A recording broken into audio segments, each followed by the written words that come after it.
Okay, welcome back to our panel session this afternoon. I would like to introduce this panel, which is called, wait, I have the full title here. This session is called Cosmologies, Materiality, Historicities and the Environment. And our first speaker is going to be Giovanna Parmigiani, who's gonna present some of her work on Pizzica in southern Italy. And Giovanna Parmigiani is lecturer on religion and cultural anthropology at Harvard Divinity School, researcher associate at the Center for the Study of World Religions at Harvard University, and also researcher at Lund University in Sweden. And she's co-chaired the Contemporary Pagan Studies Unit of the American Academy of Religion, among many other things. So welcome, Giovanna.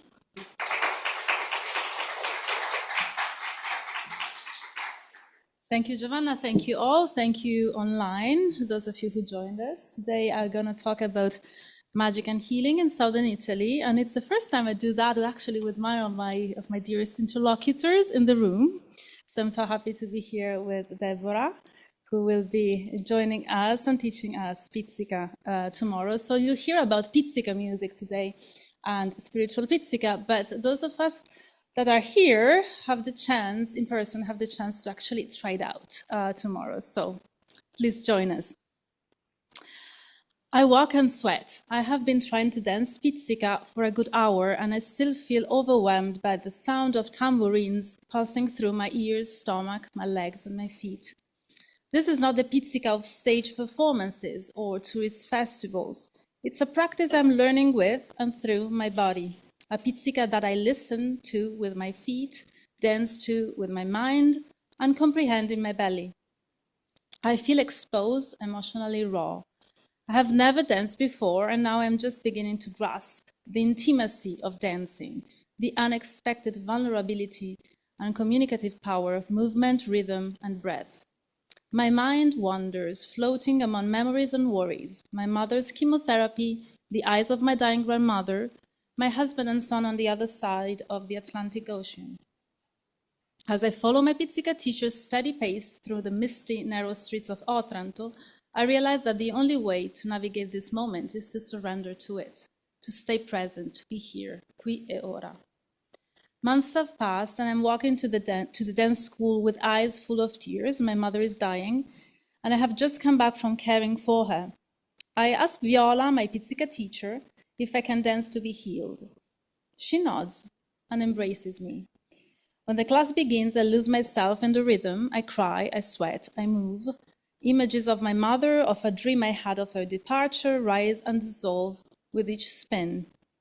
Grief surges through me, and then unexpectedly something shifts. An idea arrives, clear and embodied. We need to hold a ritual for her here in Salento, which is, for those of you who don't know, the heel of the Italian boot. 2 weeks later, after her sudden death, my sister and I return. The ritual, orchestrated by Viola, unfolds in a field by the sea, under the spring light. We wear white. Viola prepares a circle. The Pizzica is live. The rhythm steady. We dance, we release, we offer. The ceremony is simple and careful. The wind picks up as we walk to the sea, carrying our offering to the water. This is how we let her go. And this is a small video of that same day. You're gonna recognize who's here.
The ritual unfolded not only among the women gathered in that field. The sea received the offerings, the wind moved through us. Salento's land danced with the memory of the dead, dead with centuries of human and non-human entanglements, was present.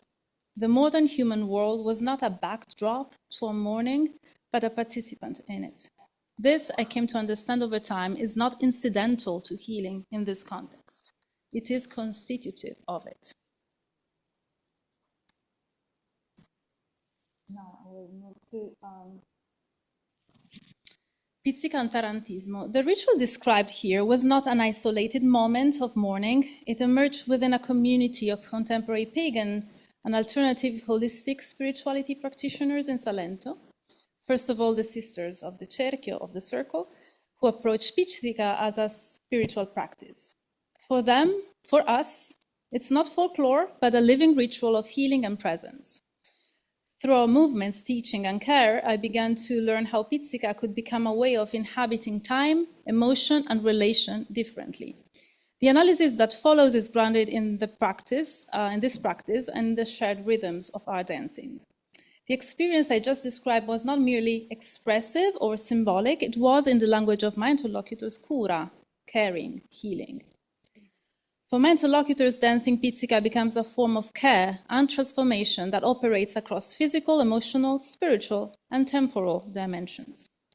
To understand how the dance I described, and that you will experiment tomorrow, hopefully, became an act of healing, I should begin by introducing the broader history of Pizzica and its entanglement with the ritual tradition known as Tarantismo. Pizzica is a traditional music and dance form native to Salento, the heel of the Italian boot, known for its fast-paced, rhythmic tambourine beats and sometimes ecstatic dancing. Historically, Pizzica was not merely entertainment. It played a central role in the healing ritual of Tarantismo. Tarantismo was the name given to a malaise afflicting mostly women, attributed to the bite of a tarantula spider, which provoked physical and psychological distress.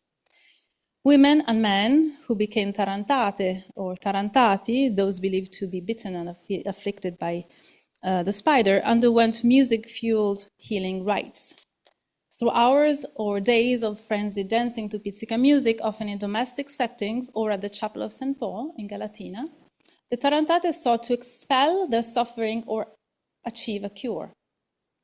Ethnographer Ernesto De Martino, who studied Tarantismo in the 1950s and 60s, interpreted in his 1961 book, La Terra del Rimorso, Tarantismo as a cultural response to a crisis of presence, a condition he defined as an individual's loss of meaningful connections to the surrounding world, often rooted in trauma and socioeconomic adversity. The frenzied Pizzica dance, in this view, functioned as a cathartic ritual that helped marginalized women, especially a subaltern peasant class, cope with oppression and personal suffering by restoring their sense of self and relatedness. By the late 20th century, the traditional Tarantismo ritual had largely vanished from public life amid rapid modernization. However, its memory and symbols were revived in new contexts. Pizzica music and dance experienced a popular renaissance as a hallmark of local identity and as a touristic attraction, not surprisingly. And this is epitomized by large folk music events like the annual Notte della Taranta. The Italian here in the room will recognize that. The secular revival often framed Tarantismo as a historical curiosity or cultural heritage performance rather than a lived healing experience. Yet, more recently, as I point out in my research, Salento has also witnessed spiritual reappropriations of Tarantismo. In the early 21st century, alongside its touristic and identity-focused revivals, certain Salentine practitioners began to reclaim Pizzica's mystical and therapeutic dimensions outside of the Catholic Church. And this paper focuses on a particular spiritual community, the Cerchio, and the ways in which spiritual Pizzica, as I call it, serves as a practice of magic and healing in their lives. For the sister of the Cerchio, Pizzica is far more than folkloric performance. It's a living practice of connection, healing, and empowerment. So today, my analysis examines how these practitioners experience Pizzica as a healing practice across three key dimensions: magic, community, and historicity.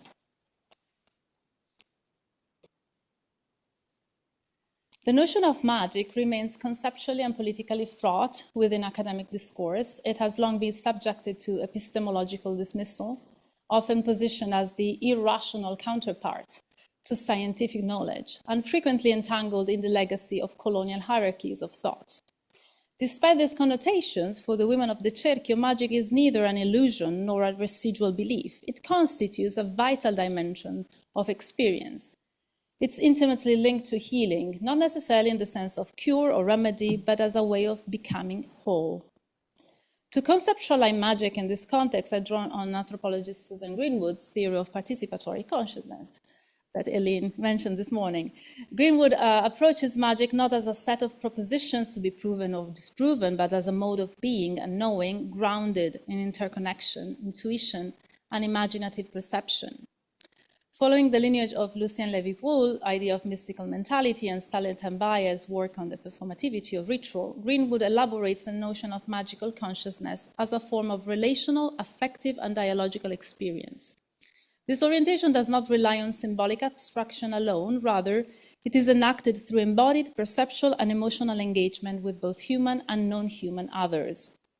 Within such a framework, what I term spiritual pizzica may be understood as a reinterpretation and reinvention within a contemporary inflection of what ethnologist Ernesto De Martino called magical world, of the healing rituals historically associated with Tarantismo.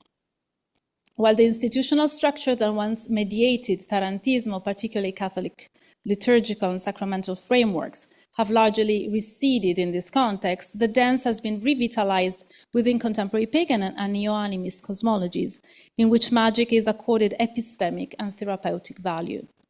In these practices, the concept of healing is not framed only as a return to equilibrium or a neutralization of distress.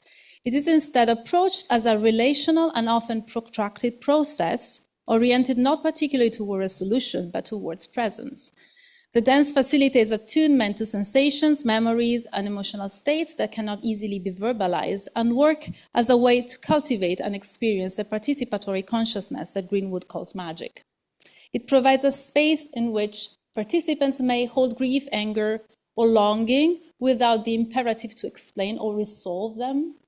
This orientation is evident in how the sisters describe their relationship to dance as a practice of grounding, of clearing emotional weight, or of connecting to what they describe as energetic or spiritual presences. When members of the Cerchio engage in pizzica, they do so with the understanding that they are entering into relation, not only with one another, but also with the unseen entities, ancestral energies, elemental forces, and what they call their higher selves. Magic in this context is not merely a lens through which experience is interpreted, it is also a means by which experience is constituted and transformed. To engage in this kind of dancing is to enter a cosmology in which the self is not a bounded individual, but a relational and permeable subject. Healing occurs not only through isolation or self-regulation, but through participation, in shared movement, in affective resonance, and in a world understood to be alive with presence. That's why community becomes a very important element within this framework. If magic characterizes the epistemological and affective texture of healing in spiritual pizzica, then community constitutes its primary medium. As the adage says, if you dance alone, you cannot be healed. Healing unfolds through rhythm, embodied relation, and the shared enactment of presence with others. As such, it challenges prevailing biomedical and neoliberal models of health, which tend to individualize care and pathologize suffering. Political theorist Wendy Brown has described neoliberal rationality as one that increasingly imposes what she terms responsibilization, a mode of governance in which the individual is framed as the entrepreneur of their own life, responsible for navigating suffering, risk, and failure within privatized frameworks of self-care and self-optimization. Within this logic, healing is constructed as a project of internal regulation detached from collective obligation or structural critique. Suffering is rendered as evidence of personal insufficiency rather than a response to relational or systemic conditions. The women of the Cerchio respond to this logic not through theoretical critique, but through embodied practice. In their ritualized gathering, care is neither abstracted nor privatized. It is collective, affectively distributed, and non-instrumental.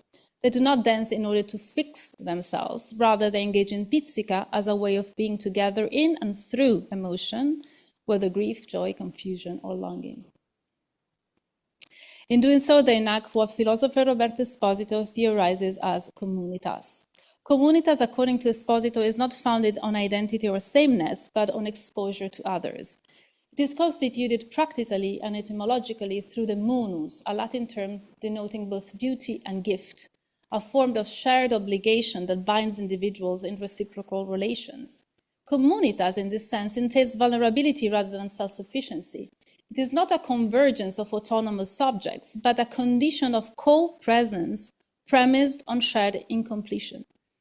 Esposito contrasts communitas with its immunizing counterpart, immunitas, where communitas implies openness and mutual obligation. Immunitas is defined by exemption. It signified the effort to shield the self from the demands of others, to secure individual integrity by foregoing the entanglements of community. While immunity may preserve, it also isolates.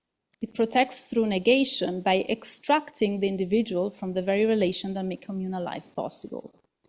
Spiritual pizzica resists such immunizing tendencies. The dance circle does not serve to fortify personal boundaries. It's a site in which those boundaries are intentionally softened. Participants describe experiences of mutual attunement, affective resonance, and shared vulnerability. In this space, grief is not pathologized but witnessed. Pain is not concealed but held, and the rhythms of pizzica serve as a medium through which relationality is enacted and felt, not as fusion, but as a dynamic interdependence. In Salento, the more than human world has a particular density and visibility, and the olive trees in particular, many of them centuries old, some bring names, they're spoken to and mourned when they die, are among the most vivid examples of this. And this was especially evident in the aftermath of the spread of the bacterium that killed thousands of olive trees in Salento. This enactment of communitas does not erase difference, nor does it demand ideological consensus. On the contrary, it affirms the porousness of personhood and the unpredictability of relational encounters. To dance in the cerchio is to be seen and to see others, to be held and to hold others in turn. And the vulnerability of each participant is not treated as a deficit to be overcome, but as a generative condition for connection. The political force of this form of healing lies in its refusal of separation and its affirmation of entanglement. Healing is not derived from mastery or control, but from surrender, co-presence, and relation. And here there's another aspect that I think is particularly important. A defining element of spiritual pizzica that I found among my interlocutors is its capacity to reconfigure temporal experience and to access what I have termed the expanded present, a form of temporality that resists the unilinear sequence characteristic of modern Western understanding of time. Instead of positioning the past as definitely behind and the future as not yet arrived, the expanded present posits coevality, a temporal mode in which memory, perception, and anticipation are held together in the immediacy of lived experience. The expanded present designates this temporal configuration, a space in which what was, is, and may be coexist in the rhythmic suspension made accessible through magical consciousness, in this case obtained through pizzica dancing and other ritual practices. For communities whose histories have been disrupted, silenced, or disqualified, this temporality holds particular epistemological and political relevance. It offers a mode of remembering that does not rely on archival recovery or narrative coherence. Instead, it allows for a form of ancestral healing rooted in affective resonance and relational presence. And the land of Salento participates in this ancestral healing too. Its olive groves, its dolmens, its shorelines carry what my interlocutor understands as memory, not archival, again, but living, affectively available to those who know how to listen. To dance pizzica in this land is not only to access the expanded present as an individual experience, but to enter a temporality shared with its non-human inhabitants, the trees, the stones, the sea, the dead who remain present in the soil. The more than human world is not the backdrop against which healing unfolds, it's one of its primary agents. And healing within his frame is always also ecological, a reconstitution of relation between human and more than human persons that the modern linear historicity has systematically severed. To conclude, spiritual pizzica as practiced within the Cerchio constitutes more than a form of dance or ritual enactment. It represents a distinct modality of world-making, one that resists the isolating logics of neoliberal care, challenges the epistemological marginalization of magic within colonial and modernist frameworks, and interrupts the mechanized temporality associated with linear progress. In its place, spiritual pizzica affirms relationality, rhythmic attunement, and vulnerability as conditions of agency and sites of transformation. In contemporary contexts shaped by fragmentation, individual optimization, and regimes of control, the acts of assembling in a circle to move, to grieve, to witness, to remember cannot be understood as retreat or regression. It operates instead in a way as a form of collective resistance, an embodied assertion of interdependence, sensory presence, and the body as a site where historical, emotional, and ontological processes are negotiated. This model of healing does not aim to restore a prior or idealized state of coherence, nor does it seek to normalize the subject within existing paradigms of health or function. Rather, it cultivates the condition for transformation through relation. It invites participants not to return to what they were, but to inhabit the potentiality of what they might become.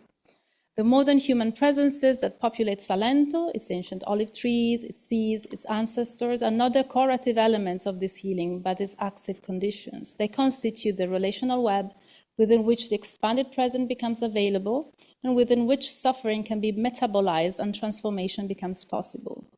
To exclude them from our analysis of healing is not only to impoverish our understanding of spiritual pizzica, it's to reproduce in a way the very anthropocentric historicity that this practice most fundamentally challenges. Thank you.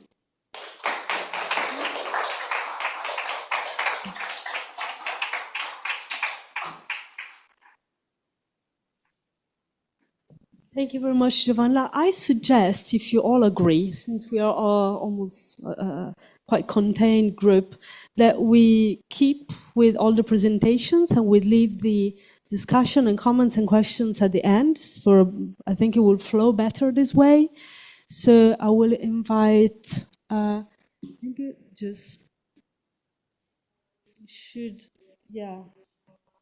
exactly.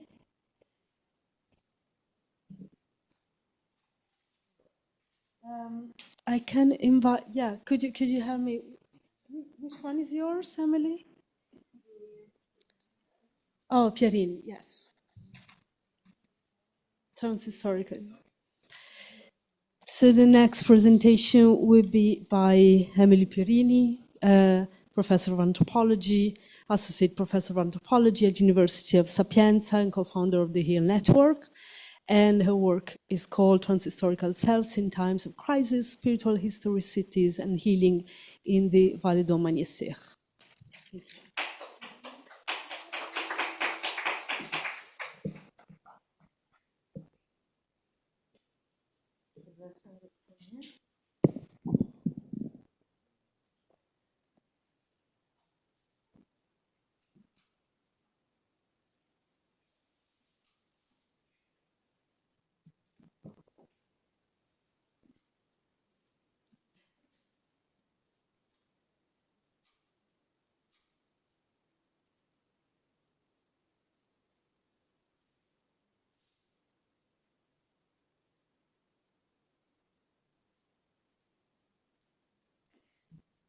Thank you.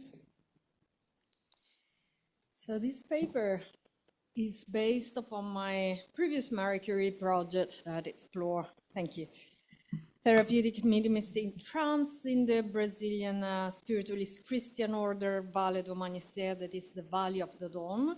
And I did this research at a transnational level between Brazil, the United States, and Europe. So in this presentation, I will explore the temporality of the jaguars, namely the mediums of the Brazilian Christian spiritualism of the Vale do Amanhecer. And this spiritualist order was founded in the 1960s and currently counts over 1,200 temples around the world. And these temples work as spiritual hospitals, providing healing rituals for free through mediums who incorporate the spirit guides, assisting humans and releasing disincarnate spirits. In the Valle d'Omagnese, those who seek healing in temples often encounter spirits, spirit guides, and narratives of their past lives. And such narratives reframe one's experience of illnesses and in a broader perspective of karmic redemption. Indeed, illness may be caused by spirits from a past life seeking a payment of a karmic debt. So healing entails the readjustment of this relationship with the past, with mediums incorporating and helping the spirits to be released. And this is called disobsessive healing in the Valle d'Omagnese. So firstly, I will explore the prophetic context and the spiritual historicity resulting from the revelation of the founder of the Valle d'Omagnese, the clairvoyant Neva Chavez Zelaya, known as Chia Neva. I propose that a discursive, performative, and effective reiteration of this alternative historicity in the Valle informs the medium's sense of belonging, and it engenders new extended configurations of the self as transhistorical, and especially in times of crisis. Crisis is hereby understood both in terms of biographical ruptures due to illness and of social and ecological disruption on a larger scale. I will then consider how this spiritual historicity informs healing and the transnational circulation of mediums and their practices, expanding possibilities of being and belonging in trans space and time. So the alternative historicity of the Valle d'Omagnese is intertwined with another prospective history project, that is the Brazilian, the visionary and utopian project by President Juscelino Kubitschek. This ideal of this modernist capital built in 4 years only in the middle of the desert landscape of the Central Plateau in Brazil that will bring Brazilian society together and lead the country into the third millennium. So this utopic project.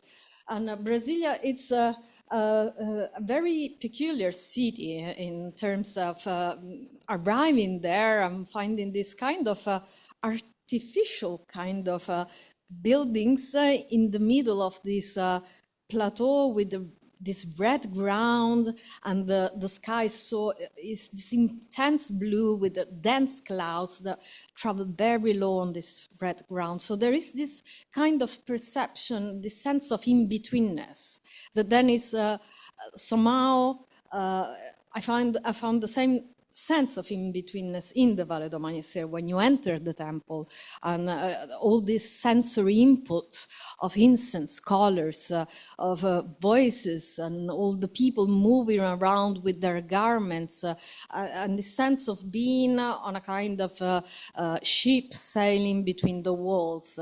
So this is highly constructed at a sensorial level. So Brazilian features this distinctive architecture by Oscar Niemeyer, evoking the grand monuments of past civilization. According to Egyptologist Yara Kerna, these monuments have parallels with the ancient Egyptian city of Akhetaton. So there is a whole narrative of correspondences between Juscelino Kubitschek and Pharaoh Akhenaton. But it is also associated with the prophecy of an Italian Catholic saint, Don Bosco, who became the patron saint of Brasilia, of the land of the third millennium, a land of inconceivable wealth in South America, on the shore of a lake between parallel 15 and 20, where milk and honey will flow. And indeed, then a lake, an artificial lake, was built to get the air, this dry air of Brasilia a bit more humid, even though it's very hard to breathe in Brasilia in the dry season. Other 20th century prophets were drawn to the new capital through their claimed revelation of being the promised land, the New Jerusalem, the granary of the world.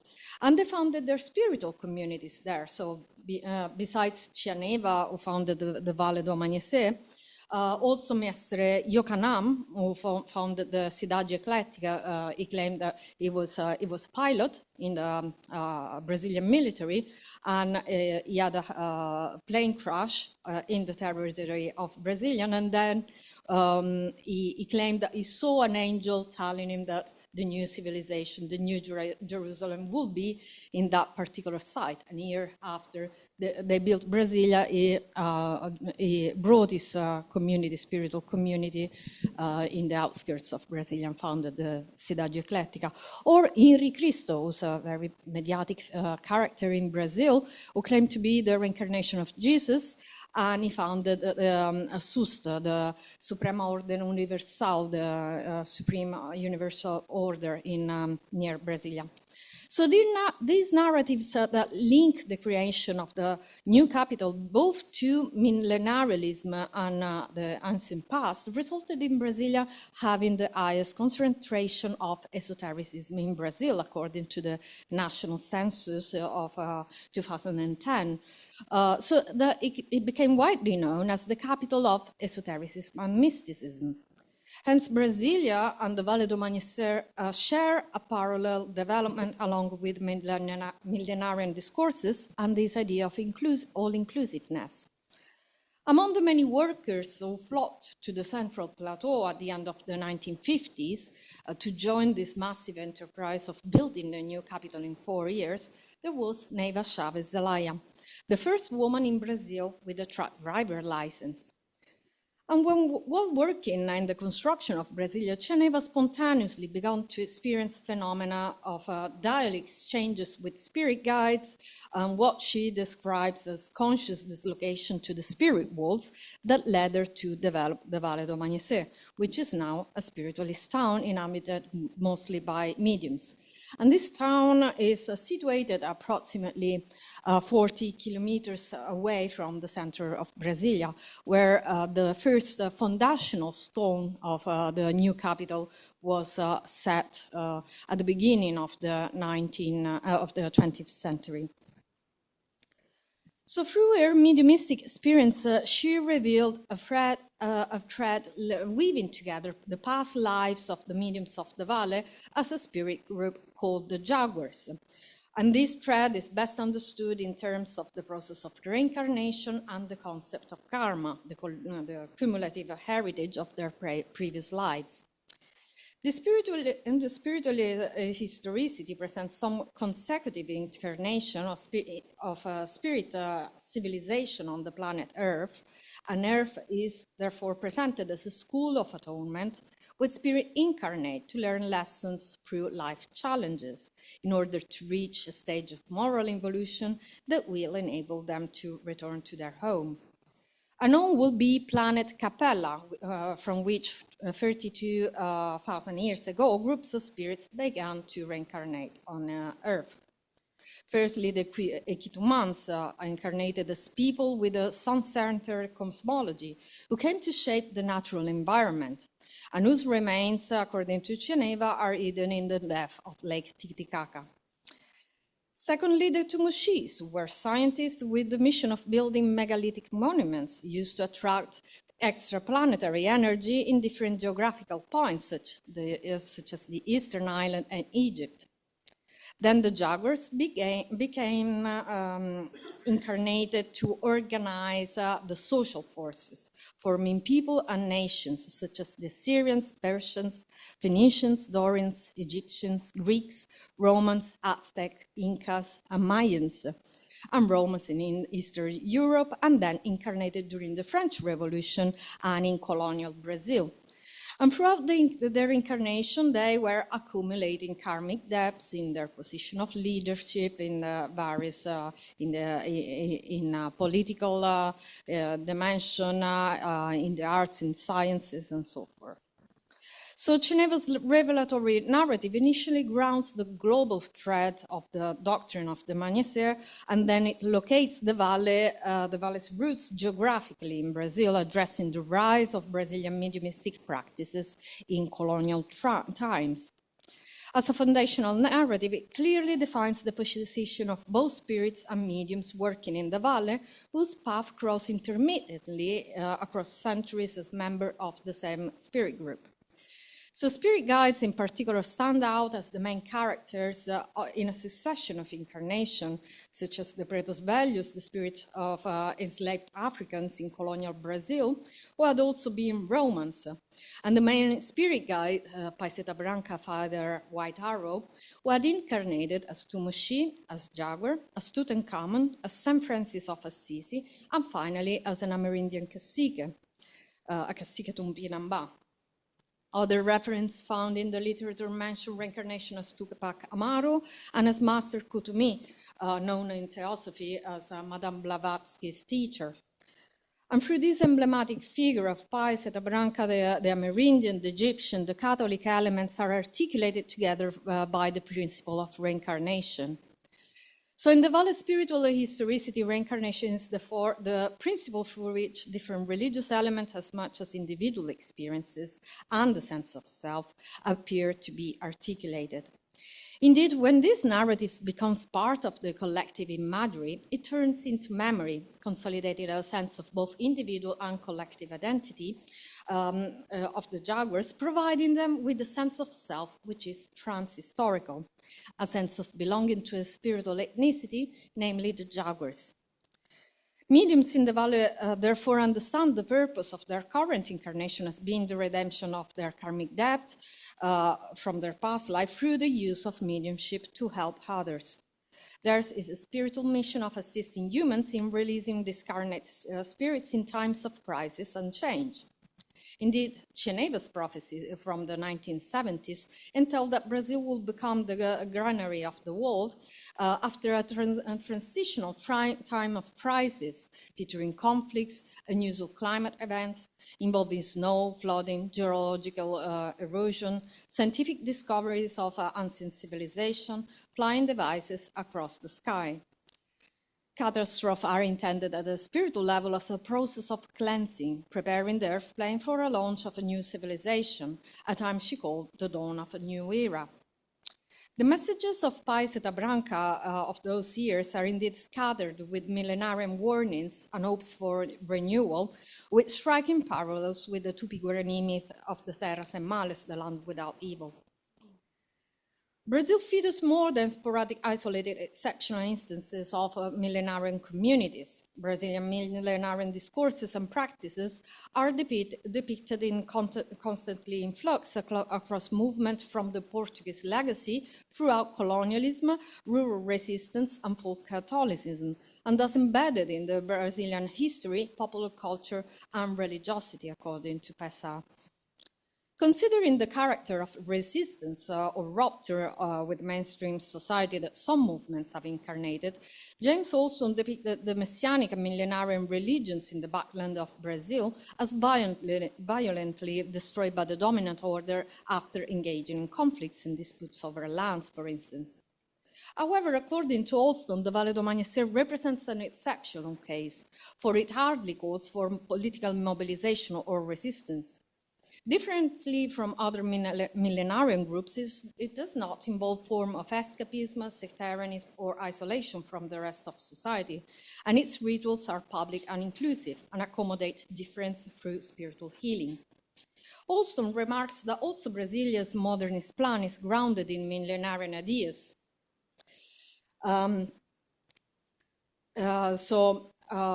Transforming the present by creating an architecture and urban planning new forms of perception and experience. He argues that Brasilia and the Vale do Amanhecer are performances of the same paradigm of modernity, although the Vale presents an alternative modernity, but both manipulate the course of history. What I'm considering here are the ways in which the Vale, through mediumistic practice, produces its own articulation of history, and how this informs mediums' experiences as much as their transnational circulation.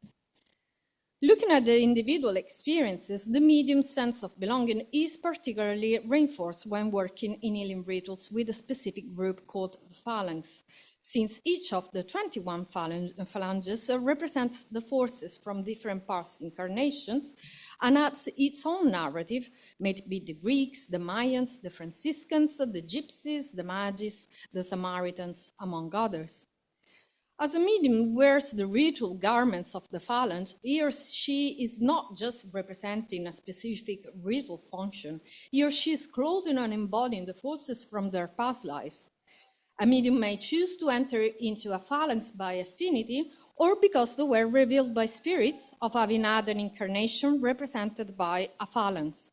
As a medium told me, I quote, "I always knew I had a strong gypsy transcendental heritage, so I felt the need to work this energy with the Siganas Ganares phalanx, working with gypsy forces," unquote. By strong transcendental heritage, she meant that a feeling of longing for that past that was associated to the possibility of having had a particular incarnation among the gypsies. Anne, an American woman who has developed her mediumship in the temple, in the Mother Temple of Brazil, near Brasilia, described the shift in her sense of self and belonging as follows. Quote, "We did the development in 1.5 years, so I think the evolution happened alongside that. Something was created within me. There is something with me always, not just when I wear the clothes and go to the temple. I felt a shift in health, well-being, sense of self, empowerment. I understand more that I'm here to fulfill a destiny. It's like knowing that I've done it before. It's just a refresher's course. Everything is sort of shifting, and I think that's because I'm remembering things. I don't really have, oh yes, in the 1630 I was this and that. It's about bringing from all the past life the deposits of energy so that now I can use them in this lifetime, and it's so transformative," unquote. The idea of remembering resonates with the words of German medium, quote, "We are spirits who don't have to be taught anything because we have already had many incarnations, and the information passed in the mediumistic development classes is not for the brain, it is for our spirit to be awakened. This is the main difference because it's not about rationally feeding our brain with some notions, it's about practicing love, tolerance, humility, and remember that we already have as heritage in our spirit. This embodied remembrance of assembling together memories of the past life is indeed very much associated to emotions suddenly manifesting in the recognition of belonging to a specific group. And it is underpinned by a way of knowing which is intuitive, emotional, affective, rather than propositional. When mediums call upon the forces of Apollo, Ramses, Amon-Ra, or the Spartan, and so on, they're also calling upon the forces of their life in those times, making the thread of the selves from the past, along with different histories, converging rituals to be co-performed for their karmic redemption and healing in difficult times of transition. Hence, I argue that mediums develop a transhistorical self that extends beyond a single lifespan. And this extended notion of the self is key to the therapeutic process in response to illness and trauma, which rather bring a rupture in the person biography and sense of self. Furthermore, this transhistorical extension of the self often draws new spiritual geographies of belonging, which may also foster or inhibit transnational mobility. Indeed, some mediums I met in Brazil changed their plan to visit temples in the European countries. Spirit guides had warned them that there were disincarnated spirits from past life awaiting them in the old world. Yet other Brazilian mediums were indicated by spirit guides for the mission to travel to assist the opening temples in Italy, for instance, either because they had to readjust past life matters with Italian mediums through spiritual work with them, or to help release spirits from their life as Romans during the empire. Spiritual historicities therefore entangle too, but also engenders new spiritual geographies.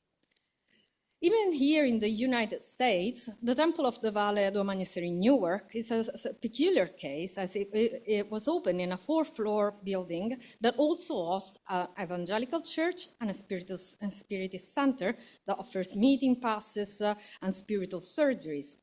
The mediums tell that the building was a former brother with the Temple of the Valle set in its former gambling room. Thus, they associate the presence of multiple spiritual centers to the spiritual evolution of the place through the release of this incarnate spirit inhabiting its premises. This co-presence has triggered a form of invisible healing cooperation with patients and spirits moving from one center to the other. So to conclude, when I propose to consider the self in trans-historical terms, I also implied that we need to expand our ways of thinking about history and how we forge relationship to the past, following Palmier and Stewart, as well as we need to expand our ways of thinking about the self. Palmier and Stewart stressed that the plurality of repertoires of historicity in society around the world cannot be reduced to the Western one. The alternative forms of making history to which they refer part from the intellectual ways in which the relationship to the past may be conceived, to explore the culturally specific modalities in which societies shape history. Transstate may activate through affectivity a chronotopic switching in which past and present may become fused, multiplying the spatial or temporal configuration that may become inhabitable. In Palmier's and Stewart's words, quote, they are multimodal switches that activate particular past enjoined or individual attention, unquote. In the Vale, spirit guides incorporated in mediums are said to belong to different historical periods in which the jaguars were incarnated together. Therefore, the encounter with spirits, ritual, and the phalanges trigger access to different chronotopes. While grounding the sense of identity of the jaguars as a spirit group, it results in an expansion of the self, both diachronically through time and synchronically through space. Through the notion of the trans-historical self, I point to the individual and collective experience of a spatial temporal configuration that also goes into crafting a transnational sense of being and belonging. I've proposed that when considering trans-historical trajectories, spiritual historicities play a key role in the transnational expansion of the Vale. As they're crucial for the medium's experiences, they often determine their life trajectories as much as their decision of mobility, which in some cases may lead to the opening of a new temple. Thus, they should not be underestimated. Hence, the transnationalization of the mediumistic practices of the Vale gives rise to new configurations of the relationship among place, history, and self, which allow new embodied spatial disposition and ways of knowing, while expanding possibilities of being and belonging trans space and time. Thank you.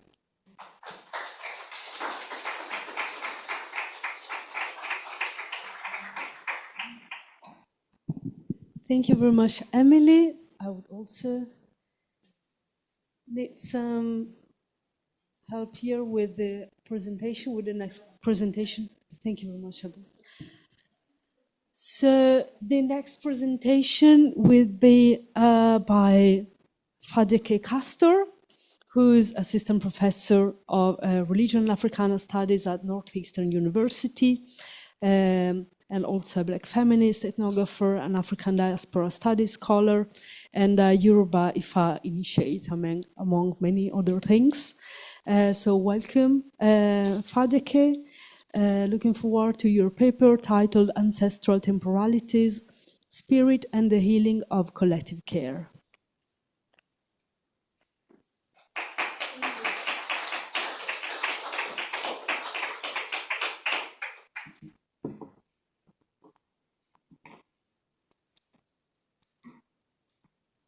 Thank you, Giovanna, and thank you for all the organizers for bringing us all together for this fabulous gathering.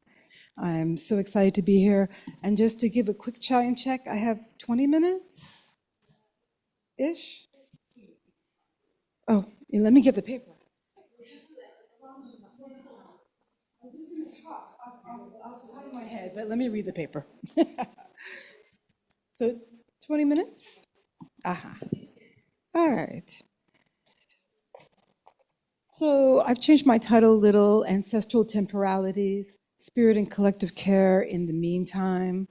And before I begin, I just want to say that I'm honored to be here, and I give thanks to all the forces that have brought me here today.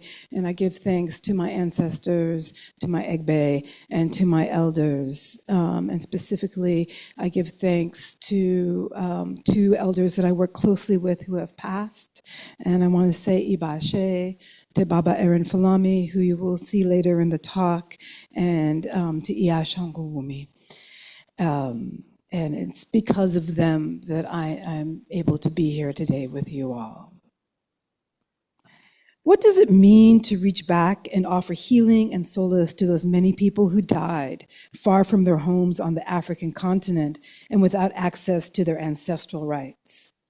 This question has come to me again and again as I've contemplated a ritual for healing that appeases Ashewele, the Orisha that looks over the spirits of lost travelers. How can African indigenous rituals of healing inform our understandings of how to gather, how to be in community, how to heal, and how to be in relation with each other? In a longer version of today's talk, and really throughout all my work, I also grapple with the question of what does it mean for our methodologies, our theories, our politics, and our ways of living together in community if we center spirit as manifest in all living things, including the earth, land, and as often, but not always, intangible energies and powers that we are in constant relation with. A central theme of my work that informs today's talk is the demand that we take seriously the consideration that freedom codes are kept and can be accessed in the spiritual realms. I ask that we imagine in our radical humanism that we no longer have a need for the words or concepts of decolonization and decoloniality. Imagine that that future has already happened in the circular flows and eddies of temporality, and that the we includes not only those who have yet to come, but those who have been here before. What would it mean to walk in the world with each other as kin that is always, already, and has been free? What can we learn from our history of sacred praxis and the interrelated dynamics of fugitivity, resistance, and the always active presence of spirit? I offer that grounding our analysis in indigenous epistemologies helps us to move our theory and praxis away from an exclusive grounding in Western Enlightenment thinking through embracing the centrality of healing to liberation.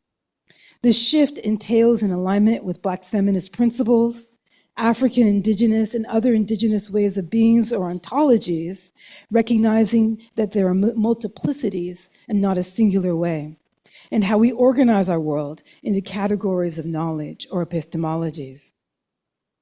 Quote, Black and Native people need to think with another about what healing and redress would look like on otherwise or decolonial and abolitionist terms. That's from King and All's volume. In so doing, from African indigenous positionalities, the analytical separation of inherited European categories, so many of them binaries, falls away, including the divides between the sacred and the secular and the religious and political. As Audre Lorde told us, quote, the dichotomy between the political and the spiritual is also false, end quote. My study, which was centered historically and emanated from Trinidad's 1970 Black Power movement into about 2012 or so, uncovered the intertwining of the political and the spiritual. M. Jackie Alexander reminds us that Oshun priests, master storyteller, and conjure woman Yeye Louisa Teach said, quote, we were political because we were spiritual. This is the key to connecting liberation, often understood in material and political terms, like strictly, and healing rituals, often understood in spiritual and affective terms, all right? So that they're mutually constitutive.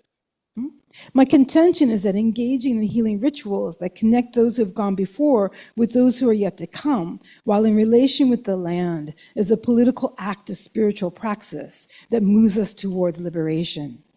This perspective is informed by African indigenous epistemologies, understood as part of the, quote, global epistemology of indigeneity, end quote, in conversation with a Black feminist ethnographic practice. In contemplating contributions from the entanglements of Black feminist praxis that shaped my research positionalities and ethnographic sensibilities within the African diaspora, I draw on a vision informed by spirit, of an unfettered engagement with religio-spiritual worlds, with their ways of being and organizing their worlds in a relation that doesn't foreclose possibilities. This orientation recognizes knowledge as emanating from a spiritual praxis, inclusive of embodied, disembodied, and multiply embodied agencies. And I specify the naming of different relations to the body, in part to collapse or complicate the dichotomy between body and spirit, while also recognizing that many spirits, for example, Yoruba or Orisha, exist both outside and within human bodies. My approach to our relations with self, spirit, and each other is informed by what Salomar Otero calls an quote-unquote archive of conjure that is based on the dead as active agents who are engaged with us in liberatory work through spiritual praxis, often in the form of healing rituals.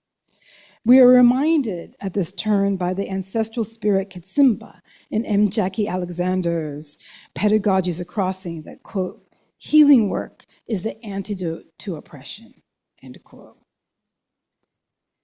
One example of the intertwining of healing, liberation, and ritual with multiplicities in time and space is visible in the photo of the cover of my book. Pictured is a group of Ifa and Orisha initiates and devotees dressed all in white, assembled on a hillside in front of a small grouping of stones with a machete and clay vessel. In the foreground is an Egungun and a Batala priest, Chief Alagba Awo Ifa Taeshe Irin Folami, holding a container of palm oil.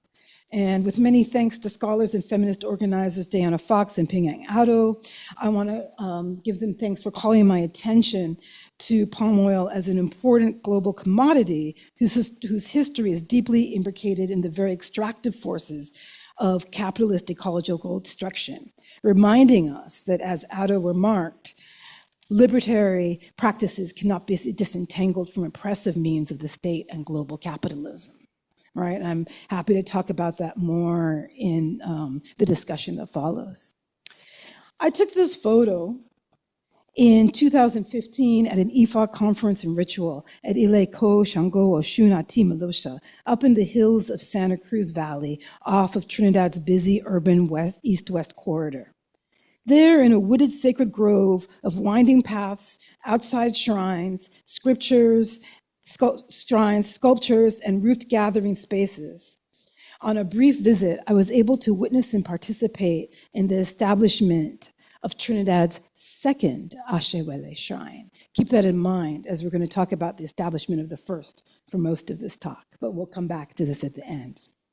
As an Orisha yard and Ifa temple, Isom served over a 20-year period as a locus of social action for the local Ifa community to address the losses of the Atlantic slave trade, the human trafficking from West Africa to the Americas, known by many as Mafa, that tore apart families, communities, towns, and cities, causing personal, familial, community, and spiritual devastation throughout West and Central African nations and beyond into the remaining continent. This was among their other functions that included annual festivals, education, healing, and community building. One central focus at Isom was addressing the many losses and adaptations forced upon those African peoples who had been captured and enslaved. This included missing ancestral rites of passage that mark birth, puberty, and death, so central to many West and Central African cultures and religions.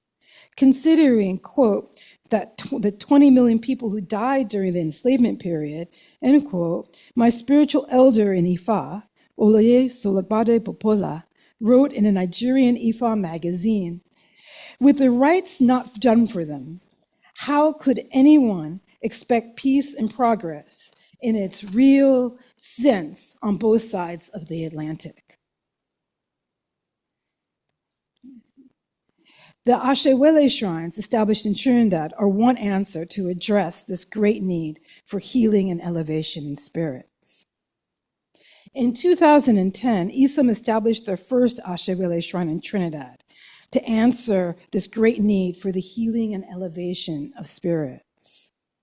Popola, in his article, Let Their Souls Be Perfectly Rested, builds an argument for the need to address the missing death and burial rituals of those lost in the slave trade. Drawing on various Odu, sacred verses of Ifa, he makes the case that the neglect of those souls who died far from home may have serious consequences, and serious consequences at the social, political, and spiritual level. With the rights, quote, with the rights not done for them, how could anyone expect peace and progress in its real sense on both sides of the Atlantic? End quote. It is, and he goes on, and so this is all the quote. This is all quote in Popola's voice. It is my submission that without the performance of the appropriate rituals and rites for the souls of these 20 million Africans, there would never be progress and development in Africa. Those at the other side of the Atlantic also will never know peace and contentment. The souls of all these departed ones will continue to haunt these lands. For how long should we wait before we decide to act appropriately on both sides of the Atlantic and lay the souls of these African ancestors to proper and deserved rest? Given the large scope of the problem, with the souls of upwards of 20 million people, a solution that depends on addressing each soul individually is presented as seemingly insurmountable. However, there's a solution that involves collective recognition of those travelers who are lost and never properly put to rest. One way to address those souls, as proposed by Solugbade Popola, is to invoke the power of the Risha of lost travelers, Ashewele. Largely unknown in the diaspora and indeed little known in Yoruba land, Ashewele is the Orisha of travelers. Quote, it is the Orisha that was used in the olden days and some very few parts of Yoruba land. Up till today, they pray for protections of travelers. It is also used to turn evil to good. End quote. Popola goes on further to make the argument, quote, this means that Ashewele has three functions. One, to appease the souls of those who died in transit. Two, to use their souls to pay for protection and progress. And three, to use it to ward off all curses of the enemy, end quote. This informs a diasporic perspective, one that is not focused on linking nations, but rather on recognizing the link of roots, R-O-O-T-S, and roots, R-O-U-T-E-S, made by the distance traversed by people. By establishing shrines in both the Americas and in West Africa, the spiritual connection between the two becomes solidified and anchored. The Ashewele shrines then serve as a physical representation of our remembrance and of our greater connection across time, those who have gone before, and space, those who were far from home. I want to share an excerpt from my book. That is probably the most personal part of my book, and I'll try to get through this without too much affect. In 2010, I was fortunate enough to be present at the settings of Trinidad's Ashewele Shrine, the first one. And the spiritual intensity of engaging lost spirits can be witnessed in my recollections. This is all following me quoting myself. I was surprised when we did not get on the road until minutes past 9 a.m. and several hours past our original departure time. Anticipating our early departure, I'd woken up an hour before dawn and minutes to 5 a.m. Many things happened before we could leave, including waiting for the inevitable late arrivals. This was Trinidad after all. And to be fair, many folks were coming from the other side of the city and had to make their way deep into the Santa Cruz Valley to meet the bus. There was also pre-ritual work to be done, including Ifa divination by the elders. Once the required consultations had been conducted and everyone was finally gathered, we were ready to board the buses, and with a few folks following in cars, and it was like 4 hours late. Fortunately, I had spent the night up at the shrine, which explains my making the early deadline, contrary to my usual lateness. As we settled on the bus and headed down the road, I turned to the person next to me. What we doing again? The answer I received didn't clarify much. We're going to honor those ancestors lost at sea, those lost on the way here. I knew that we were doing an ancestral ritual. I just did not understand why we needed to caravan to the northernmost part of Trinidad to do so. The shrine we just left had an ancestor grove where much of that ritual work was typically done. I did not know then, and was not told until much later, that we were building a specific shrine to a new energy for Trinidad, Ashebele. As with many religious and spiritual systems, much Ifa and Orisha ritual knowledge is compartmentalized on a need-to-know basis.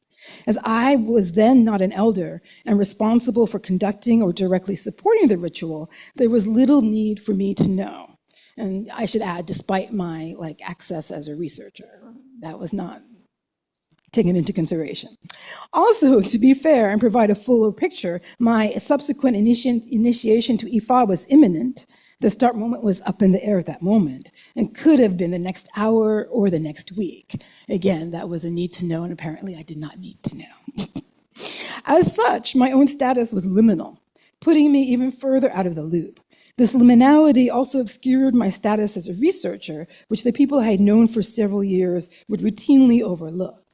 And then to complicate things at a different level, I was seriously ill at the time, requiring a large part of my focus to be on maneuvering the physical challenges of the journey. What I discovered was that we were going to the ocean to bring us closer to the spirits of those who had perished at sea, to those that we were honoring. It was not until much later, during the hike down the road, which was so broken down and rocky that the bus was not able to make it, that I began to put two and two together. After the road was a path that appeared to disappear into the bush that I was told led to the ocean. It was on that path that I started to overstand. We were going to honor and appease those lost souls who perished during the Atlantic slave trade, especially those who had lost their lives at sea. This realization helped give me the perspective to push past my own physical pain. I moved forward with a new resolve, and as we turned a corner, I glimpsed the sea. Once at the beach, I sat on a log to catch my breath and pondered the horizon, while others scouted for a site to build the shrine. I started to feel a sense of weight, as if the ritual about to be done was starting to bear down on me. Distracting myself, I gazed out at the horizon, amused that if I could see all the way to the other side of the horizon, there would be that shore would be the west coast of the coast of West Africa, the coast of Guinea. The thought brought a new valence to diasporic horizons, quote unquote. As personal accounts from the other side of the Atlantic and memorial sites of the slave trade, like the points of no return, whether in Elmina Castle, Ghana, or Badagry, Nigeria, among others, had conveyed the force of history, and my location within that history could be felt in a very tangible way. After some time had passed, the elders confirmed a site by divination around a bluff. This meant to reach it, we would have to cross the beachhead where the surf was crashing down on the rocks. Most priests and practitioners had timed their dash across between the ebb and flow of the waves so as to not get completely soaked, or worse yet, risk getting washed away. Given my current, 5 minutes? We'll make it. Given my current, if I speed up, you guys can hear me? Okay. Given my current mobility challenges, I decided to sit out this part of the journey. I was clear that I would stay where I was and offer my personal prayers from there. From my log, I could gaze at the sea and horizon to pay my respects to both those souls who had found a home at the bottom of the ocean and those buried in Trinidad when it was a strange and foreign land. I did so all the while disquieted by a growing feeling of weight pushing down on me, the weight of loss. I'm good here, really I am, I mumbled to myself and anybody nearby who cared to hear. And I meant it. Fiercely, I was quite good there. To say I was resistant to being more directly exposed to the energies of unsettled spirits was an understatement. A good bit later, feeling hot from the sun, increasingly restless, I got up and made my way down towards the bluff to welcome those coming back from the shrine. They had crossed the bluff, said their prayers, and made their offerings to seek the ashe, or spiritual power. And then the elders had confirmed that everything was accepted through divination.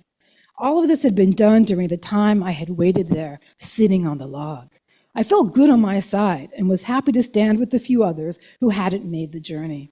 Together, we would welcome folks back. Or so I thought.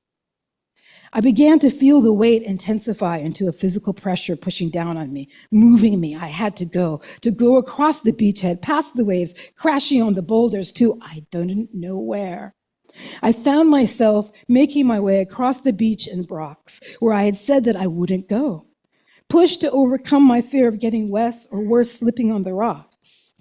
Then I was being pushed up an incline towards a tree by some rocks. I felt more than saw the elders standing there, for as I reached, I was pushed, literally pushed by the force of spirit down to the ground so that my head touched the stone in full prostration or dobale. And then it came. A wave of sorrow washed over me. I felt their screams, the pain of the collective souls left to wander so far from home. And I screamed, I howled, I cried, and writhed, bawling, knowing that this recognition wasn't enough. It can never be enough. It was a start, though. Relieved, breathe. Let's all take a breath. Thank you. Relieved, I felt hands help me up, even as the weight I had been felt feeling lifted, buoyed by my release, lighter but not gone, never gone. And I arose with my body covered in dirt and my face covered in salt from the waves and from my tears.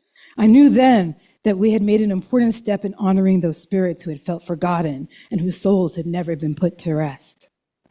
Since the first Ashewele shrine was established in the remote eastern corner of Trinidad, the second, a more accessible shrine has been placed at Isam to handle the pressing need to appease and elevate the many lost souls. Previous tellings of this story have done different forms of intellectual labor.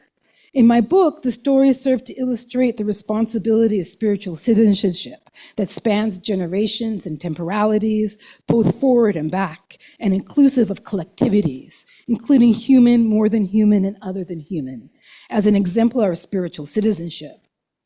In a popular press essay, it served to focus a lens on the locally grounded and global relations that inform the African diaspora, inhabited and spanned by humans and other than humans, and most recently, in a chapter for a book on African indigenous Maroons in the Americas, it helped to establish the healing power of African indigenous sacred knowledge systems.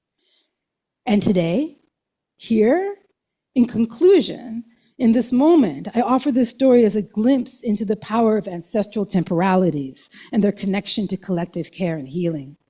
My takeaway is that there was a profound potency in the waiting I experienced, which rather than empty or defer time, actually provided a space for the engagement of multiple energies across time and space that shifted relations within me.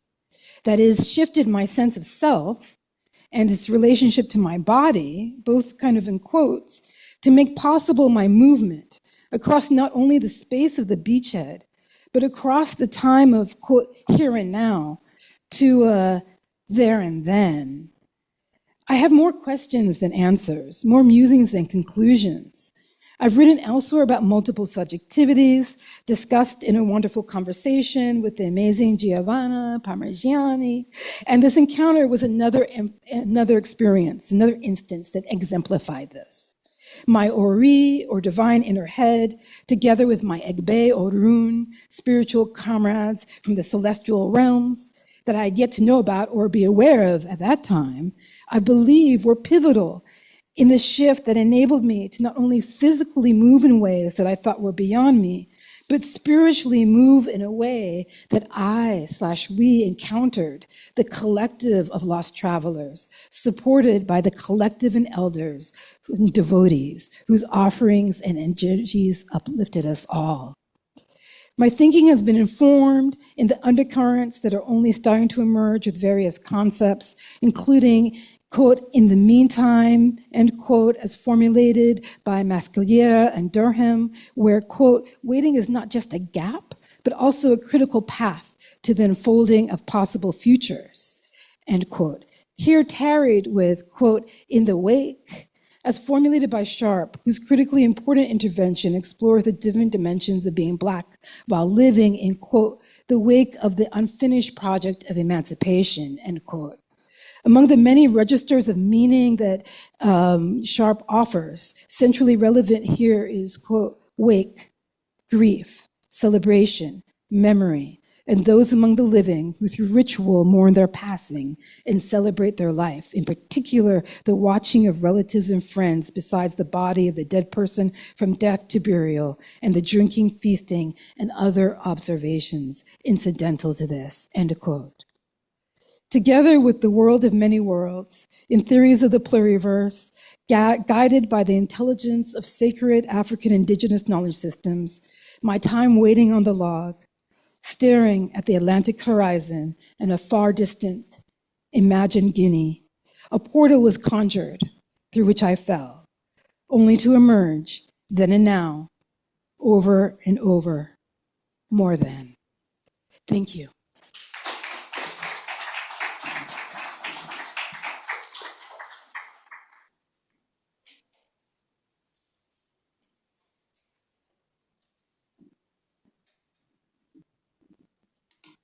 Yes, maybe we can.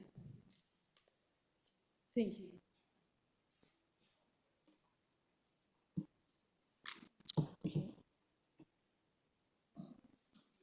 Oh.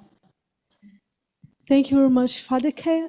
Now we are welcoming Géraldine Mossier, who just check the program for the title.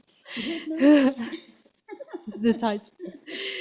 Who's presenting a work titled Sensing Energy as More Than Human, Exploring Time-Space Expansion as a Healing Process in Mind-Body Group. Géraldine Mossier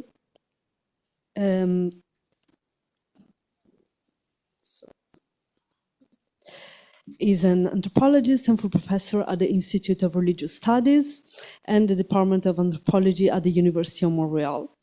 She's also the editor of the journal Relié, interdisciplinary journal of religious studies. So thank you very much, Géraldine. Thank you.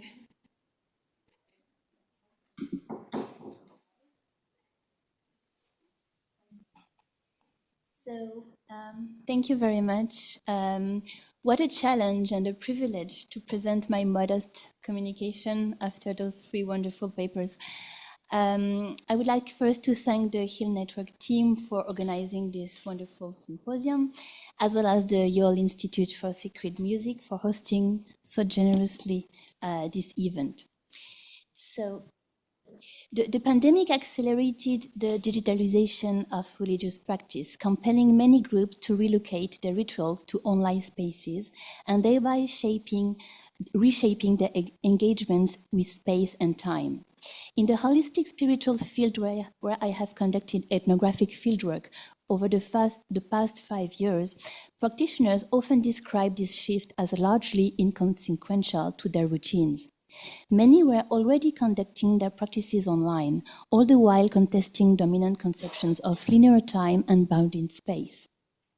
Many draw on popularized interpretations of quantum physics to reframe individual and ancestral experiences within alternative temporal frameworks, often articulated through the language of frequencies. Based on 5 years of fieldwork within mind-body energy groups in Quebec, Canada, and an online facilitators in the United States, this paper uses a phenomenological lens to explore relationships between time and space specific to these groups. I argue that they draw on embodied experiences of time and space expansion and contraction that allows historical experiences to be placed inside a larger frame of reference with expanded possibilities. As their personal or ancestral histories enter these expanded temporal imaginaries, they also embrace therapeutic pathways and generate conditions for emotional and energetic healing. Central to these experiences are ritualized bodily techniques, including codified movement sequences, somatic attunement, heightened awareness of physical sensations, and the expressive release of emotion.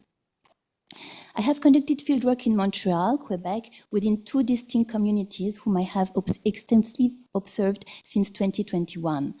First, Vibrism is a dance-based practice founded by Gabriel Roth in the late 70s at the Esalen Institute, a center focused on the development of human potential with a particular emphasis on the body and influences from esotericism. After observing dancers for a decade, Roth noticed that their bodies follow a common pattern characterized by 5 distinct sequential rhythms: flowing, staccato, chaos, lyrical, and stillness, interconnected like waves. Dancing these waves enables participants to progress through a series of movement states that allowed to experience vibrations of different states of being. 5 Rhythm is often referred to as a conscious dancing or meditation movement, which provides, I quote, tools and maps to resurrect yourself, reinvent yourself, heal and bring oneself back into wholeness and therefore holiness or sacred self. Core energetics is a mind-body practice based on bioenergy created by Alexander Leuven, a student of Wilhelm Reich. Bioenergy's basic conceptualization is that experience affects somatic expression, while somatic expression in turn affects experience in an infinite circle of reciprocity. Through both psychological interventions and somatic expression, bioenergetics seeks to expand bodily movements and energy transfer to deepen participants' experiences. Bioenergy's participants are encouraged to attune to their feelings and sensations and to express these through various spontaneous movements such as jumping, shouting, or more typically hitting a foam cube, as you can see on the left side, a foam cube with a bataka or tennis racket, striking a punching ball with boxing gloves, or stamping feet cathartically on a mattress. The goal is to release physical and emotional tension and access a state of ecstasy and deep consciousness known as aliveness. Co-energetics was developed by John Pierrakos, a psychiatrist who worked with Leuven by merging bioenergy with spiritual teaching that Eva Pierrakos, his wife, received through channeling, which were later compiled in spiritual patchwork, as you see over there. So co-energetics is shaped by these 3 influences: Reich's psychiatry, Leuven's bioenergetics, and Eva Pierrakos' spiritual teachings. In both 5 Rhythm and co-energetics, movement is employed as a means to facilitate energy circulation and explicitly aimed to expand consciousness through ritualized actions that induce the embodied expression of emotions. Sessions are framed as spaces for deep personal connection, mediated through collective efforts to create a safe and sacred environment conducive to mutual expression and emotional resonance. Participants' understandings of energy resonate with those of a US-based facilitator I call Ben, and whom I have followed online for 8 years. Drawing on scientific concepts from epigenetics, Ben frames emotional and physical difficulties as manifestations of inherited ancestral trauma, imprints transmitted across generations. Over the past 25 years, he has built a remote community that connects via online or phone-based group sessions. During these sessions, participants are invited to raise specific personal concerns, which he addresses through long-distance interventions using spoken or silent prayers. These are intended to clear the issue, its root causes, and its effects across, I quote, all dimensions of time and space, which involves the patient's ancestry. For those unable to join live, recordings of the sessions are made available and are said to deliver the same benefits as real-time participation. Many participants report experiencing tangible energetic effects and notable improvements in emotional or physical health, even when they are located thousands of miles away.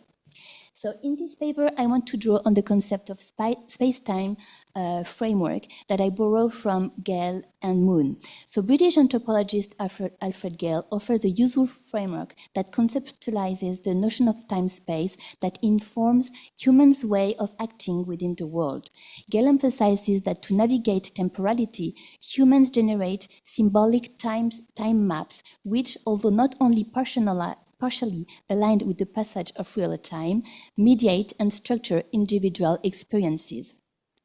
Nancy Moon's ethnographic work in Gawa, in Papua New Guinea, coins space-time as a unitary analytic concept, revealing how long-distance cooler shell exchanges produce and transform social value by extending social relationships beyond immediate temporality. These interactions generate social worlds wherein temporalities, meaning memory, and spatialities, networks, constantly intertwine.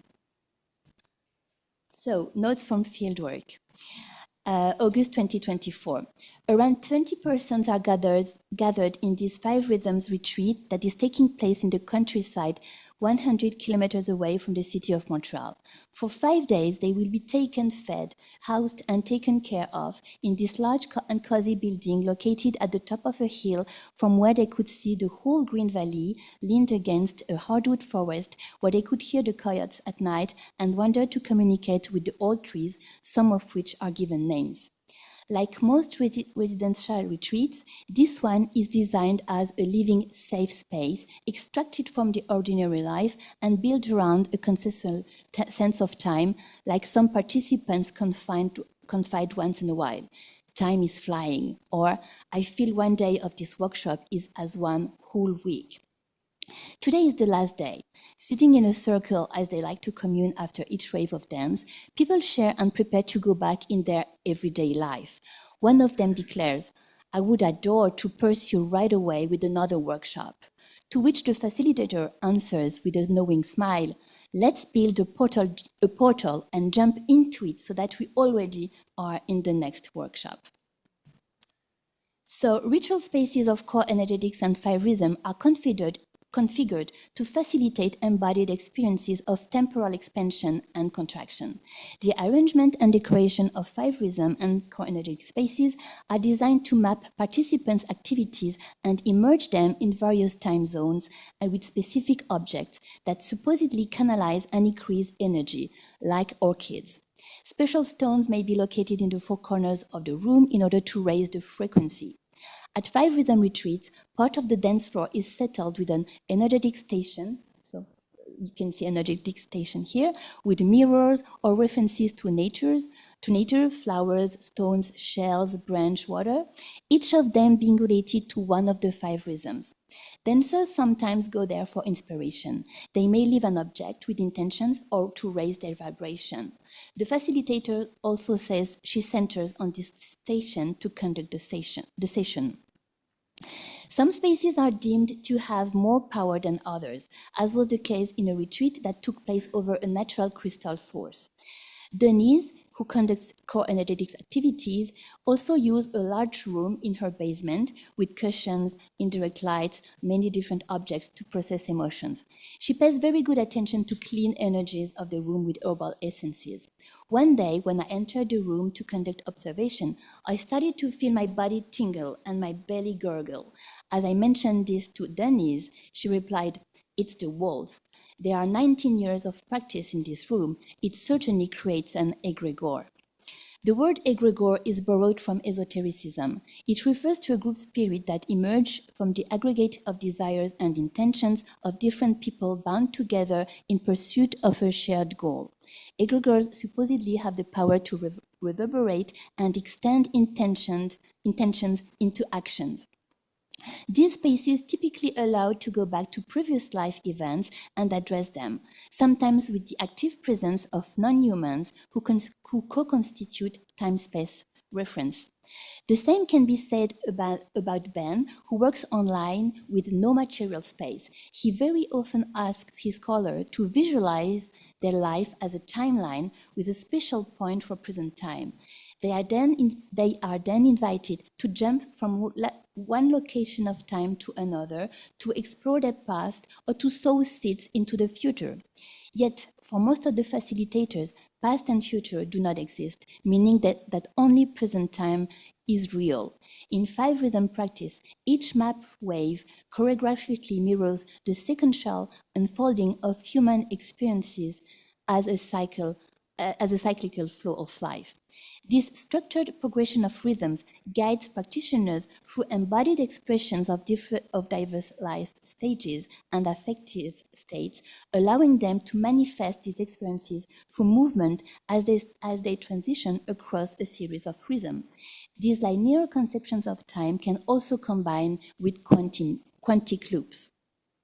In fact, all ritual spaces are designed to make participants enter subtle realms where raising vibrations allow to reach specific temporalities, like a spiral, which is the logo of the Montreal Institute of Core Energetics.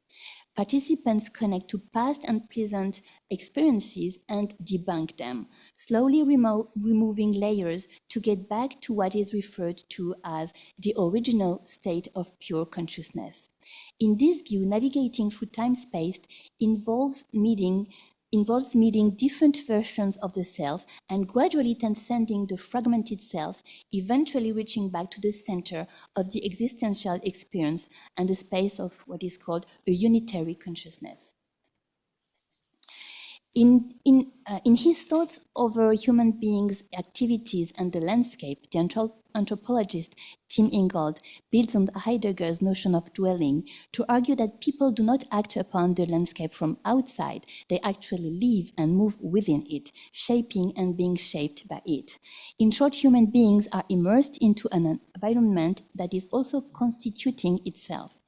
Ingold's thoughts apply interestingly on mind-body energy groups I observed. All facilitators I met include or mention the cycle of nature to frame the connection between time, space, and being. Albeit conducting rituals outdoors whenever possible, Five Rhythms facilitators would regularly mention the animal's kingdom as entry points to connect to ancestral knowledge on the planet or on human beings. As an example, Sam, a Five Rhythm facilitator, says she sometimes uses an elixir of ferns to prepare a workshop, saying ferns are some of the world's oldest plants. She says, ferns are knowledge keepers because they hold the codes of life, the emotional codes, because the ferns are beings that have been there since the beginning of the earth. Movements allow to co-constitute the expression of nature and the space-time framework they are embedded in. In Five Rhythms, each rhythm is related to one element. The first rhythm of flowing is linked to earth, where dancers are invited to connect to their feet setting on the ground with attention to their legs. Rhythm of chaos is related to water. During a 5-day retreat where participants danced a different rhythm each day, people moved into chaos in the very lively and uncontrolled way specific to this rhythm, connecting to a cathartic space of trance. This finished only when a big storm broke out all over the south of Quebec, leading to important floodings and power cuts, disrupting participants' usual relationship to space and time. Electricity recovered the following day, as dancers were supposed to celebrate the lyric rhythm of joy and air, which resonated with the return of sunshine.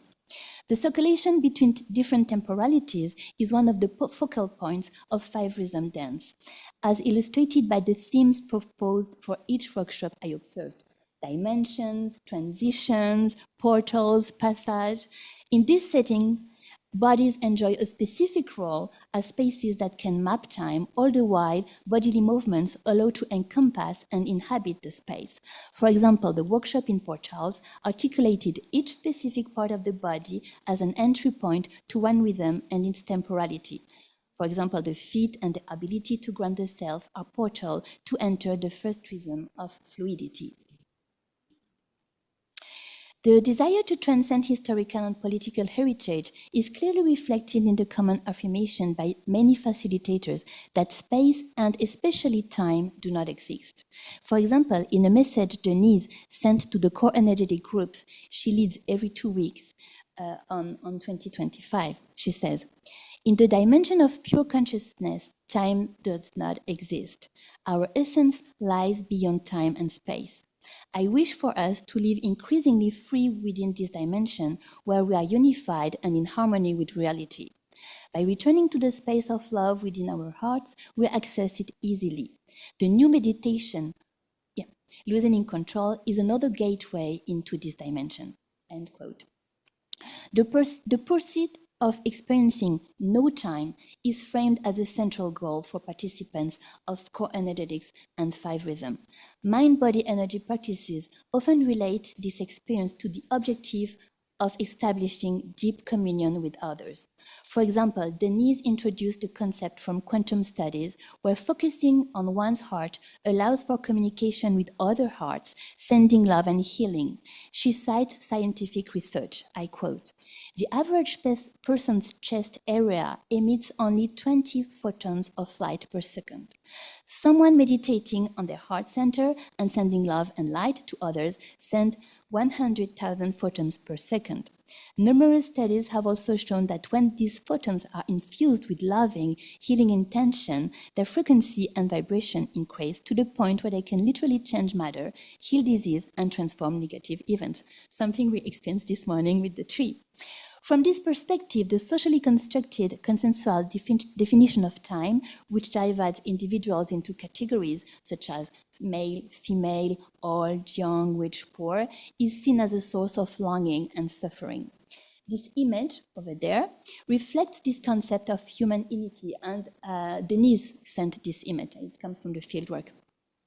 So this image reflects this concept of human unity, which is physically cultivated in small-scale gatherings within ritual spaces. These spaces are specifically designed to facilitate the circulation of energies between individuals, binding participants together through their heart-centered interactions. During sessions, the intersubjectivity of different voices, paths, and experiences interacting and triggering one another coalesces within the shared time-space, weaving personal memories into a communal experience. This convergence builds a shared ethos and pathos among participants, while community is not deprived of their own social and ethical boundaries. Facilitators and participants are also critical of the spiritual varnish and consumerist trend that they associate with mainstream spiritual practices such as yoga.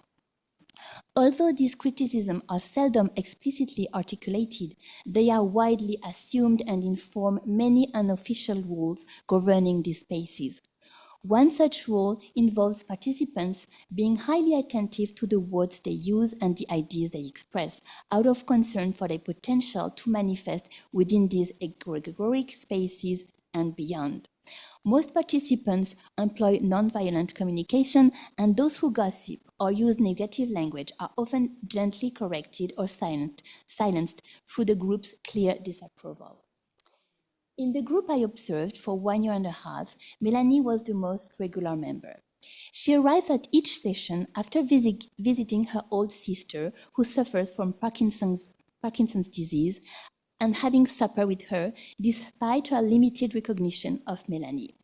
During core energetic sessions, Melanie keeps on processing her childhood experiences of gaslighting and constant bullying imposed by her sister, by tapping with rage and frustration on the foam cube to release her anger. When I ask her how she could care for her sister while carrying so much resentment toward her, she explains, "I don't see her as the sister who used to mistreat me. She's now a poor old woman, only the shadow of herself." For Melanie, as for many participants, childhood and past life experiences, particularly with relatives, are often viewed as past programming. Sessions in both 5 rhythms and co-energetics function as portals to alternative spatio-temporal registers. These registers are grounded in a distinctive matrix inspired by quantum physics, employed as much discursively as experientially, in which altered perceptions of space and time are understood to transform participants' realities. This distinctive time-space cosmology also entails a particular historicization of the subject, and their navigation among fragmented versions of the self is based on references to quantum physics that allow to explore historical versions of the self and shift them to next frequency of experience, one where peace and sometimes forgiveness reside. To conclude, I would like to raise that sensing and playing with energy carries its own risk, and as much as it can expand, energy can also contract. Contractions may manifest as sadness, loneliness, fatigue, unpleasant contingencies of everyday life, or a sense of pointlessness.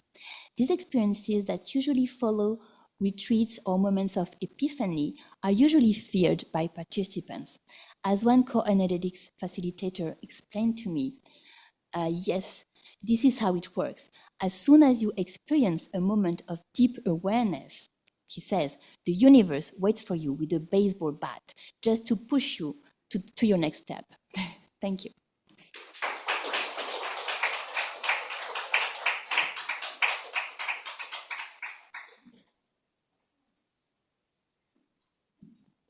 Thank you very much, Geraldine. Shall I invite the 4 presenters of this session to come and sit at the front, so maybe we can have a collective discussion and questions?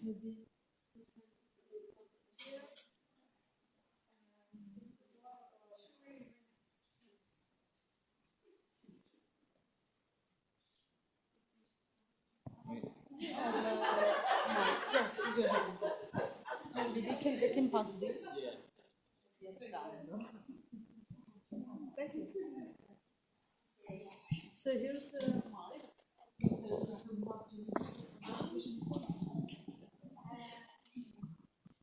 wants to support with questions? I know so much. Oh, I don't think, on the webinar.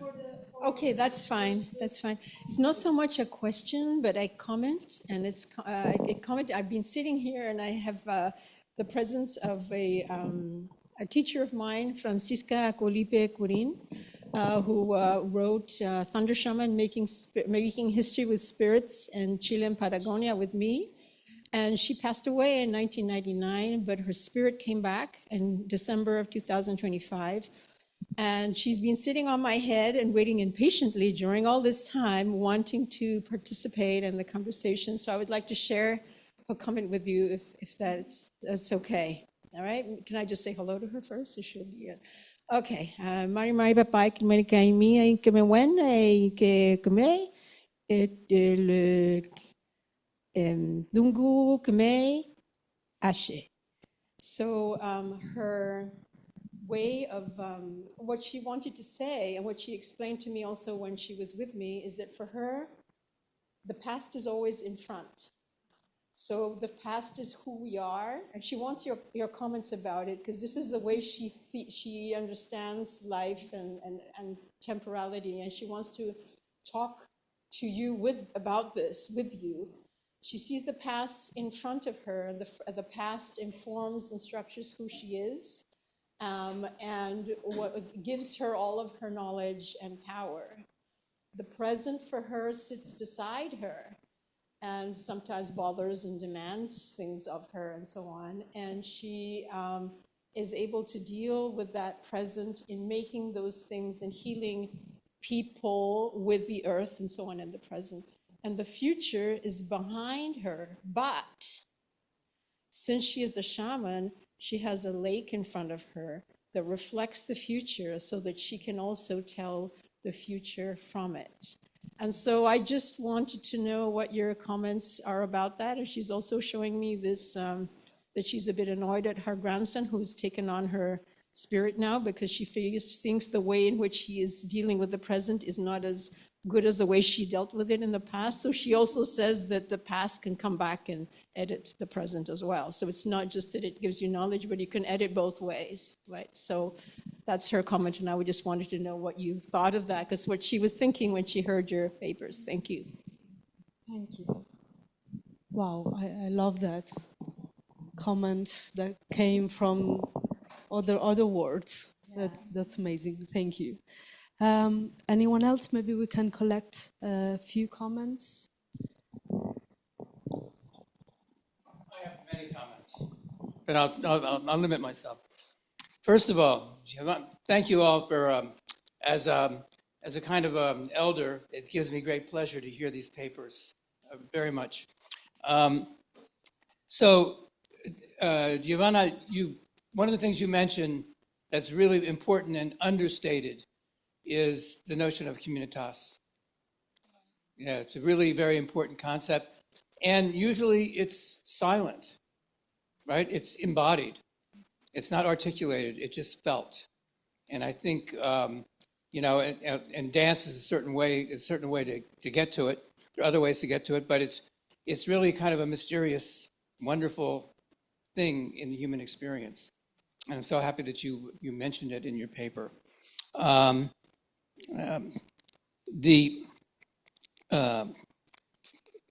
Emily, in your paper, you mentioned something that's very dear to me, and that is the in-between.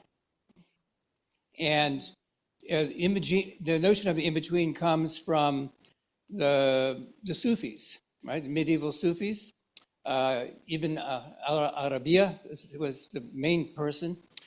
And they talk about the in-between as being the space of creativity, experimentation, and inspiration.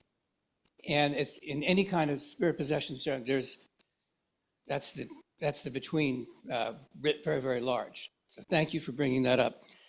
Fedeke, I thought your paper was just wonderful. Wonderful. And one of the things that comes to my mind is this connection between the people in the here and now and the ancestors. Every time an incantation is recited, it's almost always people giving thanks. Where did these words come from? They come from the ancestors, passed from so-and-so to so-and-so to so-and-so to so-and-so. And so every time there's, a spirit possession ceremony, it economically recreates the experience and history of a people. So that's the fact that these things occur on a pretty regular basis reestablishes the connection between here, then and now. And when those bonds are, at least in my West African experience, when those bonds are maintained, it creates well-being and it creates viability for society. When the bonds are severed, as they so often are these days, that creates sickness, it creates violence, et cetera, et cetera. So any mention of recreating those kinds of things is really important. But the real point I want to get to, being someone who does writing and likes to tell stories, is when you started to tell your story, I moved to the edge of my seat. And the reason that it's so important is that when you tell a story, especially when you demonstrate your vulnerability, it creates a connection between the person speaking or the writer and the person listening or the reader. And that's so important in ethnographic expression. So thank you for sharing that experience with me, really. And then Geraldine is,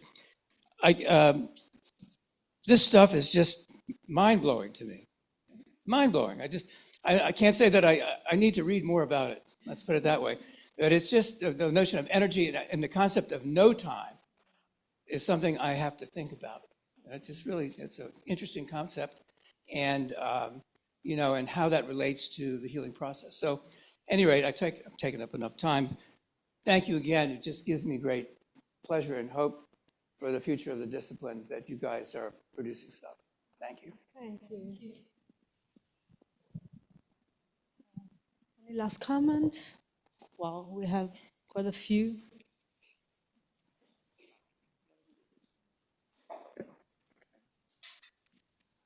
I just had one ethnographic question for Giovanna.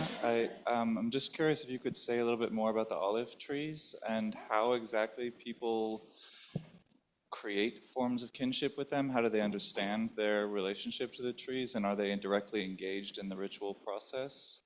And then I had a kind of broader question. I think the final paper really got me thinking about the way that you're all sort of addressing the relationship between heritage or ancestry and history, and the extent to which healing is a process of connecting with that history or breaking from it. And so I just was curious, at least the first three papers really address ancestors quite explicitly, and I'm just wondering if you feel that across the papers there is any kind of analytical continuity in the term ancestor, or is it something fundamentally different in each of these cases? So yeah, anyone feels that they can speak to that I would be very interested to hear.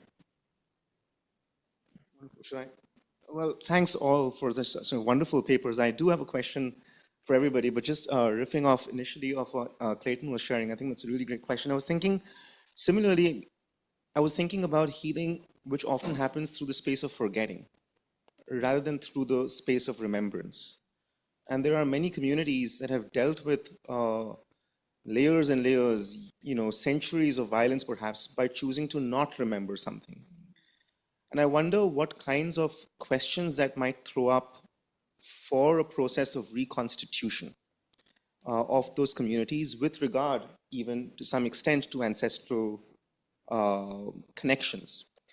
Relatedly, a question to my mind is how far does ancestry go back in order for it to be an active force for living communities, so to speak? That's the overall question. A couple of questions for specific papers. One for Emily's paper, I loved hearing about Brasilia. Immediately brought to mind Holston's work, in architectural history and anthropology and so on. And it was, thinking therefore also of the millenarian movement that inspires Brasilia itself. And you see this sort of like counter response through these varied religious groups, including the Valley of the Dawn. I wouldn't be able to pronounce the keys in some senses. My question in that regard was, is Brasilia merely a launch pad for this movement, or are there other kinds of things that they're doing about perhaps, if you like, the trauma of Brasilia itself? Is there engagement with that space and the histories that are sort of like layered over in that? I'm reminded also of Gaston Gordillo's work, different part of Brazil, but similar kinds of ruins and rubble, I think the work is what it's called. So I'm just wondering, is there healing that's happening there too, rather than from there for other places? If I missed that, I'm happy to hear about that. For Giovanna, I was thinking, like Paul was also mentioning, a little bit about the humanitas, the individual in some respects, and your assertion, which I think I agree with, when you were saying that contra Wendy Brown and the responsibility of the individual qua individual in failing to perform, if you like, a certain antidote, to use a term that Faraki used earlier, to oppression. But I'm wondering also, what might one think about from Indic ideas, for example, of tapasya or prayashit, the kind of work that the individual must go through to become fit to perform these different kinds of healing, other kinds of rituals, to be a fit vessel, if you like, to contain more than human energies, to use a term that was used later in the panel as well. Is that something that might inflect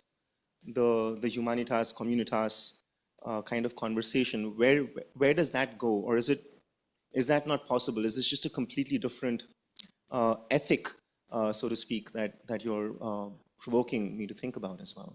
I'll pause there. I'll ask a couple later. So. Thank you, Lev. Can I take advantage of the chairing privilege and also ask a couple of questions?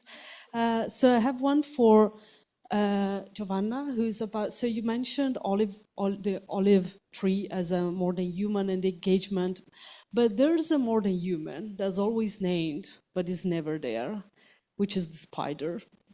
And it's interesting because people may not be aware of that, but all this spider dance is based on a spider that does not exist in the Italian fauna. I mean, there are no venomous spiders in that region. And for me, it's a beautiful image of this crisis of the presence in itself. So it's an invisible malaise that is not there, but is there.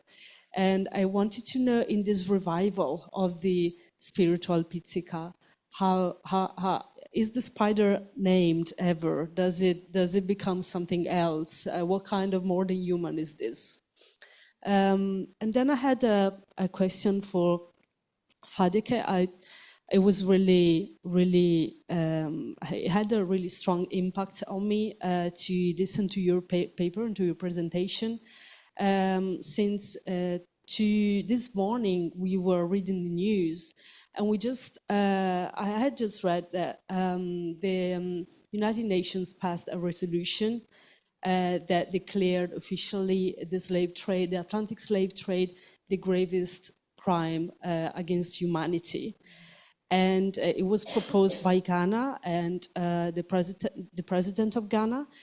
Sadly, the United States, Israel, and Argentina voted against.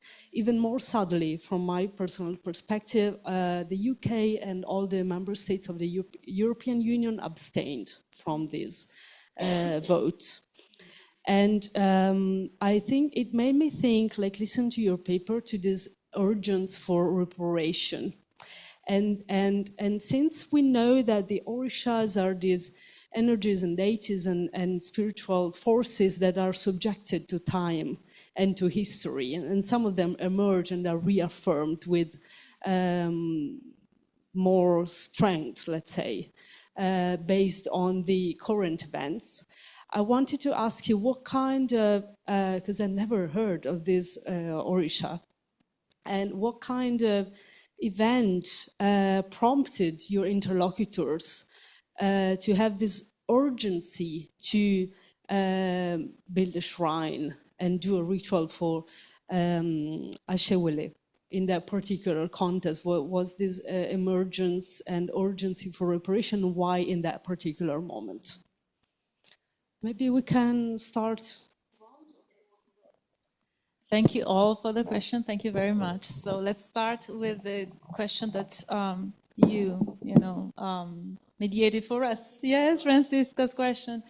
I think Francisca, I really appreciate, especially the framing of the present as besides, I'm nagging you, and I think it's very connected with some of the themes that actually were brought up today, like the waiting, for example, or the remembering, which is, if I'm not wrong, if I'm correct, the etymology of remembering, of memory, is caring for.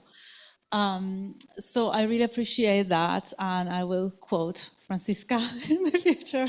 So thank you so much. For what pertains the olive trees, so I encountered a very interesting connection with the olive trees even before I started to study pagans and neo-animists in Salento, because people were referring to the olive groves and olive trees as their ancestors, like parts of the family.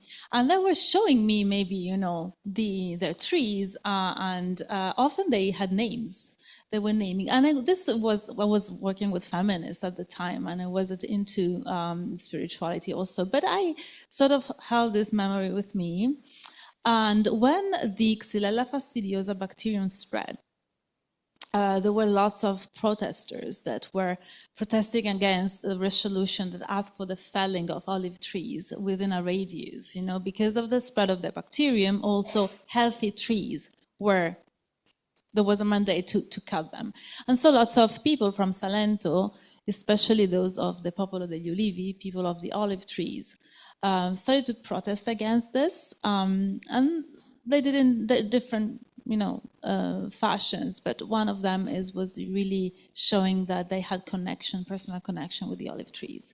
And even the dioceses of Santa Maria di Leuca Ugento, so Catholics, sponsored a video to sensitize the populations against the felling of the trees, in which they, interestingly, this was for the sake of at least officially for the sake of the video, was portraying a funeral for a member of the society, of the group, of the town, that eventually it was discovered it was an olive tree. It wasn't actually a member of the community. But it was interesting that even in a Catholic environment, that was the expression of closeness to olive trees. So there's something going on in terms of connection. Of course, we can explain that, like economically speaking, there were latifundia, and so the little allotments that weren't the best ones were given to families, and they were investing in having olive trees to sell oil, to even sustain the family, and that was more the economic one. But there's something going on and I think we are missing something, even without we're using necessarily the word neo-animism, but we're missing something to even understand political awareness around this Xylella fastidiosa, if we rule out completely of the picture a specific local bond with olive trees. I am happy to say more during breaks if you're curious about that. And for your question, if I left, we can talk more about that, but because of course I've spoken a lot. But I think the munus, the gift, is really at the center of how I learned through Esposito to understand what's going on in Salento. And I'm not erasing, personal, work and engagement, but there's something that cannot be fully whole if there's no connection with the community. So I think that I don't see the two type of works like, being an alternative, but part of the same thing. We have a responsibility also towards the community on working on ourselves, right? So I think it's a two-way thing, but I'm happy to talk more about that. Thank you. Well, I thank Francisca for bringing her view upon time, and I find interesting this idea of putting the past in front. There is one part I cut off the paper for time issues. Geneva used to say that every 80 days we exchange our dress in terms of wearing a past incarnation, resonating with a past incarnation, and this changes every day, every 80 days, and every 80 days the relationships with the past and spirits left in the past, the kind of karmic debt change, and we need to work with this relationship with the invisible world every 80 days. So there is this idea of in-betweenness, as also Paul mentioned, of moving with time, but especially the ability to creatively move through time. So this, putting the past in front, the present on the side, future on the back, and then changing this kind of fragmentary pieces of time. And I think this emerged through the papers, that it is a way to heal by creatively moving with and through time. Regarding the Brasilia, the last question, I don't know if I fully got your question. So how does it work for Brasilia to heal, to be healed?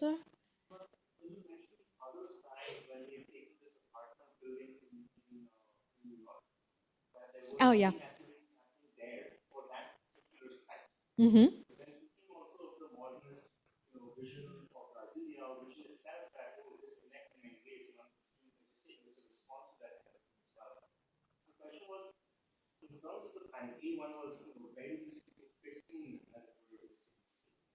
Mm-hmm. For Brazil.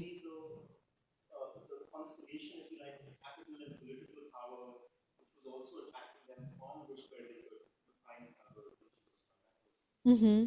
Okay, so of course we know also through Holston's work that Brasilia started from this utopic idea, but then what we have today is a highly disconnected city that reproduces social inequality, especially because the Plano Piloto, the original design of the city, is protected by UNESCO. So people started to build outside of the city these satellite cities, and this reproduces social inequality and is not inclusive at all. So there is this parallel between Brasilia and the Vale do Amanhecer, with the Vale do Amanhecer is presented also by Medium as a successful way of including different social dimensions into the same practice, and trying to, balance the social stages through a practice oriented towards healing humanity in times of crisis. So there is this kind of opposition between the political city and the spiritual city. They also call upon the fact that the foundation stone was set 1 mile away from the valley, saying, well, this is where the capital of the third millennium actually developed as a spiritual city. So, this idea of healing the local land and releasing the local spirits, I find that in different sites around the temples of the Valle d'Omagna Serio in different countries. So there is this connection to the land at a transnational level. Also, Christina Rocha mentioned this in Australia with the transnationalization of John of God. Healing centers are now, in order to open a center, they have to perform rituals to work with the ancestors of the land to then welcome these new forces and then release the spirits of the land as well. So this is a very common idea in this transnational process of spiritualist and spiritist communities. Thank you.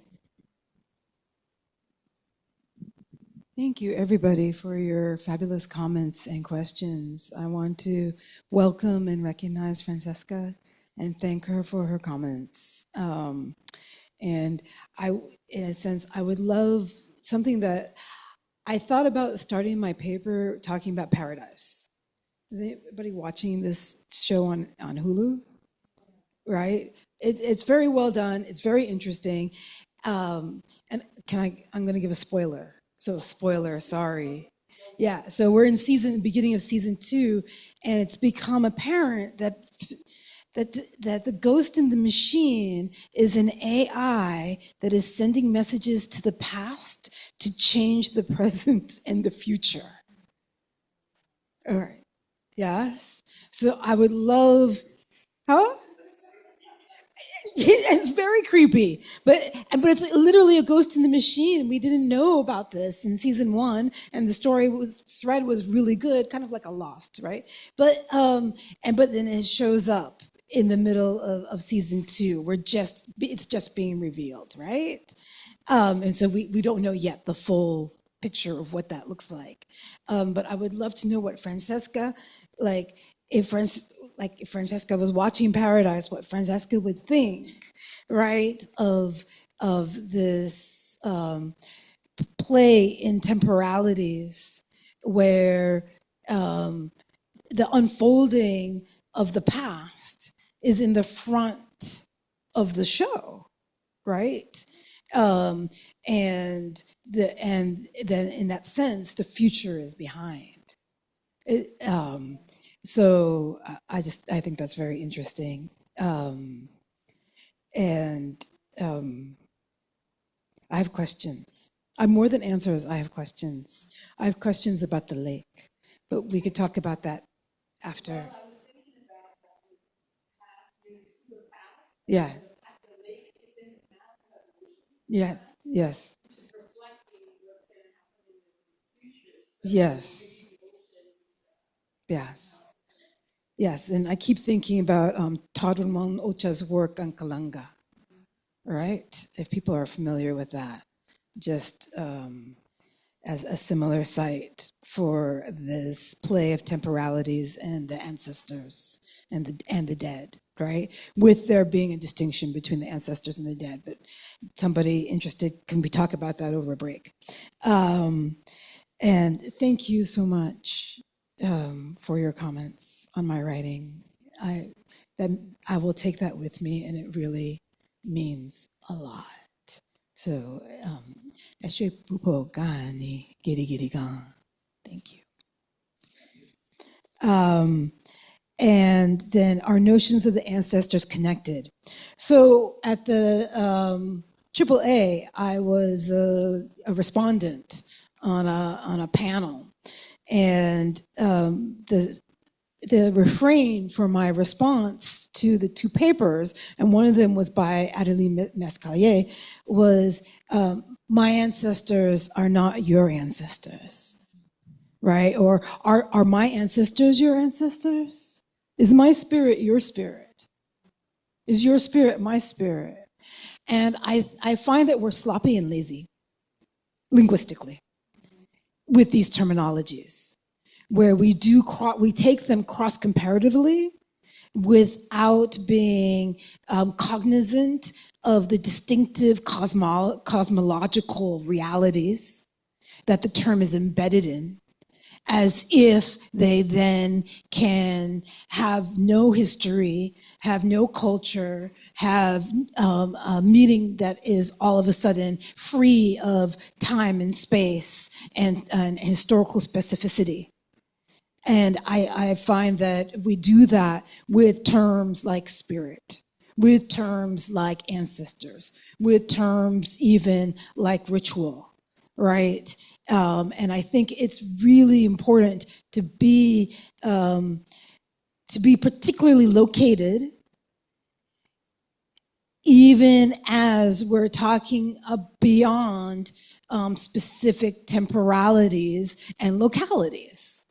So it's a conundrum, right, for how to move in that. And part of it is, I think that we need some new language and some new conceptions to talk about sort of spectral geographies, to talk about relationalities that encompass human, other than human, and more than human. I'm doing some work for a new piece that I'm working on, and they wanted me to write a keyword of spirit in the Caribbean, and gave me like 4,000 words. And it gave me writer's block for a year, to the point that I withdrew. I told the editors, I can't do this. And I withdrew, and I had a meeting with them, because I'd never withdrawn from anything. And so I had a meeting to apologize to the editor. And by the end of the meeting, she convinced me that I had something to say and gave me a new deadline.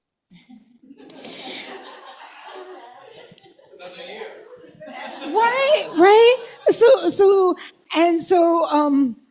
And then, and the new deadline was far enough that I went about my life. And then all of a sudden, the new deadline was coming up, and I started to get like a migraine. I said, "Oh my gosh, I can't fail again. I cannot. How am I going to define spirit?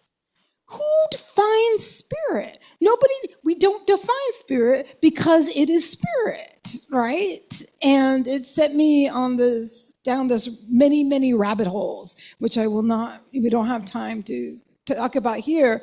But I ended up doing two things that were interesting to me. Is one, I ended up talking about a non-religio spiritual context. Right, so I ended up talking about soca music.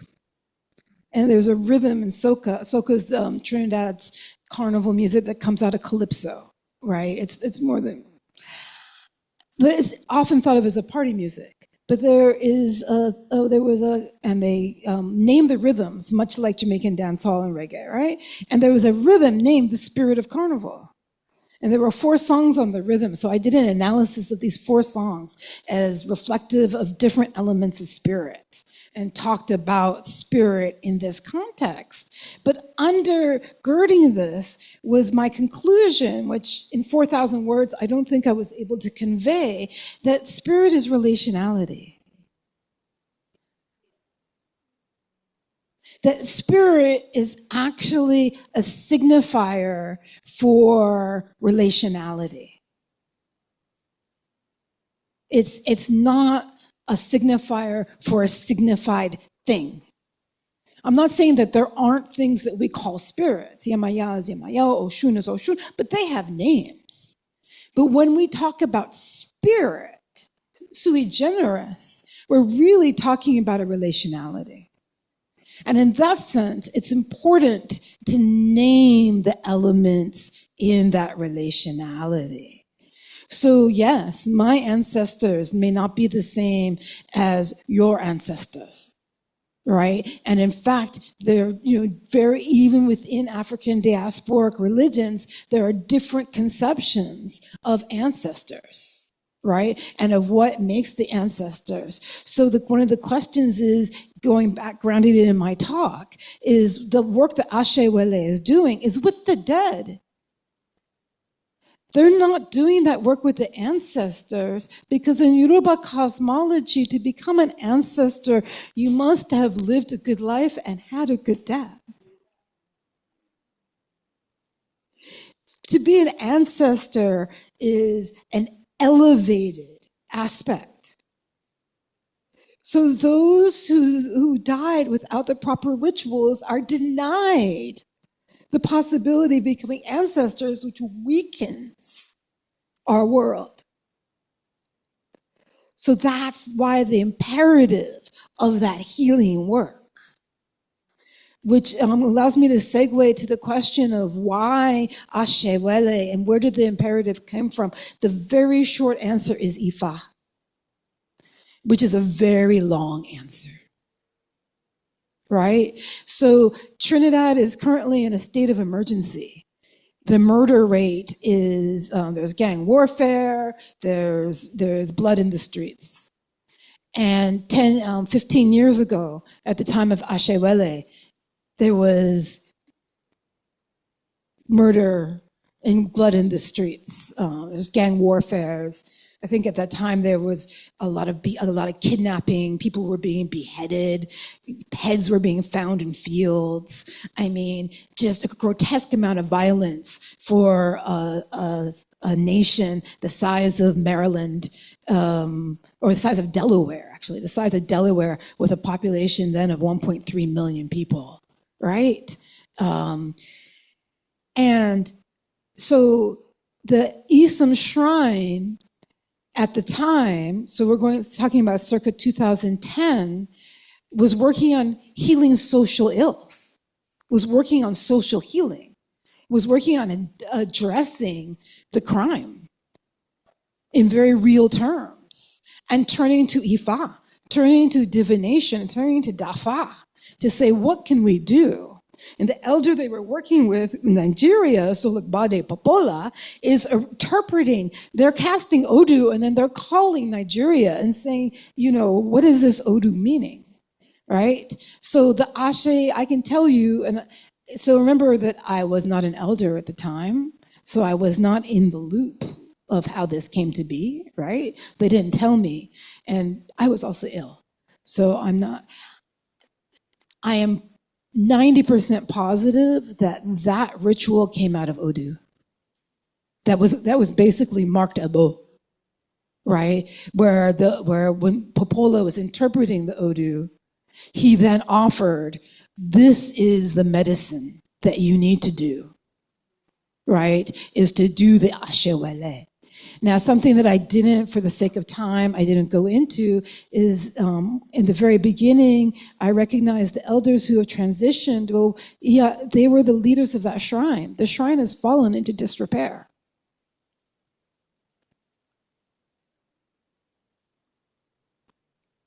Nobody's minding the Ashewele. The work isn't being done. So, I just offer that. So why the urgency of the moment, And thank you for the news about the UN. I will definitely look into it. So I would say that the moment is still urgent. And the last thing I want to mention is I gave a talk, I don't know, last year or the year before, it's been busy, on spiritual reparations for the Center for Reparation Research at the University of West Indies. That is headed by Sonia Stanley Nash. If you're interested in reparations and the movement to reparations, and so part of the very material and political and intellectual labor on reparations that's being done is coming out of the Caribbean, and it has a long history in the different UWI campuses and from like the provost on down, and they've issued reports. They have gone to England and talked to Parliament, and they have lobbied for specific monetary reparations. But as part of that Center for Reparations Research, they're looking at reparations at different levels, and they put together a panel that I believe is on YouTube somewhere. I'll try and find it, on spiritual reparations. And don't ask me what I said in the talk. I don't remember.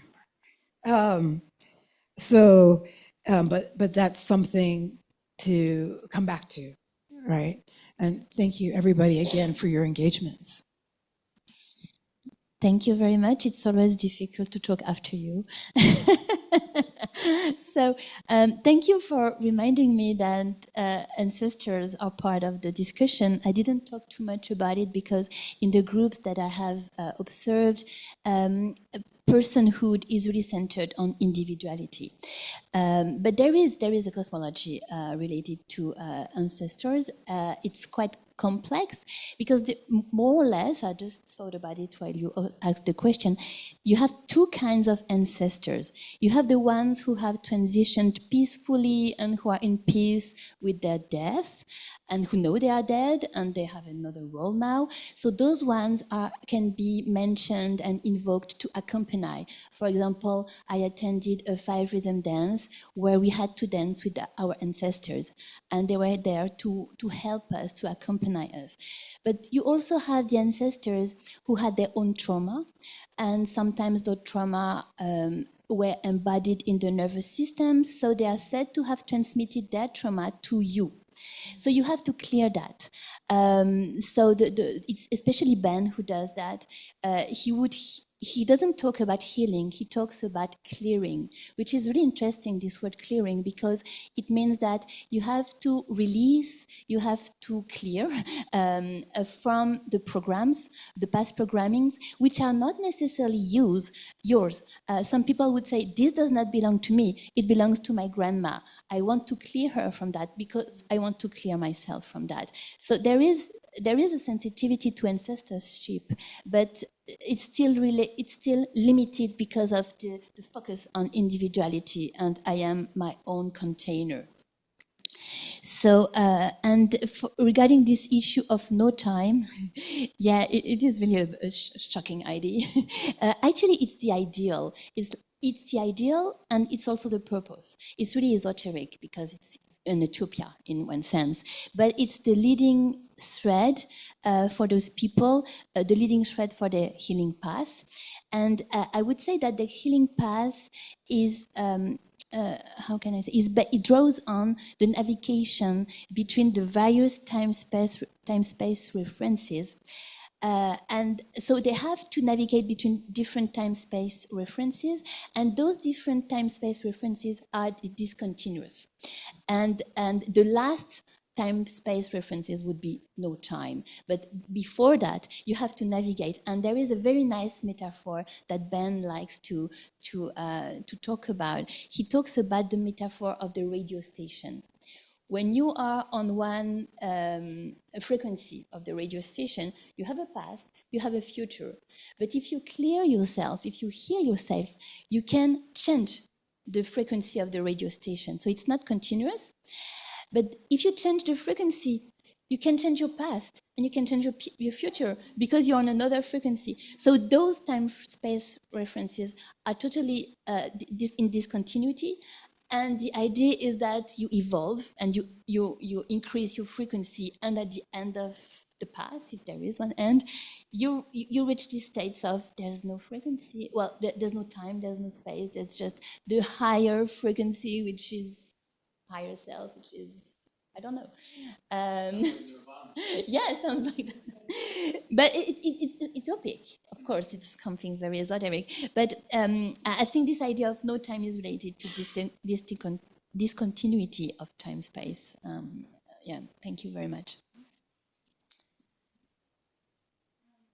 Okay, thank you very much for the Q&A session, which ate almost all of our coffee break, but it was worth it.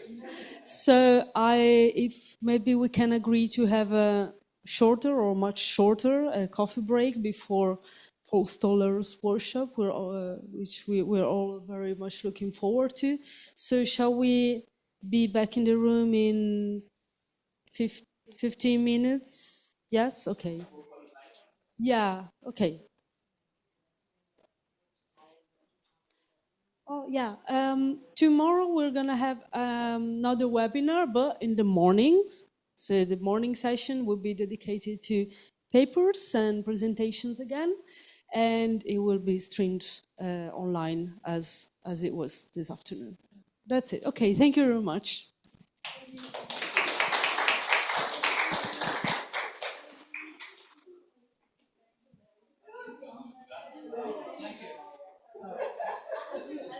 Yeah, this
But this is not the computer. This is first the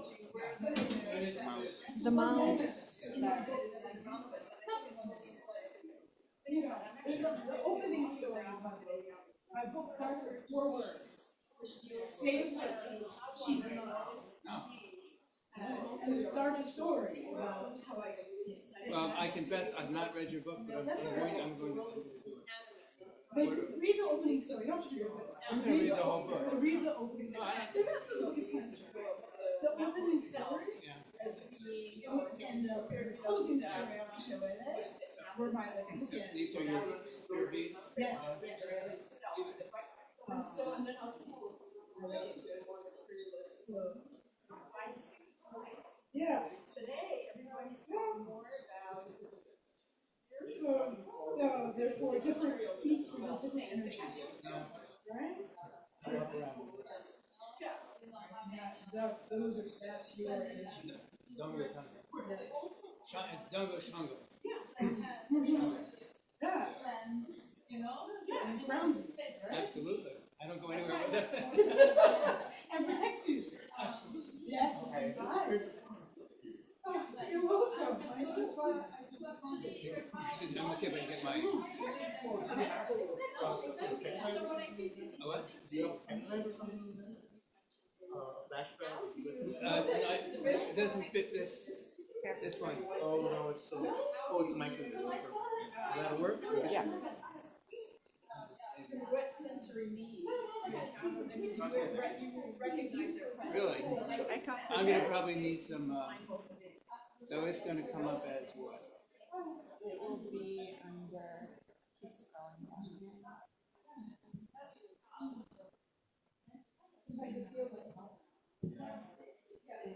Go down a little more.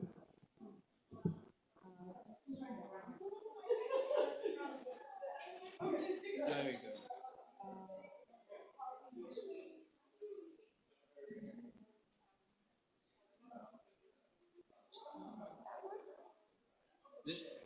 Is it in all the way?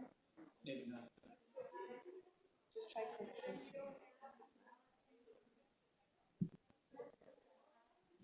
And then save. And then let me just see if I can see it down there.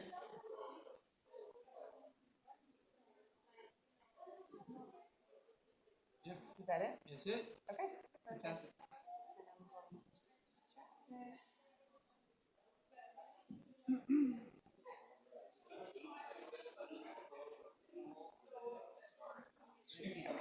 Let me try it.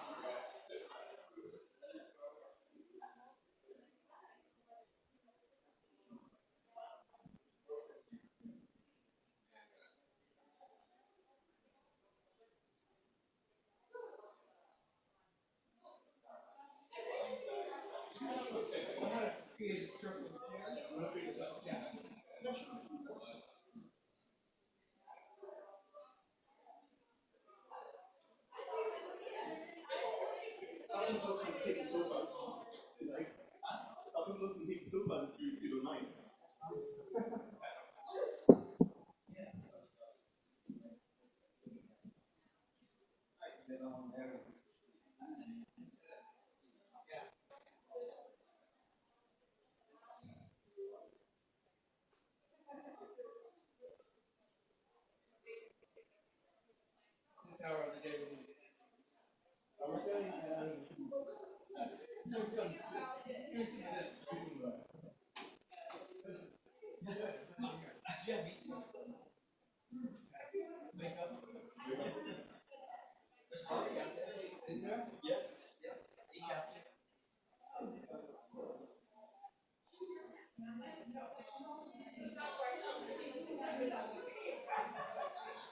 We're going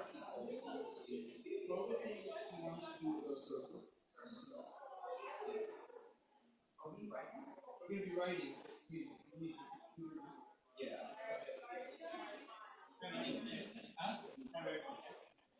Absolutely. That's permitted. All is permitted. Right? All is permitted. Brothers Paramount.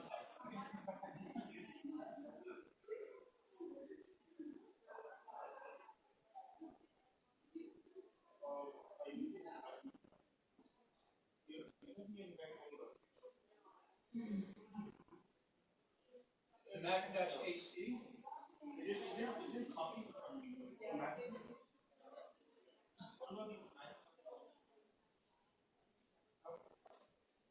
Try again.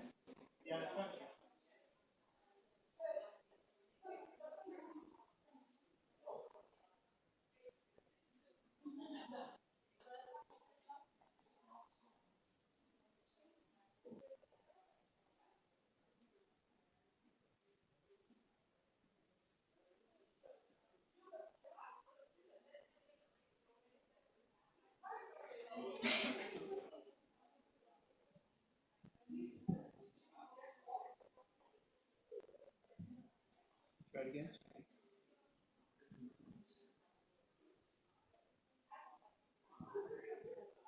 Okay, that's your folder. That's right. No, this is your device. No. Oh, there it is. There it is. Okay.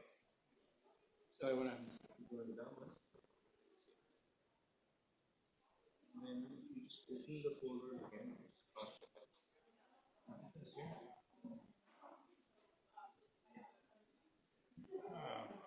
This file open.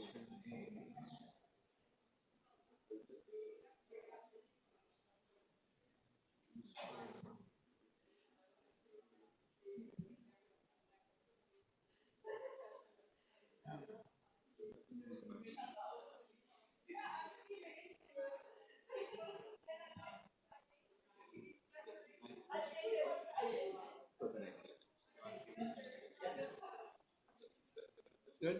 Okay. Untitled. Eject. Right here.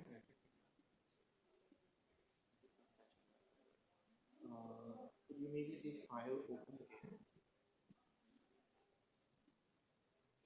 Scroll down and do that.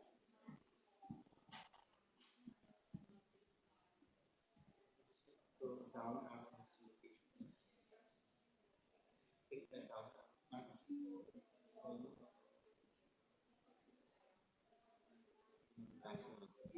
Why don't you try it? There you go. Okay, there we go.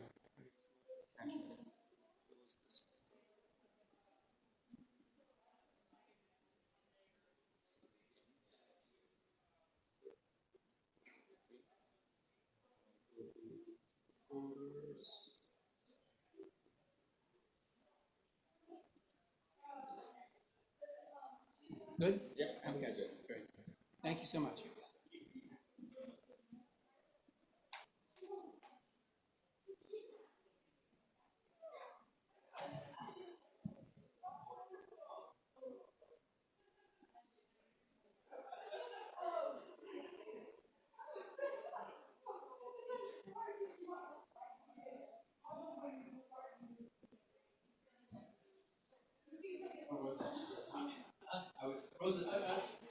She's doing okay. You feeling okay? Yeah, her parents are needing some.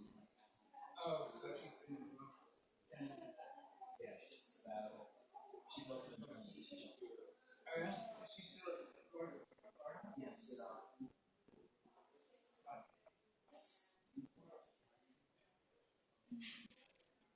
Just a law last few months.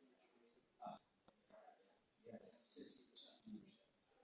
And that was the case last year. I'm not really sure what's changed.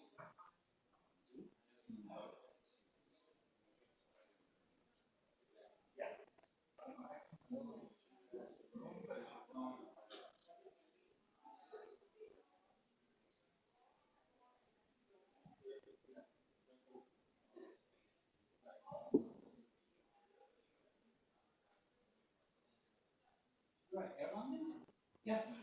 I've been there for 3 years. Yeah. So you're visiting? You're visiting me? No, I'm Caroline. I'm not from there.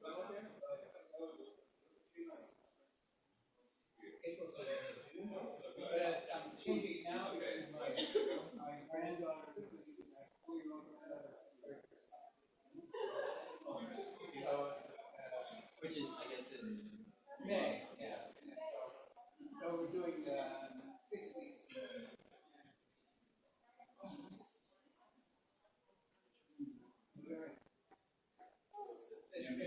It's 14 kilometers. Oh, okay. Oh, yeah. So, and then the trip is about an hour.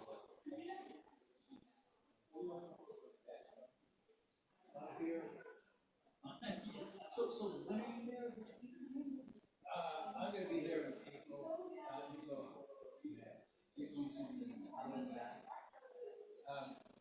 have a return. Probably.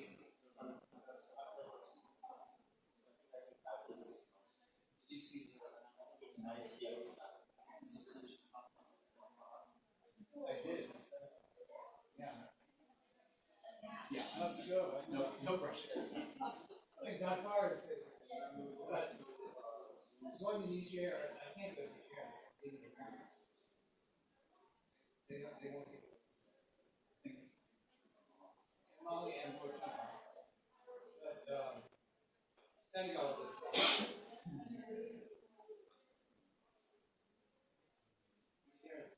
I have a friend that I met. He's from Mayhan. Very small town. I remember Mayhan. Yeah, so I met him my first year. He was a medical student. He became a surgeon, married in Germany, married a German physician. And taught, he was a thoracic surgeon. He taught surgery. And he did that for like many years. He's also a medical. Direct descendant of us. So people in his care. Yes, because he was a tourist. He was a tourist. I didn't know that mine was. Mega is title. Oh, sorry, not N-A-I-G, not the N-A-I-G. Oh, but you pronounce it Mega. Mega. Oh, okay. Well, that's what I thought it was. Mega, I think.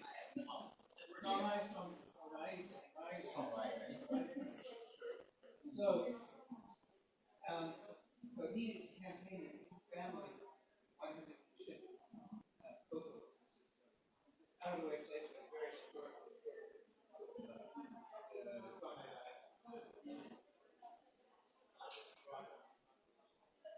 And So he had to campaign.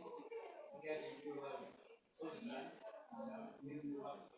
and he asked me but when you become a chef, competition is deadly. So I told him, you have a wife, beautiful wife, you have a son and daughter, grandchildren, you really want to do that. And I said, if you're going to do it, make sure you have So he connected with someone who was spiritual. No, it wasn't mine.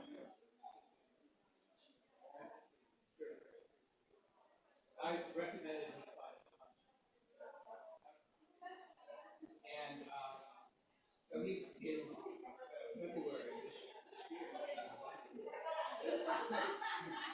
and in Boko Haram, not really, Al Qaeda and there are other non-religious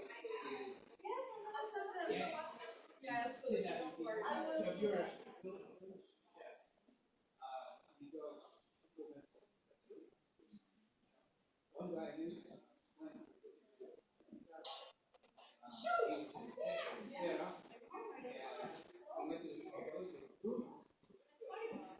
and then so they had to go and they do projects aid and that's what it's going to be 6 months of the year. You can't go and visit this.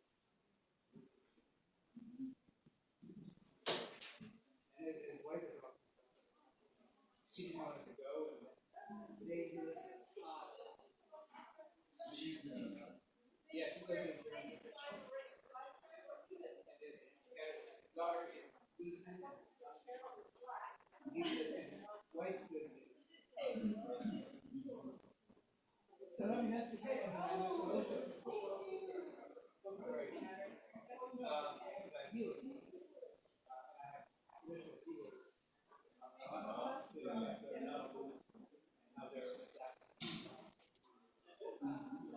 Yes. And then I'm doing also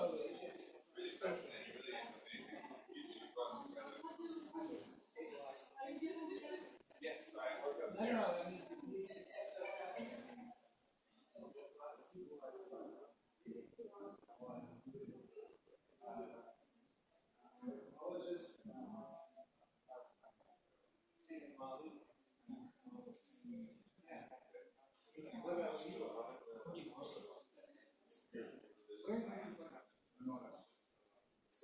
where is it between what? Oh yeah,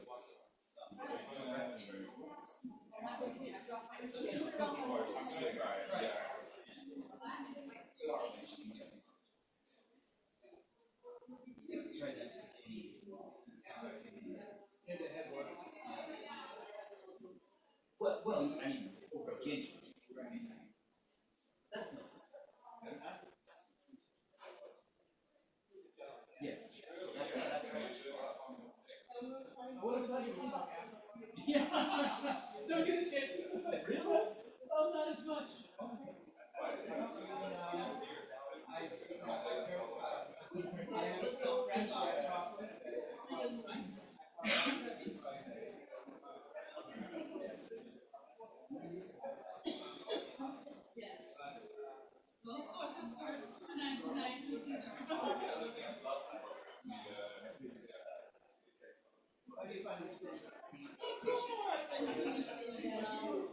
Wait, being here. Oh, nice. Putting the journal into translate. Well, it used to be one time a year. Yes, 2 times a year. Change the top. Indiana universities. And they're very simple. And they're very simple. I'm thinking hard. And encourage if he's interested. Maybe have it.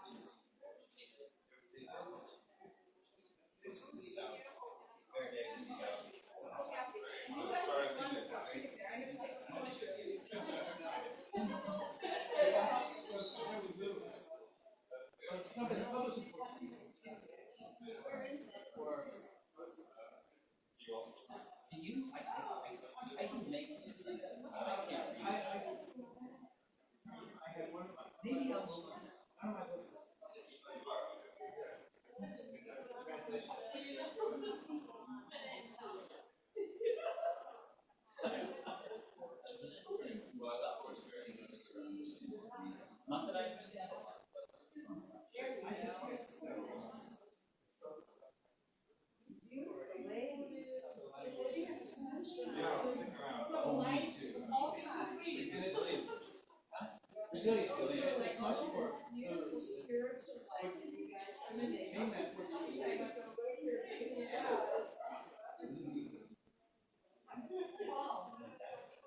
Here we go. Let's just take it like this, and you guys are more. Oh, you want to put your hands together like you're thinking? Darling, you got a long way. Me too. There you go. That's a nice photo. Thank you. I'll have to get one and send it to you. I'm not seeing it.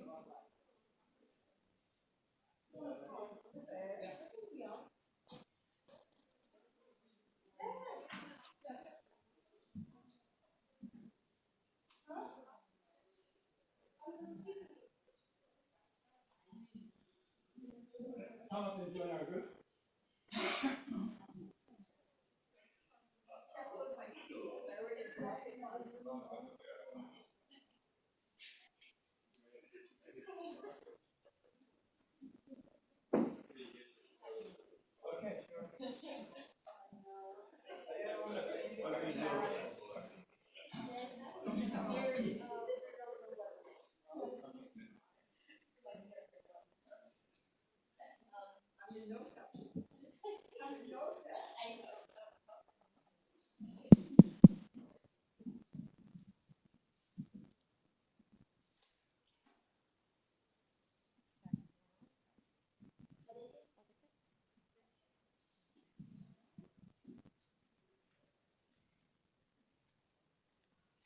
Okay, we can start this session. I'm honored to introduce the one who inspired many of us, Paul Stoller. Well, what to say? His sensory ethnographies have inspired most of us in our work, and especially his way of writing and this idea of storytelling as part of the ethnographic endeavor. And so how can we weave together these narrative aspects of our work with the theory and make our ethnographies more engaging and even reach the public and you know, sensitize around themes such as healing crisis, healing in the ecological crisis in particular. So this workshop, it's a writing workshop. Paul will start with the ritual, and he will guide us through this storytelling. Thank you, Paul. Okay, thank you. If you could all stand up, let's make a circle and bring our hands together. So it's late in the afternoon. We need a reset, right? Yeah. All right, let's go on.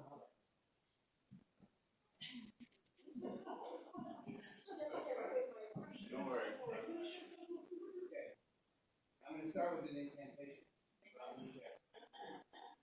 Southern way in the I speak to the east. I go southern way in I speak to the west. I go southern way east. I can speak to the seven heavens. I go southern Gandhi east. I can speak to the seven hells. I go southern kala. I southern Kukwe and Devi. I will talk until my words go to Devi's house. Devi go Borigine. Devi was before people. Devi Akatuno Fonda. And Devi sent us the path. Devi no Fonda Sumanase. Sumana no Fondo Yanduse. Yando no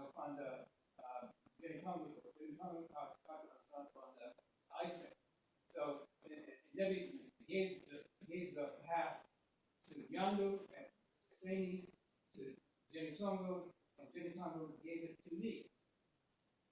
I wanted to be email. Mine is as good as theirs. Welcome go eat bongera is in their head. Welcome go eat is in my head. Welcome go eat binera, what's in their heart is in my heart. Welcome go eat mayo, what is on their tongue is on my tongue. I know Jason gave California. You know, he gave 7 hatchet house. He gave.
Yale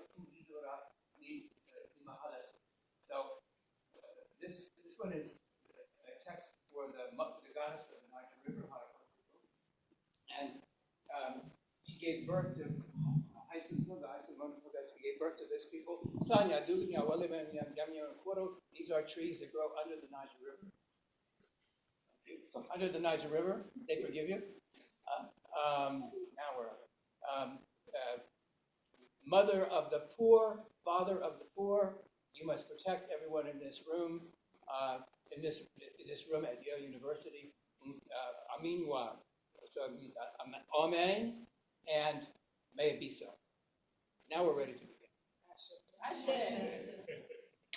Okay. All right.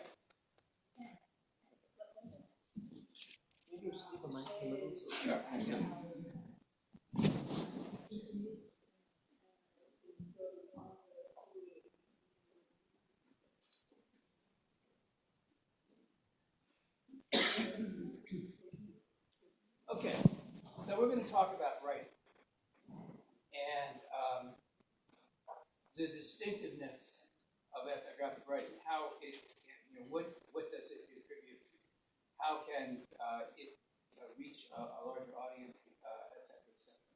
So the first thing I want to say about writing is that writers create communities.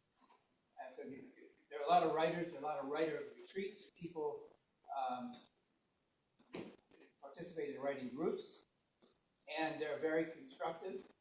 So I've been doing these writing workshops for a very long time, and each time that I've done them, usually they're 3 to 4 days, very intensive days.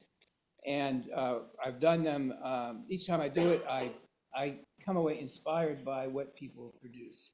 I usually start by taking, getting an example of very bad academic writing. It's pretty easy to find bad academic writing. So the person that I pick, no, it's not you. It's Bourdieu. Bourdieu. And I'm always asked, we're reading this in English. And I say, the French is just as bad, believe me. The French is just as bad. So, and then I ask them to try to make sense of what Bourdieu is saying. This is from, you can open up any page of distinction, his magnum opus, and find bad writing. It's not, without exception. And the conclusion is especially turgid. So, and I asked them to try to rewrite this so that your grandmother or grandfather, your partner, your brother or sister or your child could understand what he's trying to get at. And what it does is it loosens up the institutional constraints that people have to feel like they have to use passive voice, they have to use jargon, et cetera, et cetera. And that's just how I begin the sort of history of it. And the other thing is that people get very nervous about their writing. Is it good? Is it not? And I'm here to say, I look back at the writing that I did many, many years ago, and look at my writing today, and it's an evolutionary process. And so anyone can learn to write well. What you need is a community of people. You cannot write a book, in my view, you cannot write a book by yourself. You need other people to help you, and other people to lend their voice, their constructive criticism. So you develop skills. The other thing is that to write effective narrative ethnography, you need to, take expository risks, take some risks, try something different, play with things. My mentor Jean Rouch used to say that you need to play and play with different approaches. Maybe they'll work, maybe they won't. Play with it. Be playful. Be creative. In so doing, you also it's important to read other writers as models. And for this kind of writing, the people that you read, there are anthropologists who do this kind of writing. There's Piers Vitebsky, for example, who writes beautifully about Siberia. Ruth Behar, of course, is one that she writes beautifully about just about everything. Kiran Narayan is another one who writes just beautifully. So there are people out there who do this. They do this kind of narrative storytelling. And, so there are also creative nonfiction writers that kind of do what we do as ethnographers, but they do a beautiful job of evoking space and place, creating crafting character, and constructing dialogue.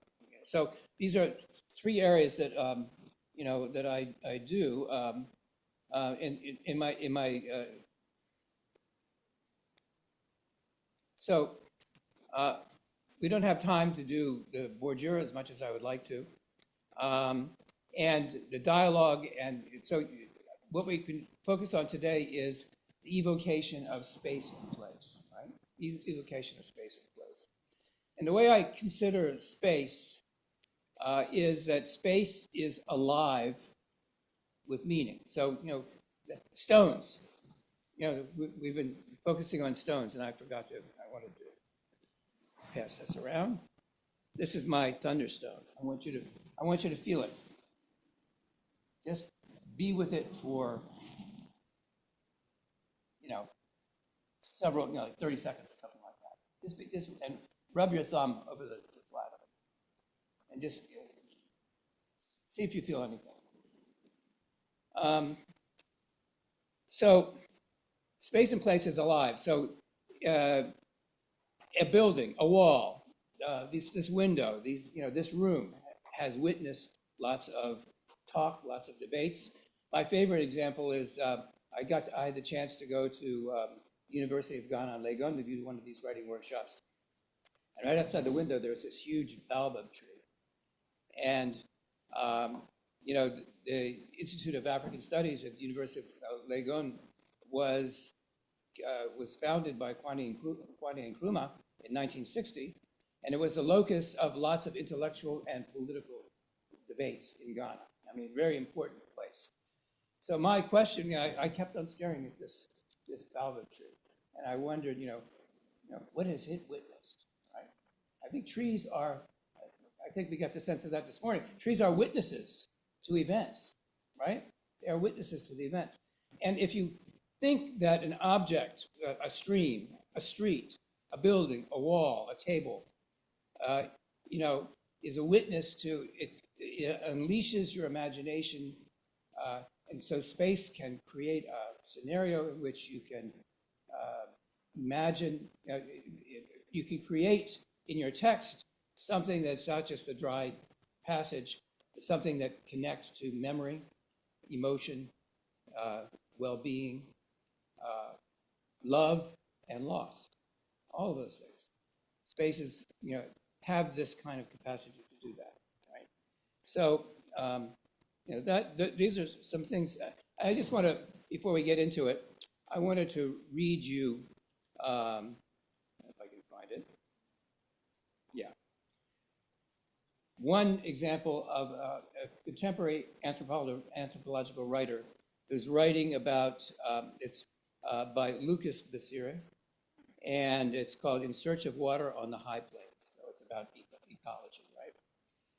He's a fantastic writer, right? Listen, so when you listen to this, just close your eyes and see if you can visualize what he's writing about.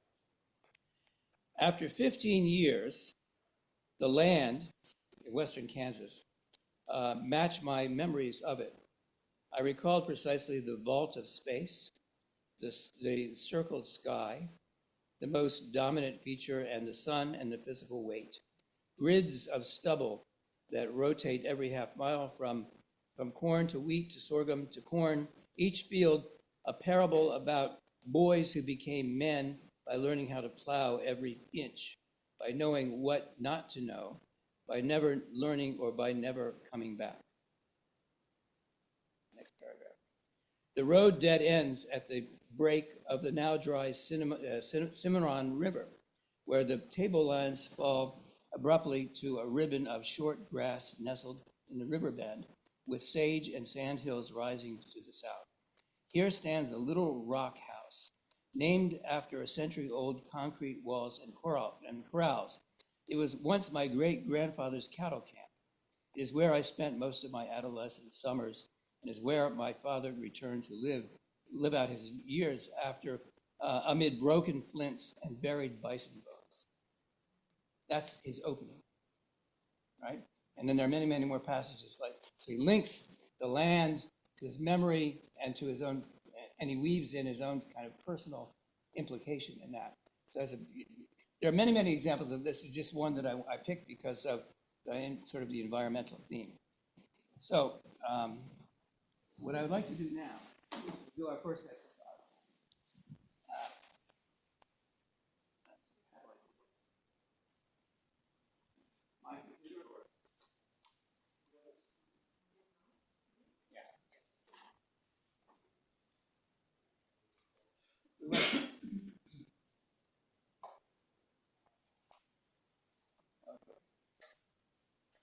So we want to go down to the second slide, which is a video.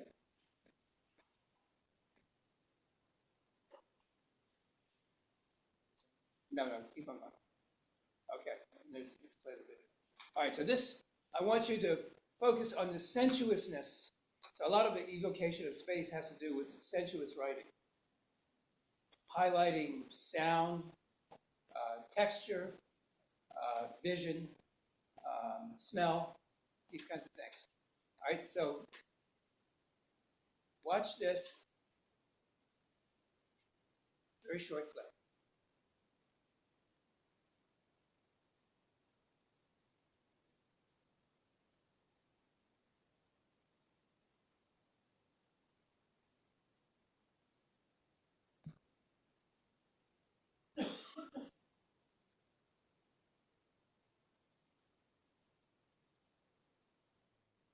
Okay, I'd like you to write, when you're doing a description, the thing is that the great writer Isaac Bashevis Singer used to say that you don't want to describe everything in a scene. You want to leave a little space for the reader's imagination. You don't have to describe every detail. So what you see here, what you feel here, what you sense here. So write me, in the next 5 minutes or so, write me a short paragraph of what you see and what you feel. And we'll go around and we'll hear what you have written.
Want to take a minute?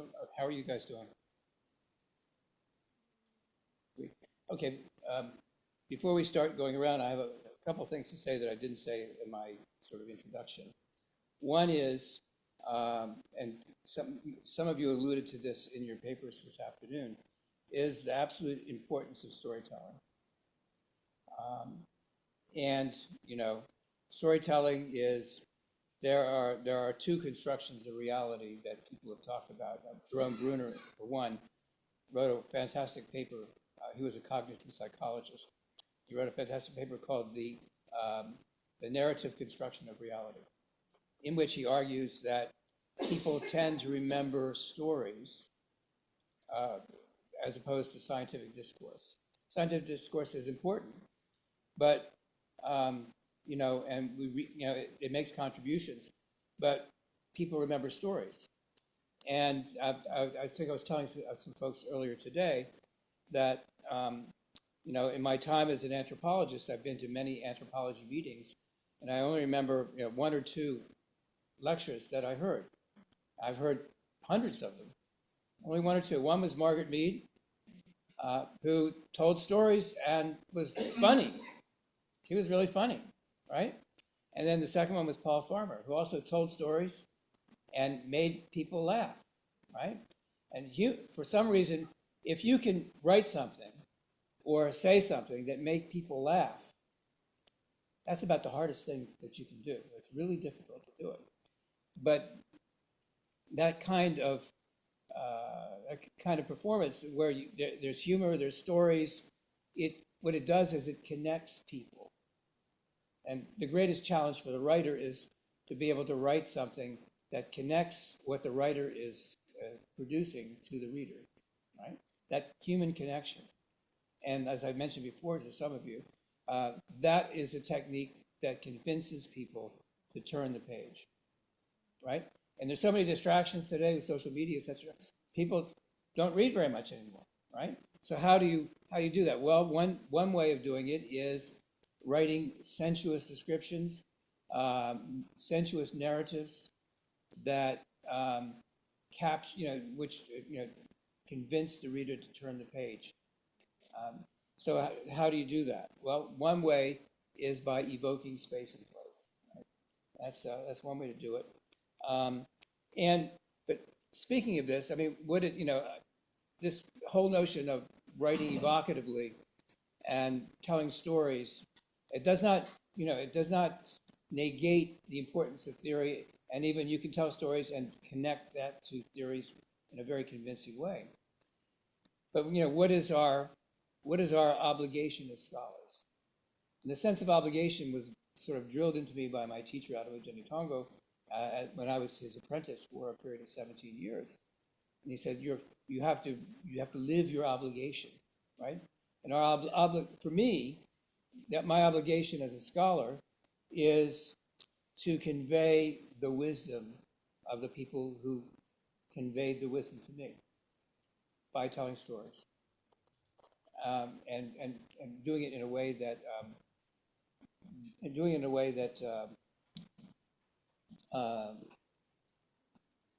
connects with people. Okay, so I've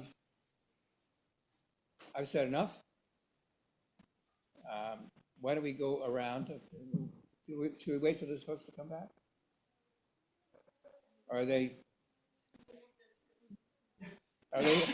fleeing? Oh, okay. All right. Okay.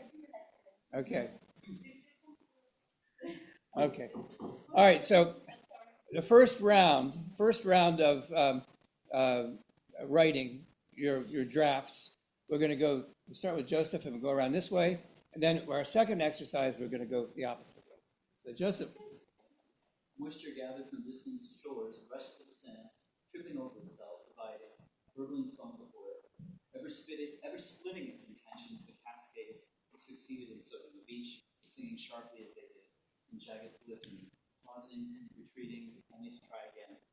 This being, both one and many, shifted beneath its higher part, blue below, blue above, the sky had seen it all before. Beautiful. Beautiful. See, this is what happens in these writing workshops. So, thank you. That was it's wonderful. Thank you. Emily. Kind of recall the image, sensation from the past. Okay. So the waves crash on the shore, the bubbling water releases salty particles that land on my skin, giving sticky sensation.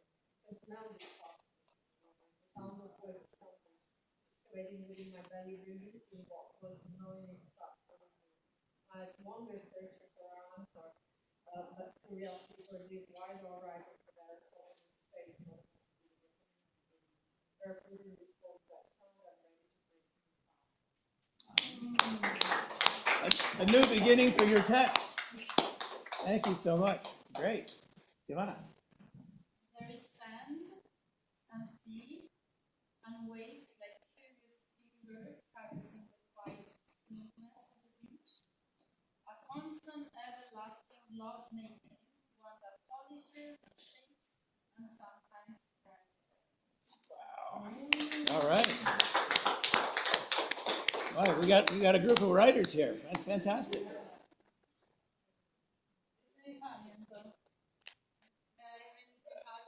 Sure, let's listen.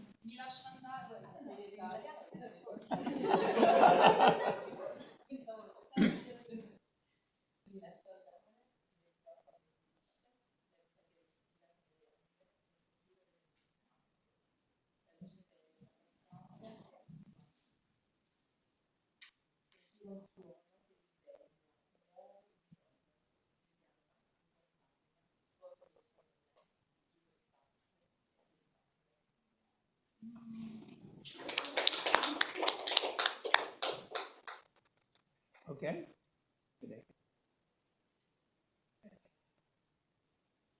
Like reflecting off the waves, pushing down, even as they left shore, the tumult of sea foam.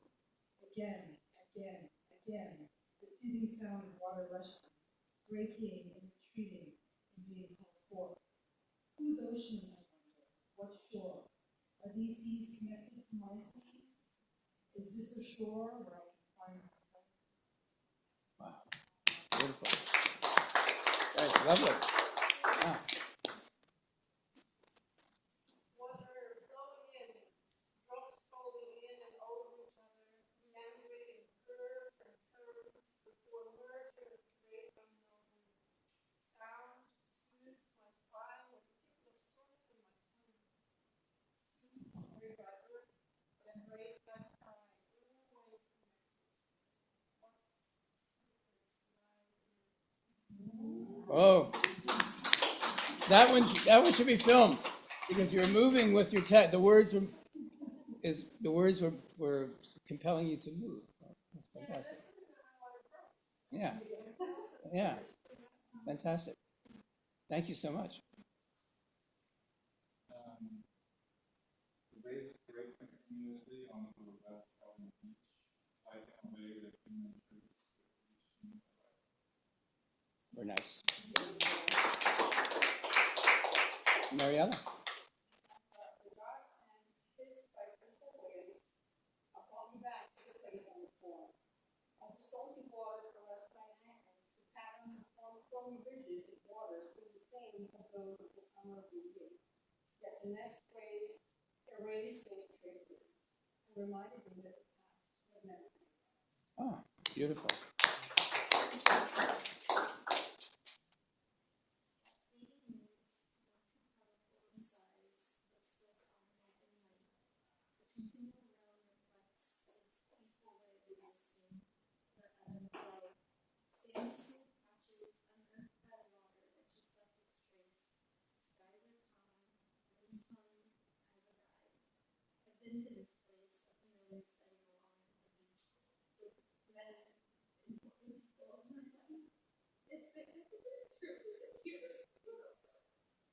Thank you so much.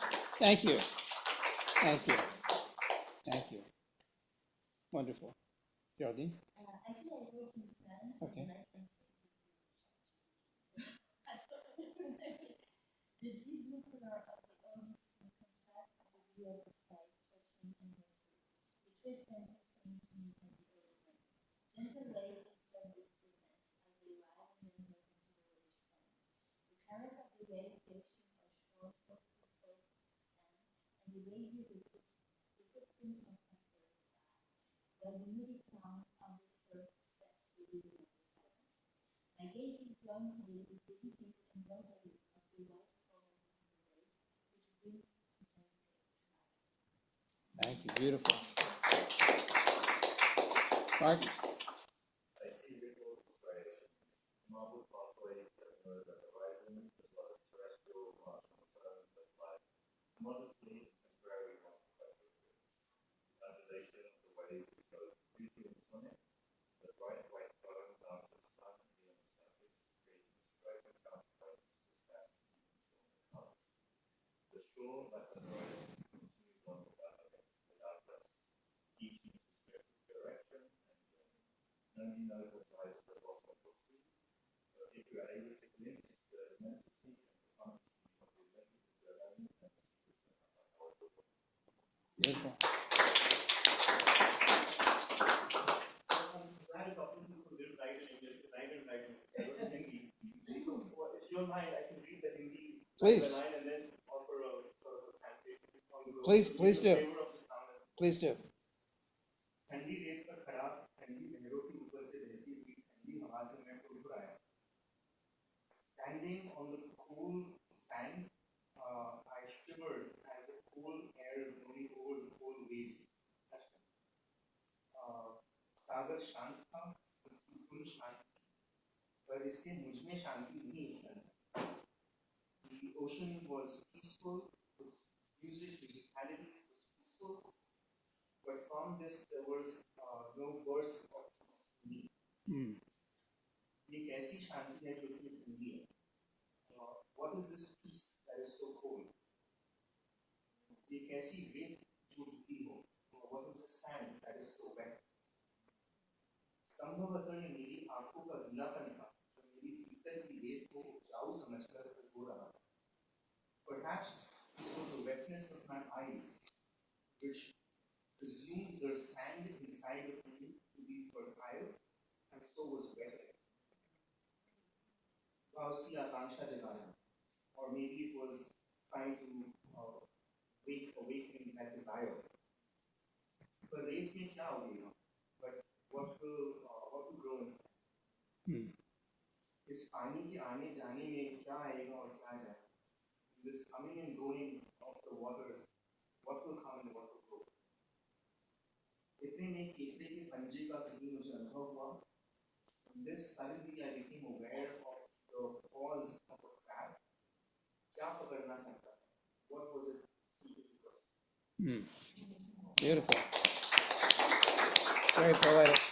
Lovely. Yeah. The smell of salt impermeates the air, prickling my nose, and the skin my face, as winds scratch gently at this colorless bridge. The sky has an orange color, and the sun seems bright, but I have trouble knowing if it's dawn or sunset. Time doesn't seem to be the horizon, as I look around, seeking for somebody, anyone, or anything, but being surrounded only by the scent, the sun, and the birds.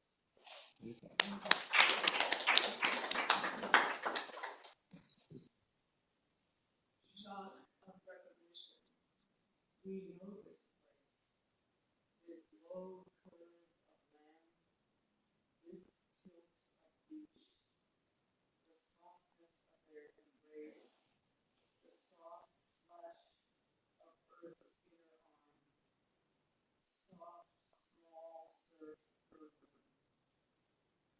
We know the wind here, how it traces joy in cloud and sea. We know this salt and this seaweed, this God's cry. We know all this full well, just as we are fully known by this place, this abiding place that has cradled our body and held our soul,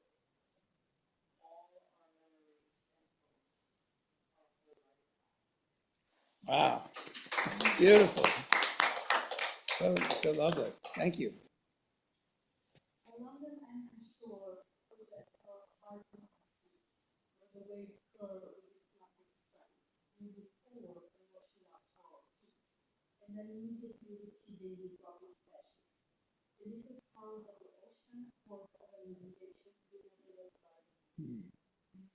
Very lovely. Okay. So one of the things about ethnography is that it gives the reader, if it's well done, a sense of what it's like to live in what it's like to live in a particular place. What does it feel like? What is the air like? How does the air feel? What are the smells like? What are the sounds like? What are the tastes like?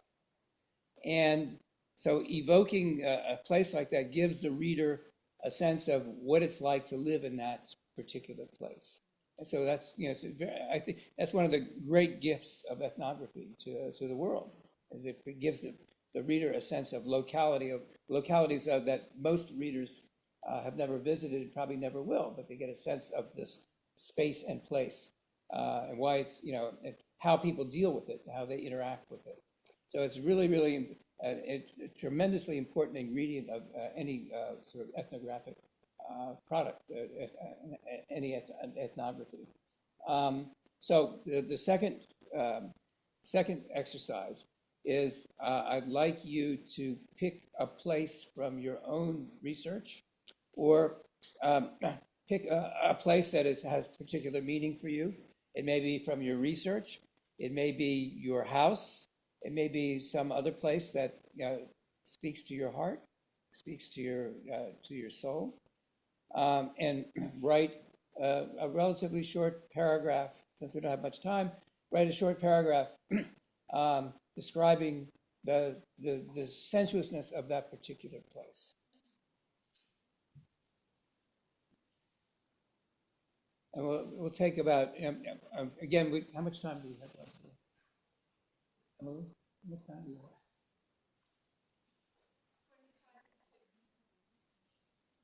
we have? 25 to 6. How much time do we have? We can stay here. 6? All right, so take 10 minutes.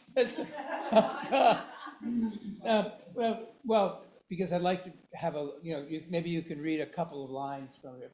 So that's the problem with this. We spend a whole day doing this sort of thing rather than an hour and a half. Okay.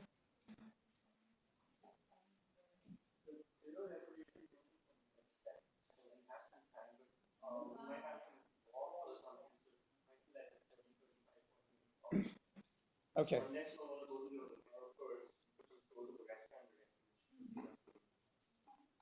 Up to you guys. Okay. Right away.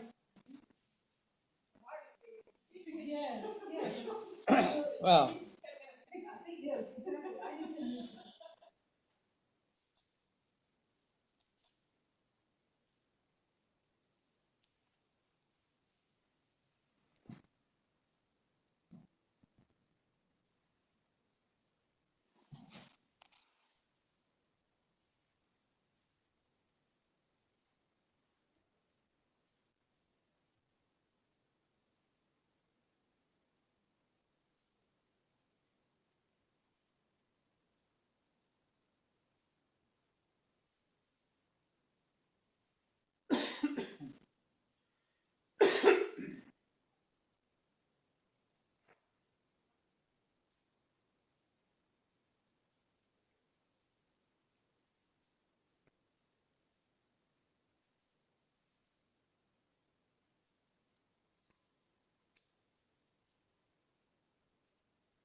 we start?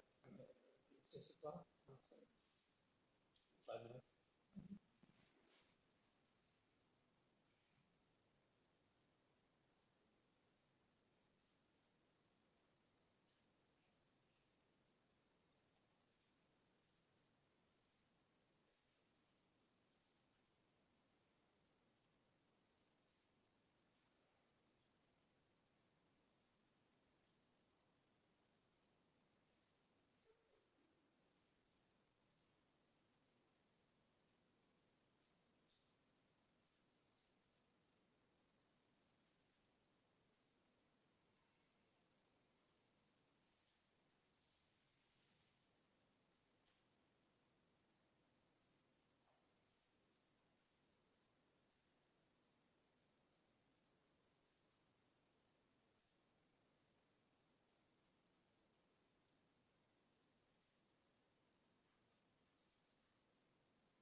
So in the interest of time, maybe we should begin. Yeah? I'm going to read one of mine. So, clack. A sharp sound shattered the hot, dry air above Tillbury. Another clack, followed by a roll and another clack, roll, clack, pulsed through the stagnant air. The sound seemed to burst from the dune that overlooked the secondary school of the town of 1,000 people, mostly Songhai speaking, in the Republic of Niger. The echoing staccato broke the sweaty boredom of a hot afternoon in one of the hottest towns in one of the hottest countries in the world, and like a large hand, guided hearers up to the dune, to Adamu Janitongo's compound to witness a possession ceremony. The compound's 3-foot millet stalk fence enclosed Adamu Janitongo's dwellings, 4 straw huts that looked like beehives. At the compound's threshold, a high-pitched whine of the monochord violin greeted me. Inside, I saw 3 drummers seated under the canopy behind gourd drums. Although the canopy shielded them from the blistering Niger sun, sweat streamed down their faces. Their sleeveless tunics clung to their bodies. Patches of salt had dried white on the surface of the black cotton garments. They continued their rolling beat. Seated behind them on a stool was the violinist, dressed in a red shirt that covered his knees. Despite the intensity of the heat and the noise of the crowd, his face remained expressionless as he made his instrument cry.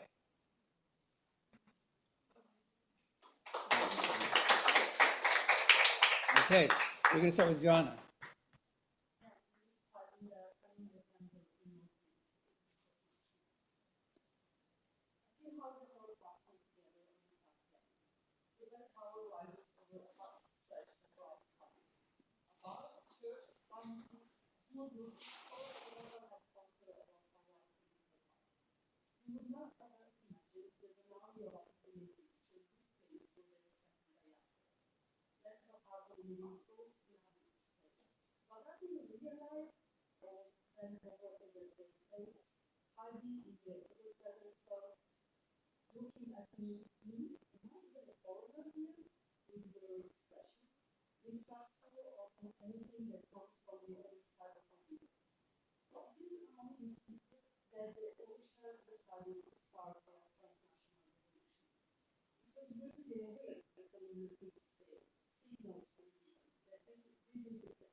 Great.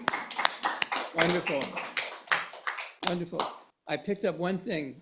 I'm a real stickler for, we often take shortcuts in doing description. So you said they had a weary look on their face. What is that concretely?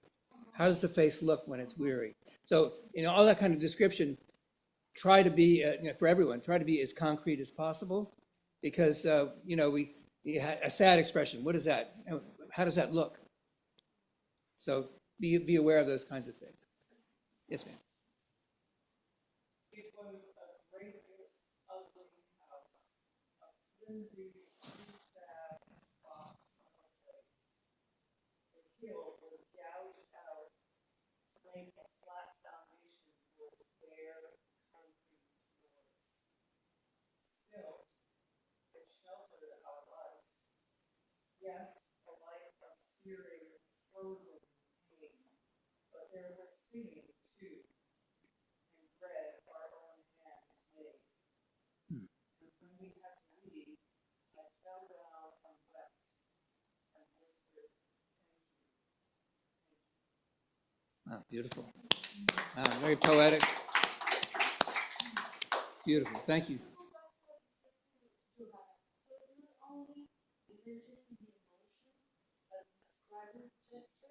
Yeah.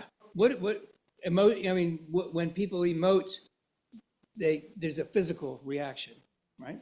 So if you can describe that in some way, that makes it just much more poignant.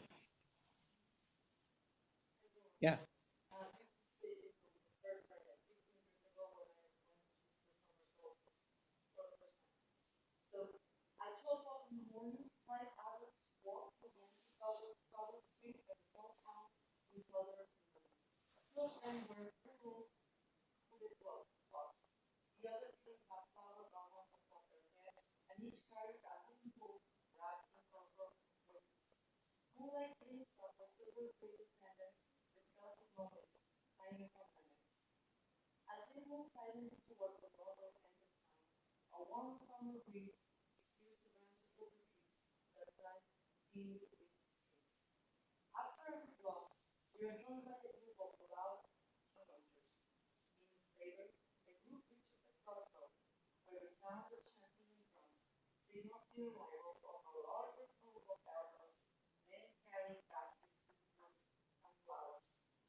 sometimes with strolls at dawn.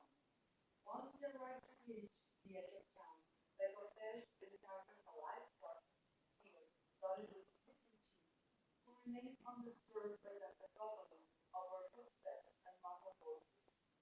It is still nighttime, but the light of the weaving of the waning persimmon makes it possible to discern the silhouette of a narrow trail going across the field.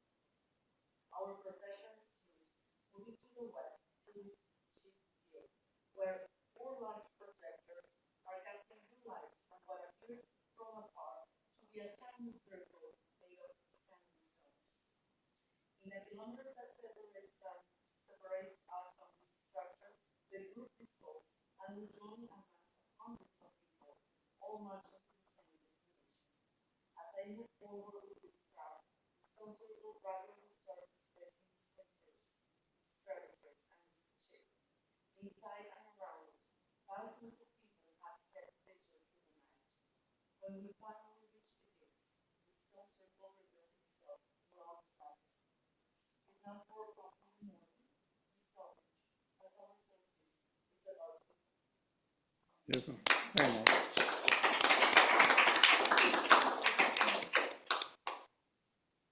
But the same thing again. I think you see harmony with in the backyard of the house, there was a very large tree. उसकी छांव में विशेषकर मोटे-मोटे चक्के पर गाड़ियां हट जाती हैं, तब बहुत खुला रहता है. And its shadow and its shade, especially when the car on quick wheels was moved, and I would play a lot. Cricket, Coco, Holi, cycling, Coco, Holi is the प्यारी दादी कहती थी कि इस पेड़ पर फल होते हैं. My darling grandma would say that there will be fruits on it. Palm, lychee, dono, mango, lychee, both. वर्षा में इस पेड़ की डालियों के नीचे पानी पड़ता है. In the monsoons, underneath the branches of the trees, there would be a lot of water. Water would come. Age didn't shower, but on hot days or lots of sunlight, there would be a shade. पेड़ के नीचे एक दिन मधुमक्खी के छत्ते के कुछ टुकड़े पड़े हुए. One day, in Italy, I saw some pieces of honeycomb of these honeycombs. कभी कौवे का चिपचिप घूम मेरे दुष्ट चाचा जी पर पड़ा हो. Perhaps at some point, a close species might have fallen on my way on the road. Sounds like he deserved it. Martin.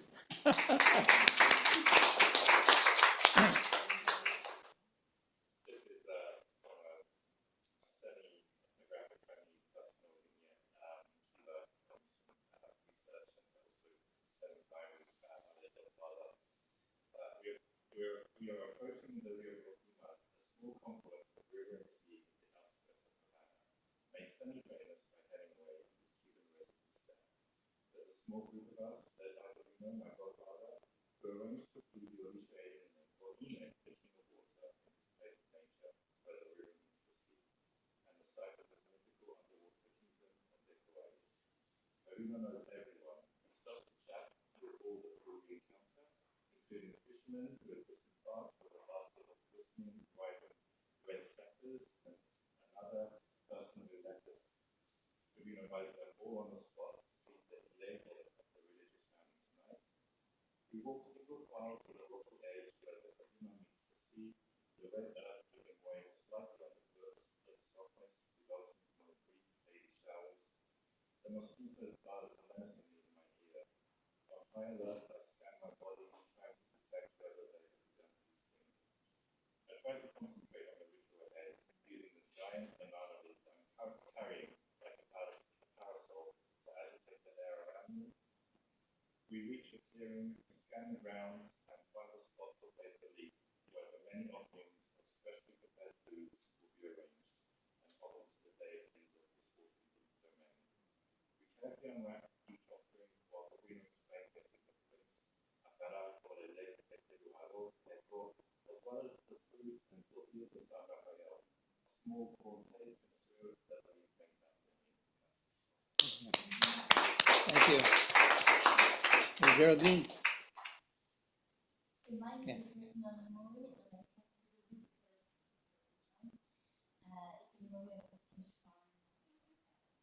The places in a festival dark on them, waterfall between difficult things, and right today, indoor fountains, let water trickle for relaxation. To me, they sound from that water was serious and frightening, because I knew it would reach a fish of all colors precisely, as I associated with hostile beings. The deeper one went into the forest, the larger the fish in the vaccines became. Their Latin mouth, constantly moving as if to swallow me, their expression that sanctuary its eyes that revealed their indifference, and their skinny, scaled bodies, both fully fat and disgusting. I much preferred the small artificial vessels built inside the concrete building at the entrance of the fish farm. The roar of the flowing water always few, but at least the little tap falls stream between sea hamlets. I amused myself by wandering between my scenes, walking along my steep-edged beaches, flirting with the fleeting fear of slipping and falling among these potential monsters. The fish farm was surrounded by a large forest, more or less untamed, and my father and I would walk along with the brush, telling ourselves that this place was a shelter and belonging only to us.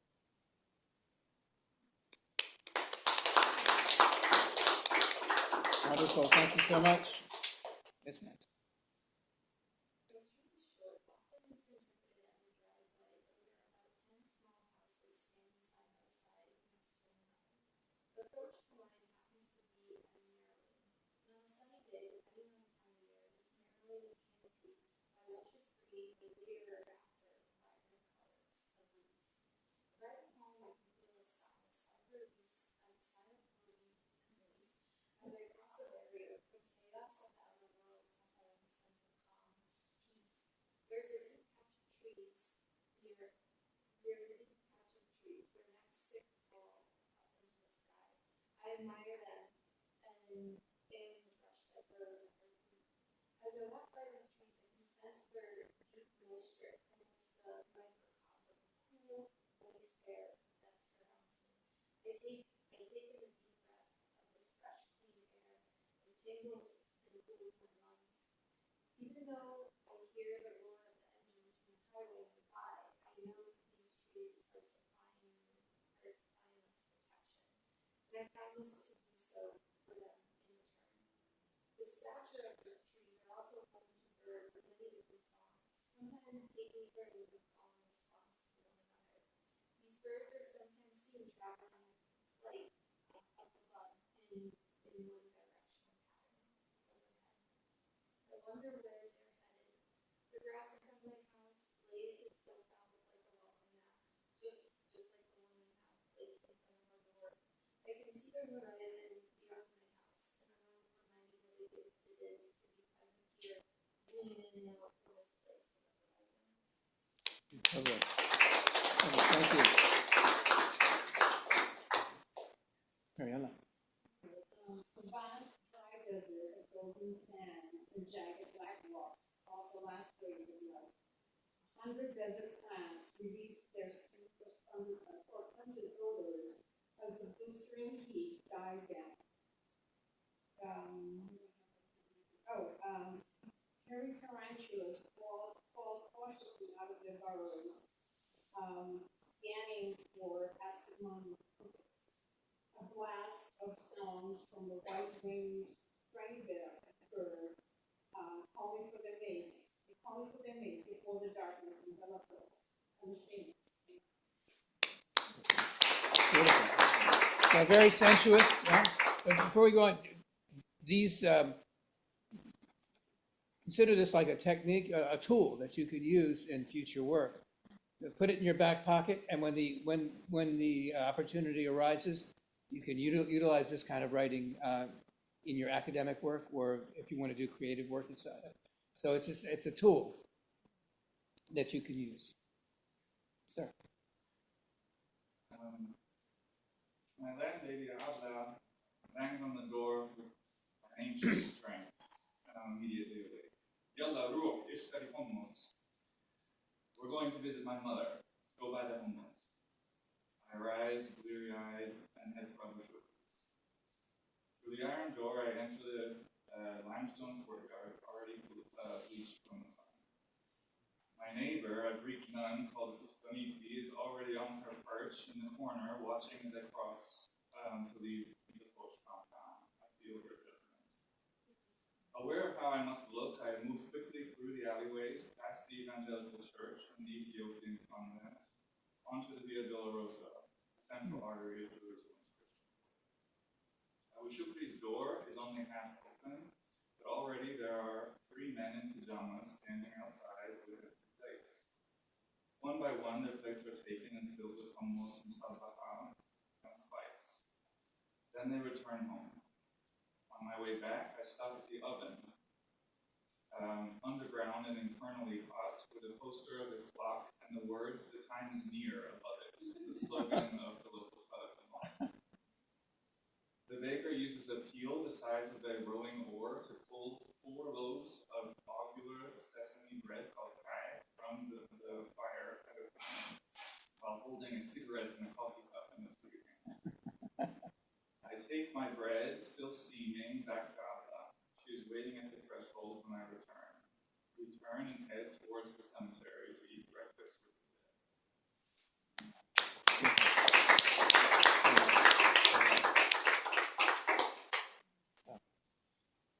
This is also a personal memory. I like to spend a little time in beautiful sites. And it is Salem that night when the veil between worlds are thin, when autumn finds itself at the doorstep of winter. I am in the dark and cool of the dawn. Night arrives, and the sacred fire I lit at the entrance to open the ceremony slowly dies down. The occasional flicker convexing an ancient stone. I feel the dragon lines flow through my body as I lie with my head in the west and my feet stretched to the east. In this tomb held in a lap of the mother, the dreaming begins. A Neolithic shaman reaches inside and gently takes out my womb as the tribe is singing. From it grows a tree of delight, which stays with me as the day dawns, before I go to the clinic of sharp precision for robotic removal procedure. Viewed across time and space, I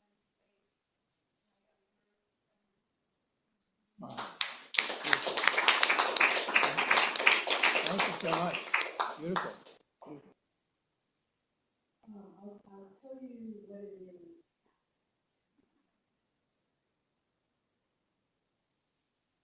As I looked up, the force of water from the fire hose hit me just so, drenching my face in a cascade that ran down in purple, green, orange rivers as the paint from the dawn was washed away.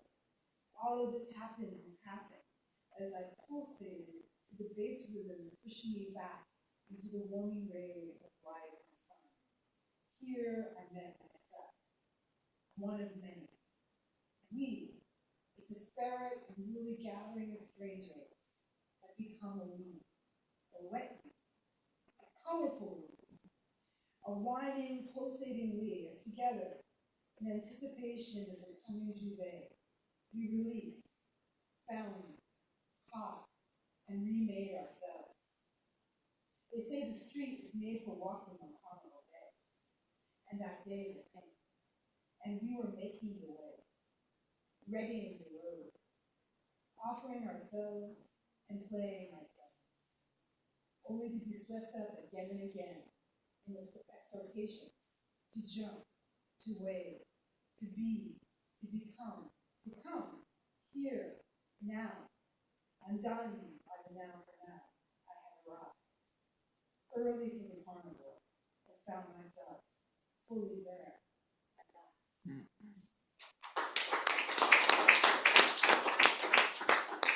That was a carnival effect. Thank you.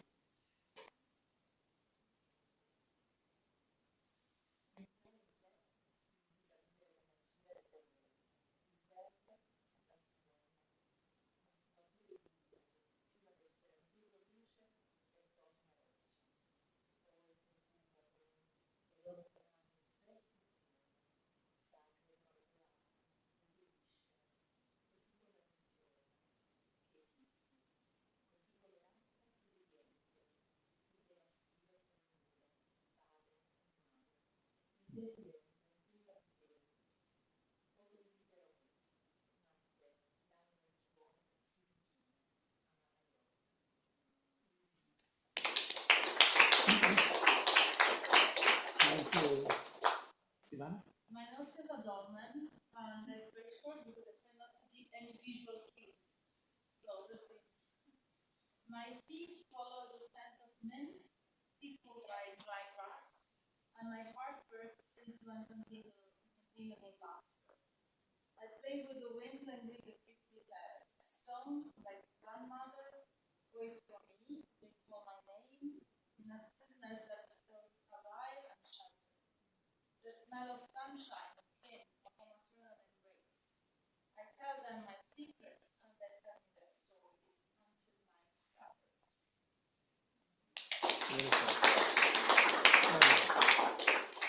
A very poetic description of fieldwork. This is entering into so how does it feel to walk into the books? It's like crossing a portal to another new integration sensations, going through the reading clouds of answers that reveals the flow, slowly and daily moving figures, chanting mantras with colorful mantras, that is smooth synthetic fabric, lace, glitter, golden and silver paillettes, and dresses that reflect the light as tiny mirrors. Among the noises, the cry of a vocal spirit incorporated by a medium bounding its chest stands out and expands through the space, intertwining with the sonatic and figures of the Buddhist values, cleansing and releasing energies from patience. Bridges overlap on this ship that navigates between the worlds and moves through the flow through the corridors, while hundreds of people wait in line with their ropes and needs for their turn to the spirit mentor.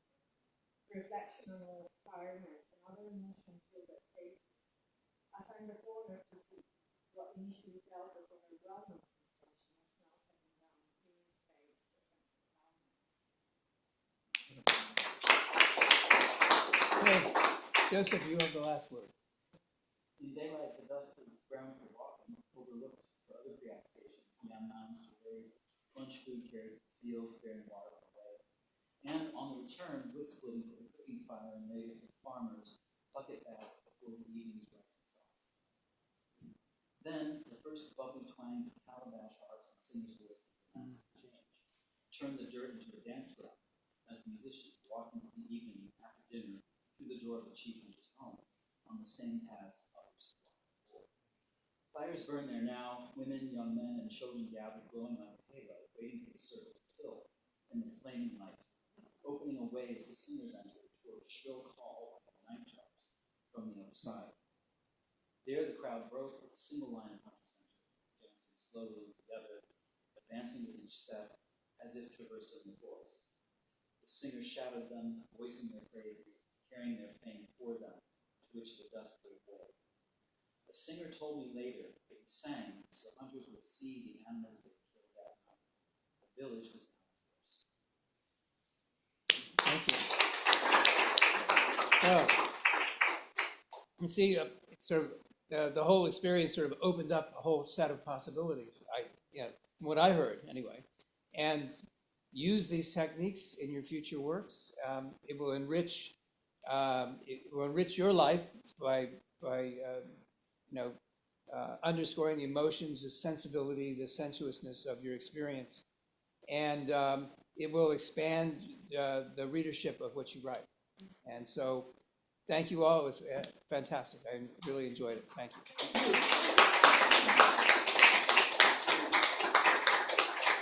In Brazil, with a particular interest in environmental anthropology, human animal studies, and material culture. She worked extensively in Afro-Brazilian religion, developing perspective in the fields of anthropology of ritual and modern human ontologies. She also worked on the management of wild boars and human-wildlife conflicts in central Italy and on feral cats in Rome. And Giovanna today will talk about Iemanjá did not want this present, more than human regenerations and environmental action in Afro-Brazilian religions. Thank you.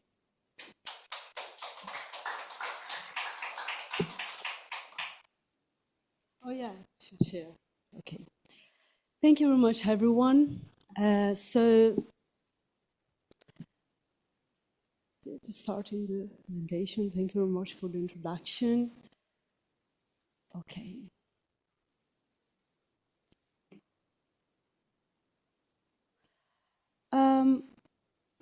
think, shall I? No, no, no.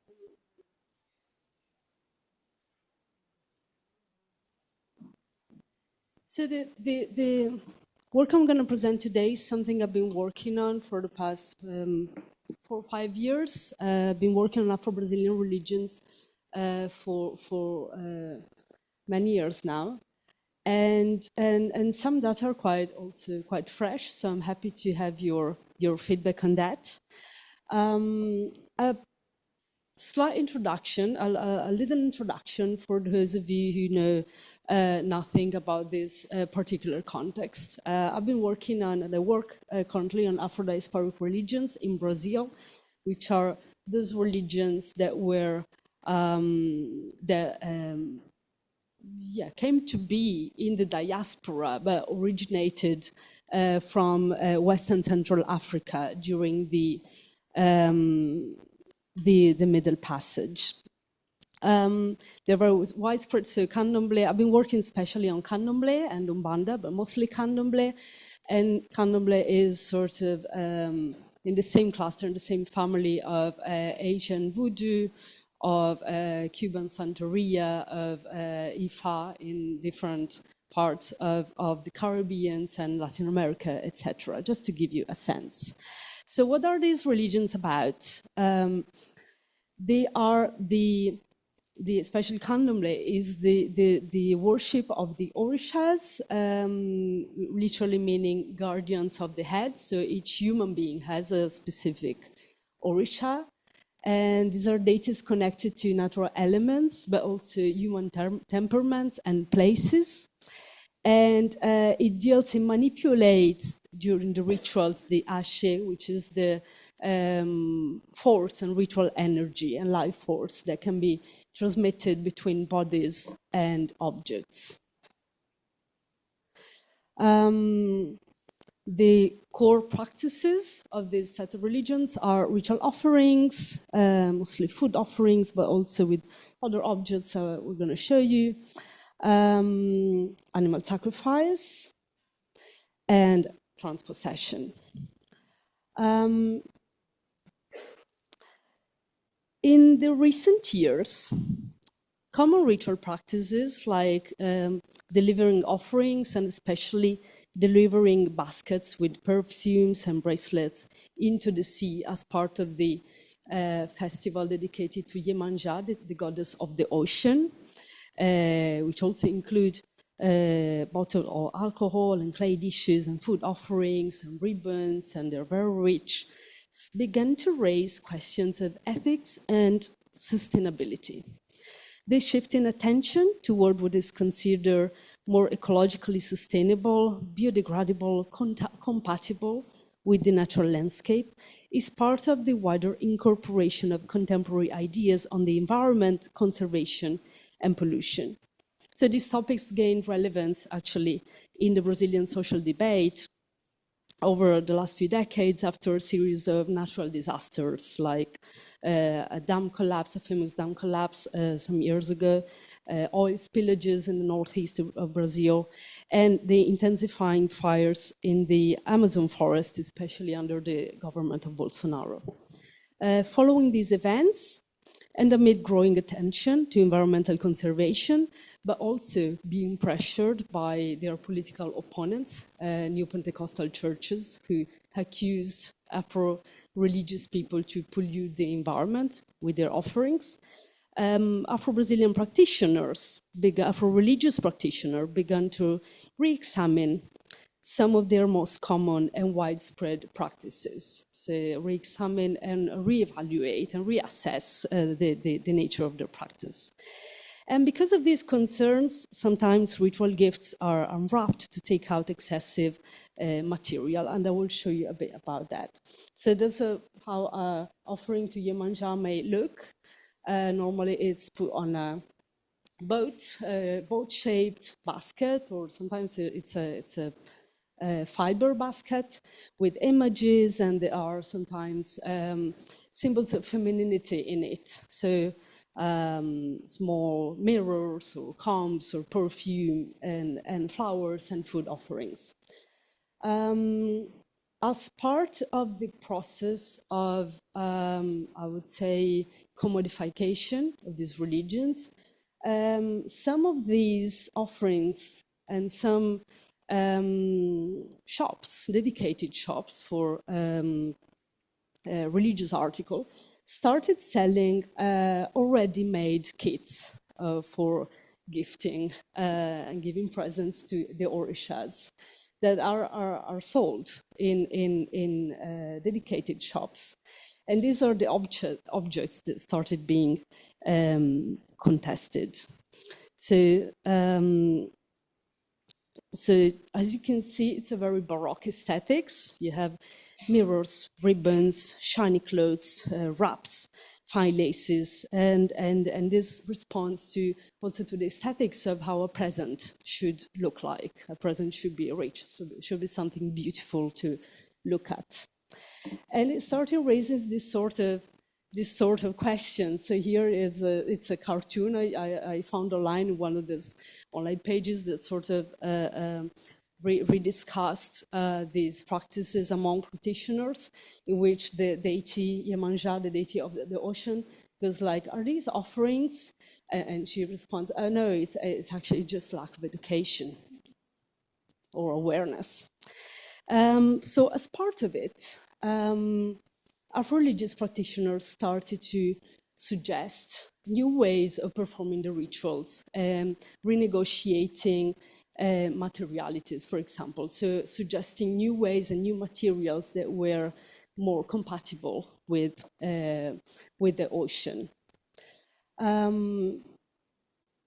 This is also part of the re-Africanization pursuit, as they often said, we are doing this, and that's one of the, quoting here one of my interlocutors, we are doing this, but it's not new, it's not an innovation, it's not a ritual innovation.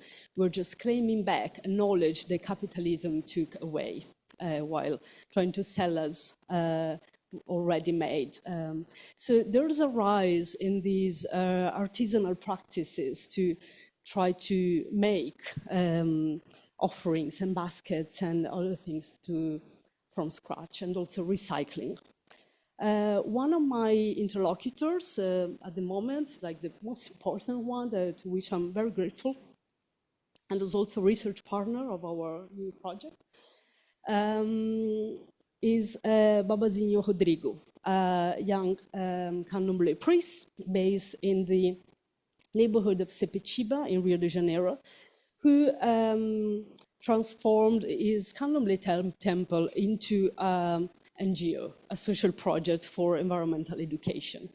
So all his work and his ritual action, but also his social projects are tend towards this idea of educating people about being aware of the environment. The funny thing is, Baba Rodrigo is also a biologist by formation. So you can see all the time this dispute of and hierarchization of knowledge. Which one is more important, the scientific one, the traditional one, etc.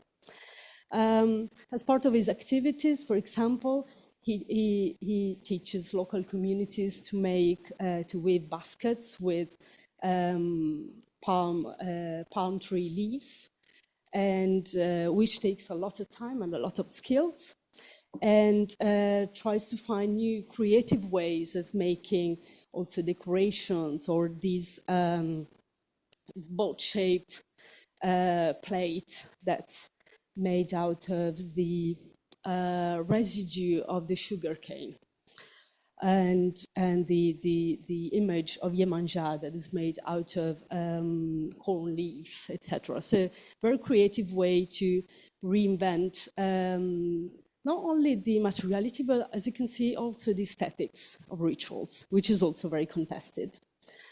Another type of renegotiation I'm going to talk to you today is temporality. This is a picture I took on the 2nd of February of last year. That was the day dedicated to the goddess Yemanja. And instead of doing a ritual, the members of Babazinho's Candomblé house decided to do a collective cleaning of the beach of Sepetiba. And the interesting thing about this sort of practice is that it sort of, the ritual tradition is always at stake, and these relations emerge. So sometimes I asked, one of the problems were, okay, someone had just left some offering on the beach.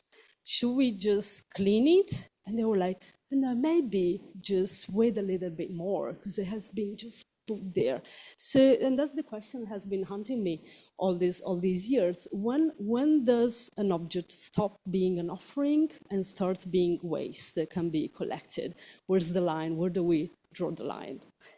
And I've been collecting interviews over the years with different practitioners and different priests and priestesses, and I got different answers. They also depend on a variety of backgrounds and the personal pursuits and the trajectories of my interlocutors.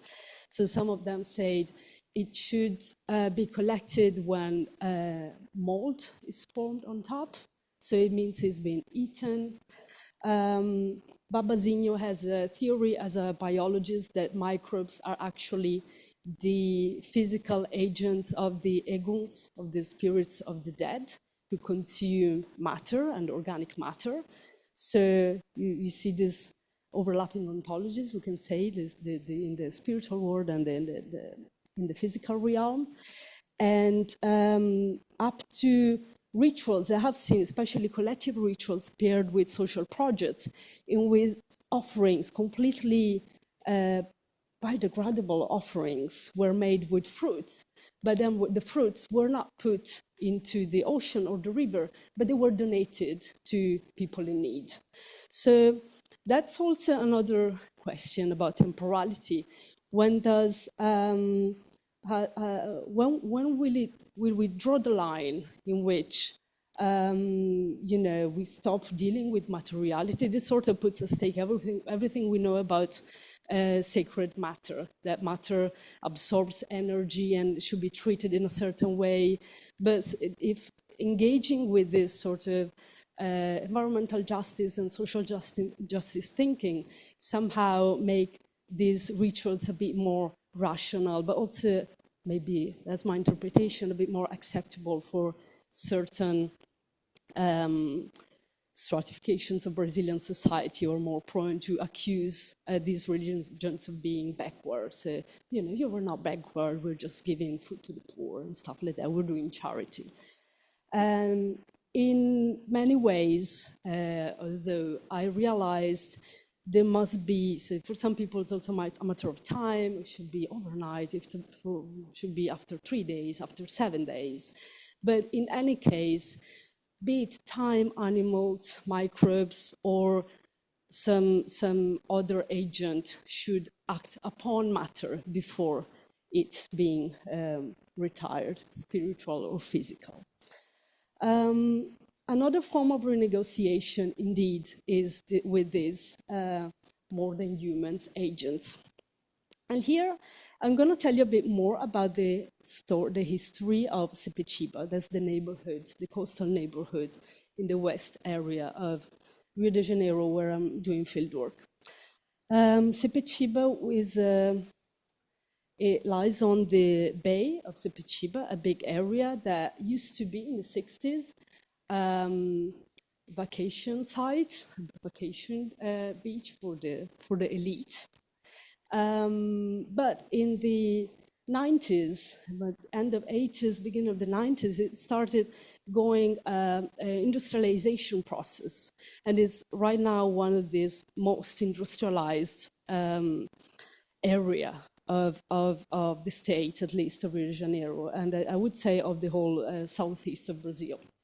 And as part of it, very close to the Bay of Rio de Janeiro, a metallurgic industry has been implanted, which started discarding residues, solid residues, toxic residues, often without adequate treatment or regulations, into the local sewage and then into the ocean, which made literally a wave of mud and solid residues being thrown into the ocean, and currents took it, washed it ashore. So right now, when there's low tide, the Bay of Sepetiba and the beach of Sepetiba looks like that. And it's a sea of mud and polluted solid waste. And of course, those who suffered the most of it were the local artisanal fishing and fishermen, who that was the local economy before that was artisanal fishing, and now it's almost over and has been put very much at stake by this environmental degradation. Sepetiba has also a very, very traditional celebration for Yemanja. It's something on its own. It's celebrated on a different day, which is normally end of February instead of being 2nd of February, which is the most widespread date, in which different leadership, Afro-Brazilian leadership, gather and prepare offerings and baskets and go on a procession and deliver it into the ocean. Babazinho has always been in charge of this particular festival and event, also supervising the sustainability, let's say, of this ritual action. However, this year, and this is the fresh data I have, which is something that happened literally last month, this year, for political disputes between leadership, he's been sort of kicked out of the main organization, and he was very frustrated about that. He argues that without his clear supervision, people would keep on doing presents and mounting presents in baskets that are not sustainable and are not ecologically correct, like using wood shape, painted presents, mirrors, and plastic dolls and things, and images and things like that. Babazinho invited me to participate to the internal rituals and the liturgy that is done within the Candomblé temple before the delivering of the basket. And I was there for a couple of days before the event, and what follows actually happened during those couple of days before. So we spent some time doing whole preparation for the baskets and some sacrifice and some offerings for Yemanja and Oshun, the deity of fresh waters. And Oshun, during responded, the oracle said that we needed protection because something bad was going to happen. And Yemanja did not want that present. And we had to make it our own way.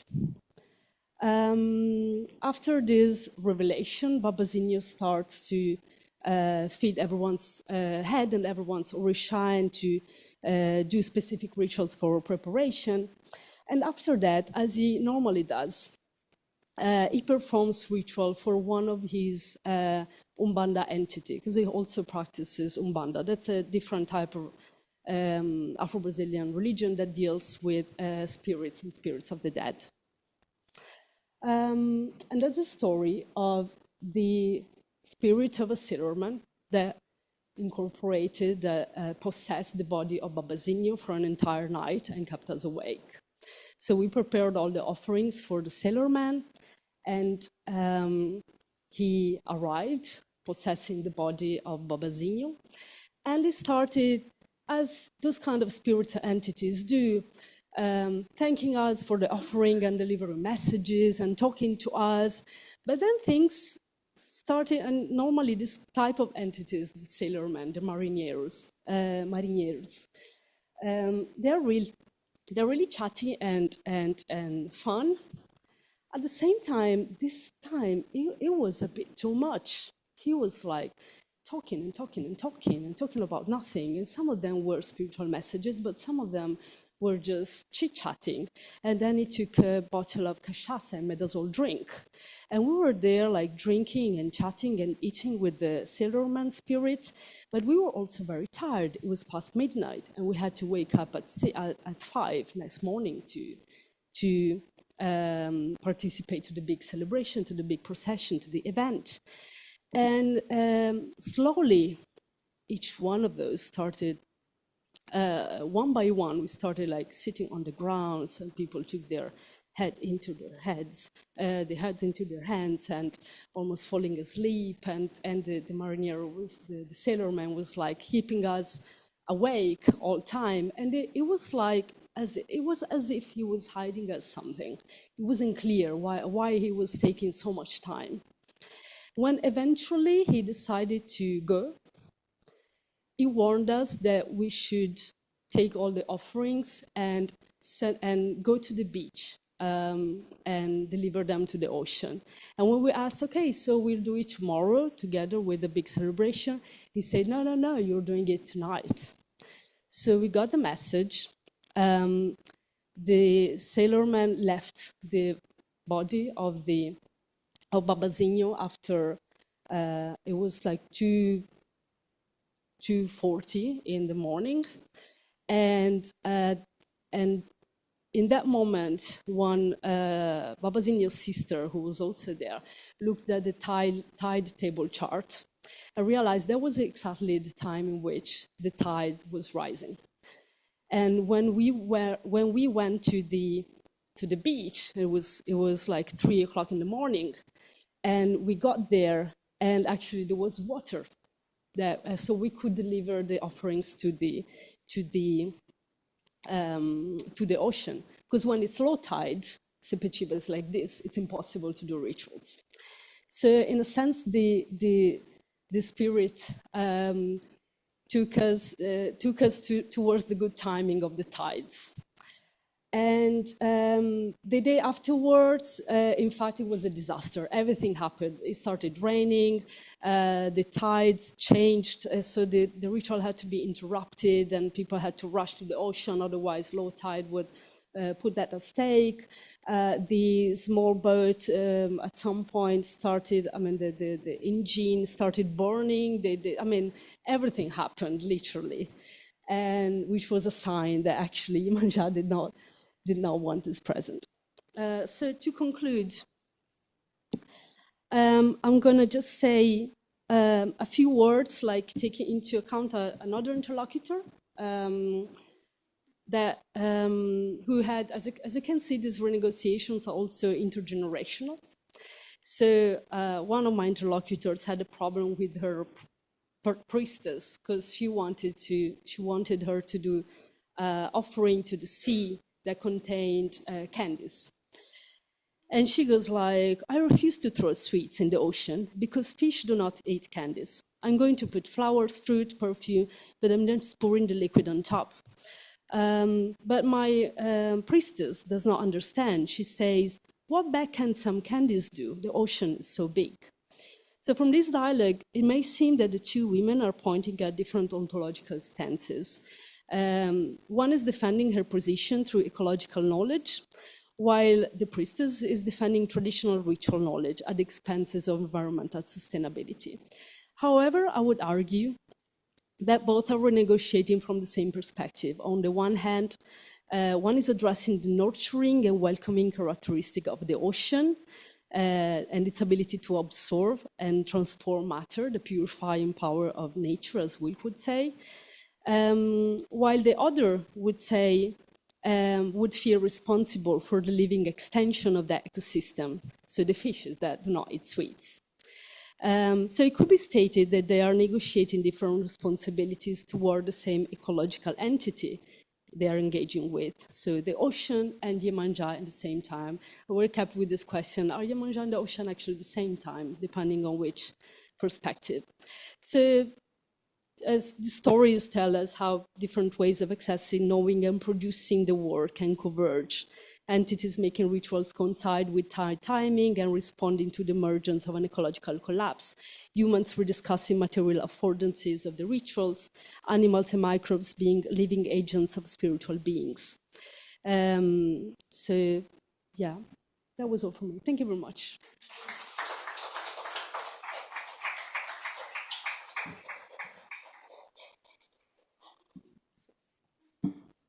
Thank you, Giovanna. Our next speaker is Anna Mariella Bassigalupo, who is a professor of anthropology at SUNY Buffalo.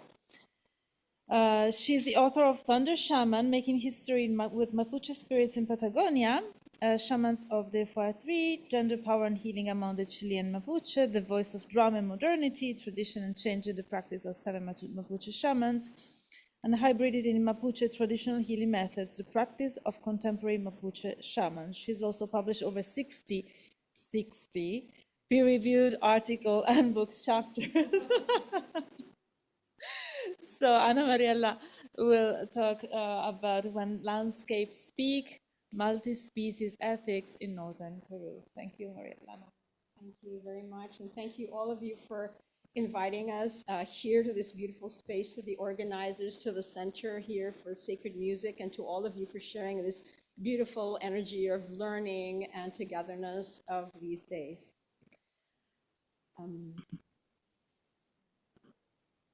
When humanity finishes, you shouldn't be afraid, Ombayek, the guardian of water, whispered as he sat on a rock contemplating Mountain Cuculicote, as he played his rattle and channeled the mountain's thoughts.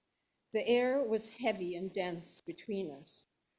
After a long silence, I proposed, well, when humanity ends, neither of us will be here, right? I was nervous as I twiddled with my thumbs. Ombayek turned to me, his look softened.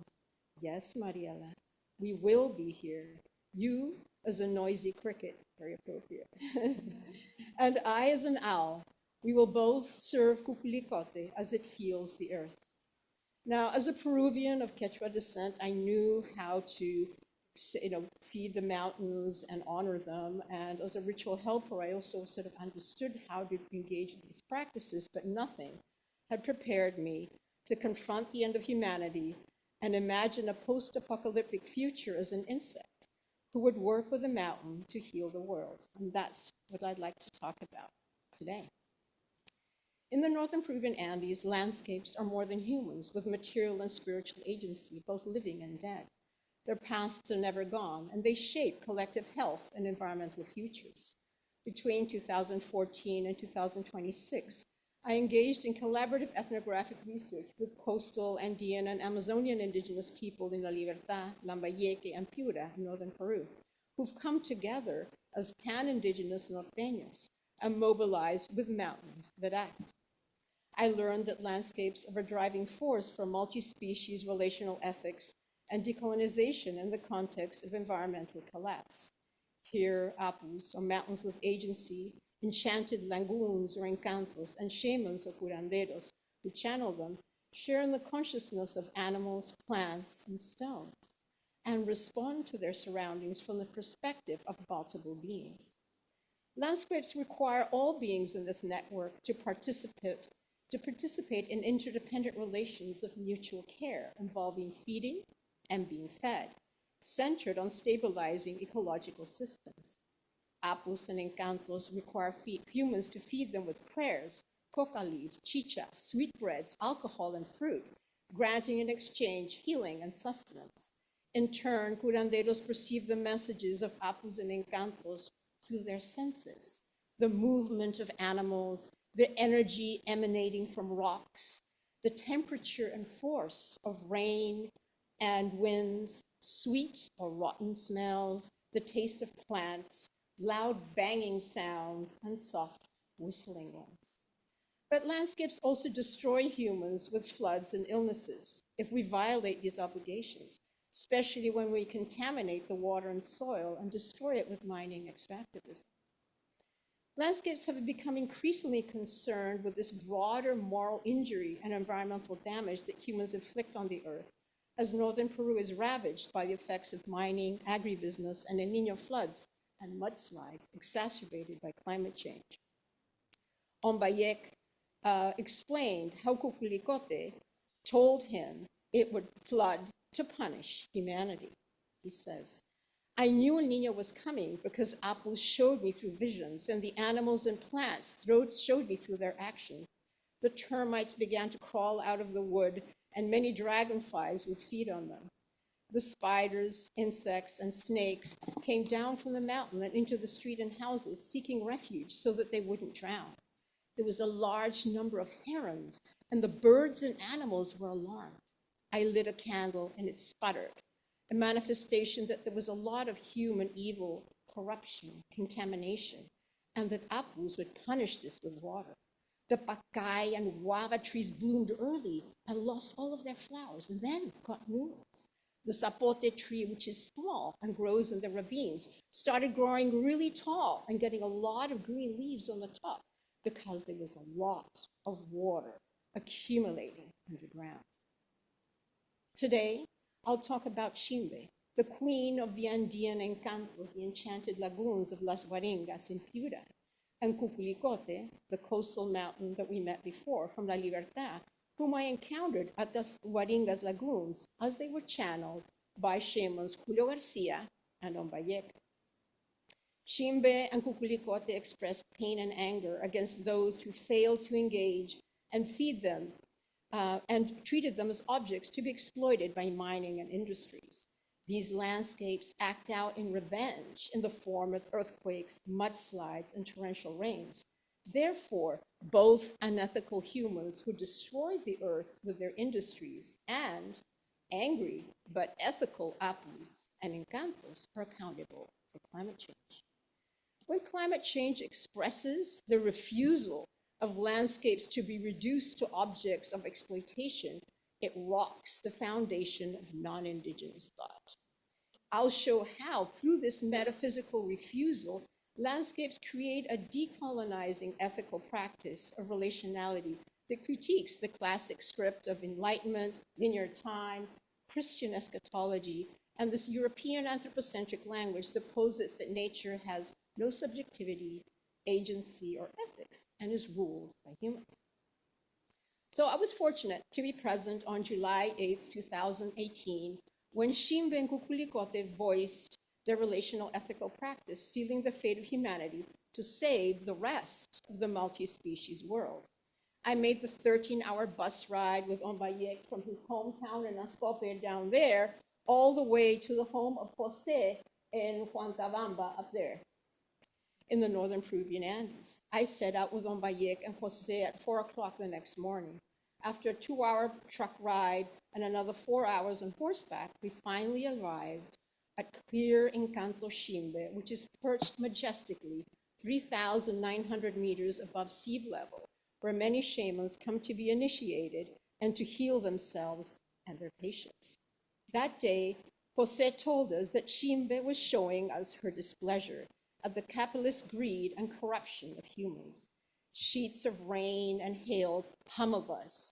Gusts of freezing wind cut into our faces. Tornadic water sports whirled over the lake. Our prayers and the coca leaves we chewed to try and connect to Chimbe were no match for her wrath. Jose was trying to appease Chimbe with maize flour, sugar, and perfumes.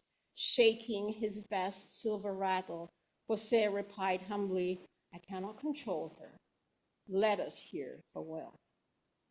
Ombayek and Jose fell into trance, possessed by Cuculicote and Chimbe respectively. Cuculicote thanked Chimbe for giving life to the world with her pristine waters and explained that Ombayek had become humbly in search of healing. The rain petered out as Chimbe accepted Cuculicote and asked to talk to him. Through the curanderos, they spoke. Cuculicote complained via Ombayek's silky voice. Humans are relentless. They mine me, they dynamite and take away my stones in trucks. It hurts, but they don't care. The noise is unbearable. The sugarcane factories suffocate me with smoke. I'm angry at the stupidity of selfish humans who destroy the world for a coin. I cannot live in peace I flood them, I send mudslides, earthquakes, but they don't understand. Their greed is infinite. I've lost my patience. Through the booming voice of Jose, Shimbe replied, people here resisted the gold mining because they need my water, but they leave garbage on my banks. The plants and animals are dying. Humans are corrupt, lying, killing, stealing, and they stink like the dead. But they still ask me to heal them and give nothing back. Corrupt humans are the problem. I will swirl my hail, tornadoes, and illnesses, and humans will die. But the animals and the plants will live on.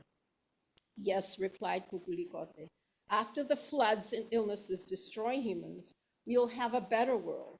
The end will affect the whole of humanity, although the poor will suffer from the floods the most, even though the industries contribute most to the problem.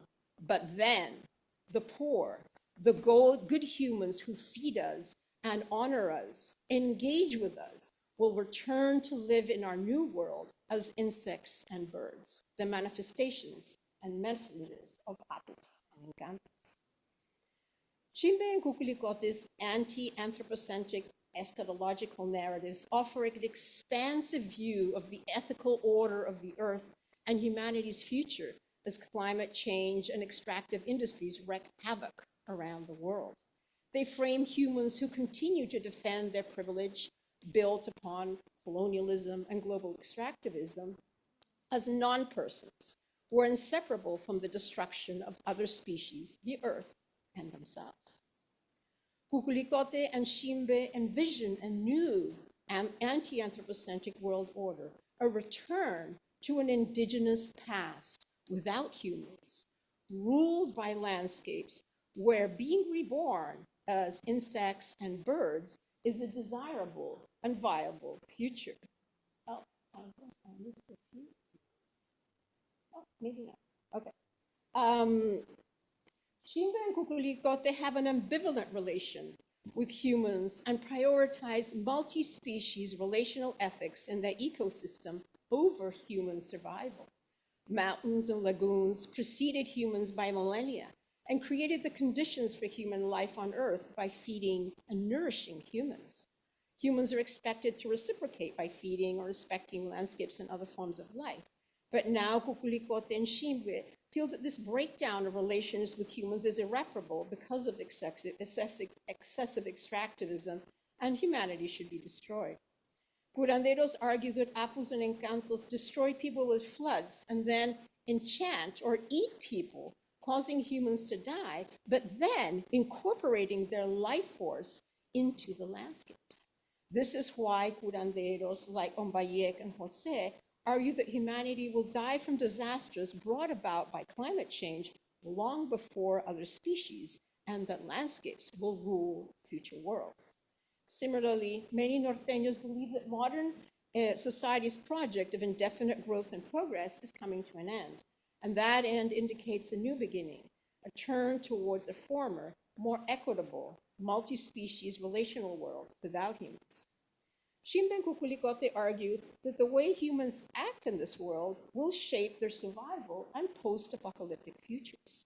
The narratives of Shimbe and Kukulikote point to the systemic inequality in the current world order, and then what they do is that they re-script the stories of Norteños as ethical humans who will then gain recognition and justice in a post-apocalyptic world, along with everybody else who engages in relationship engagement with multi-species.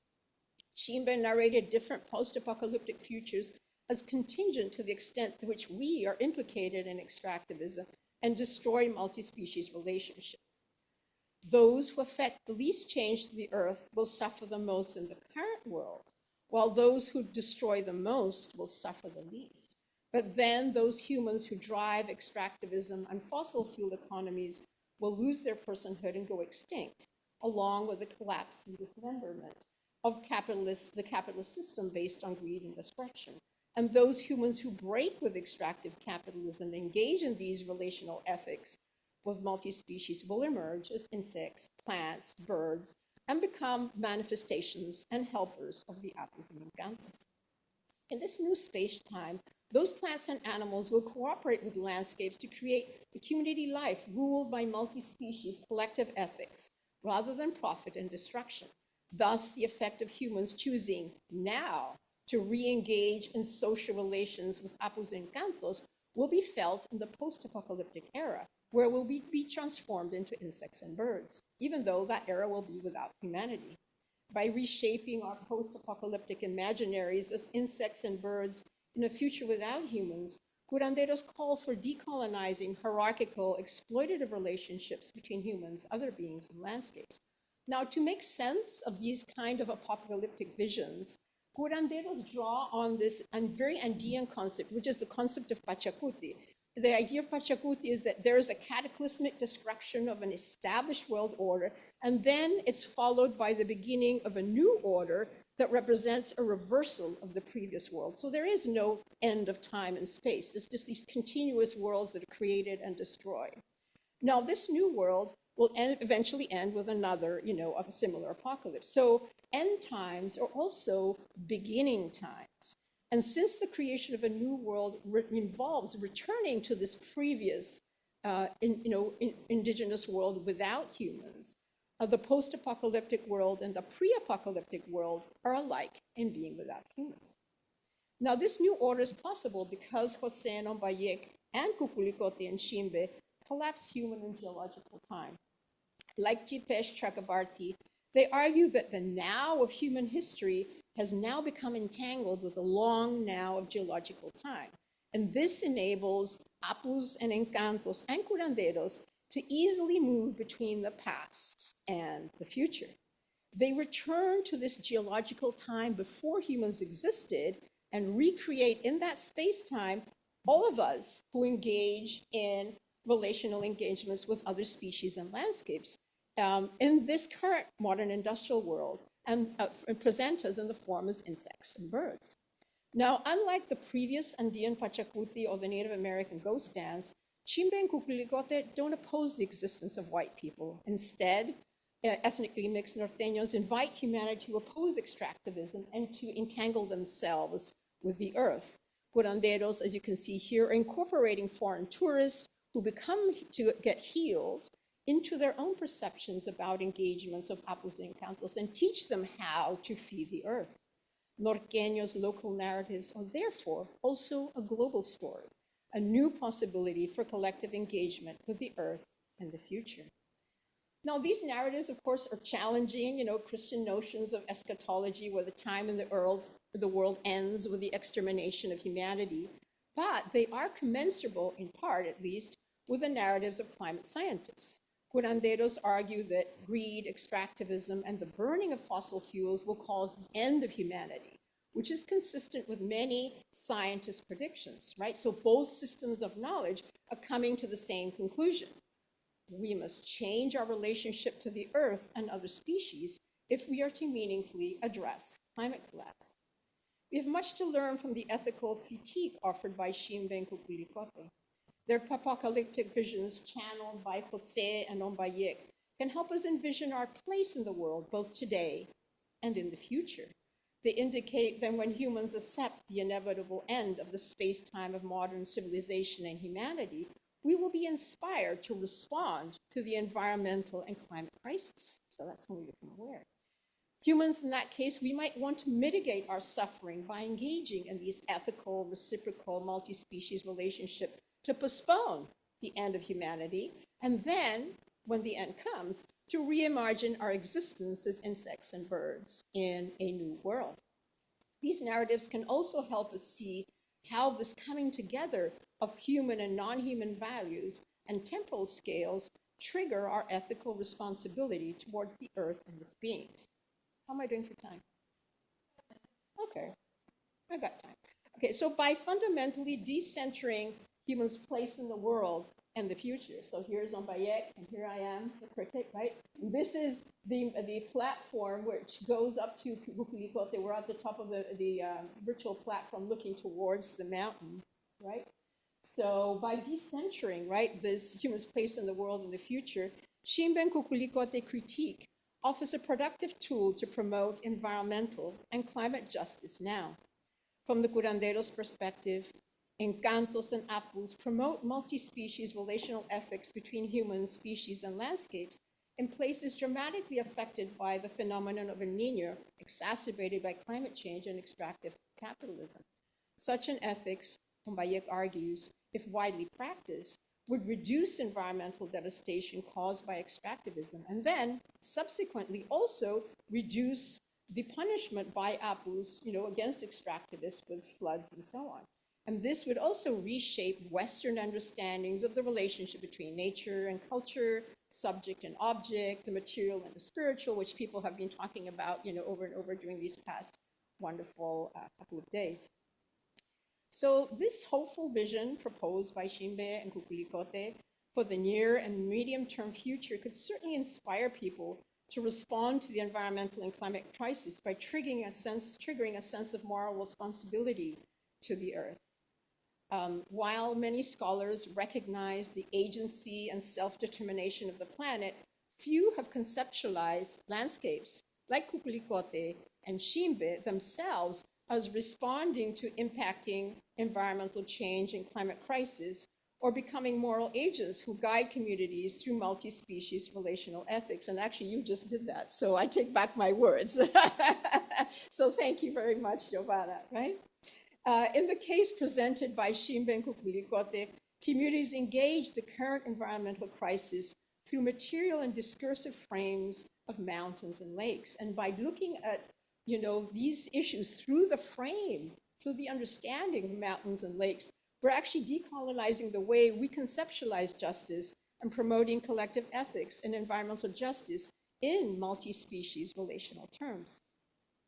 The insistence of relations of exchange with humans and other beings promotes hope for action.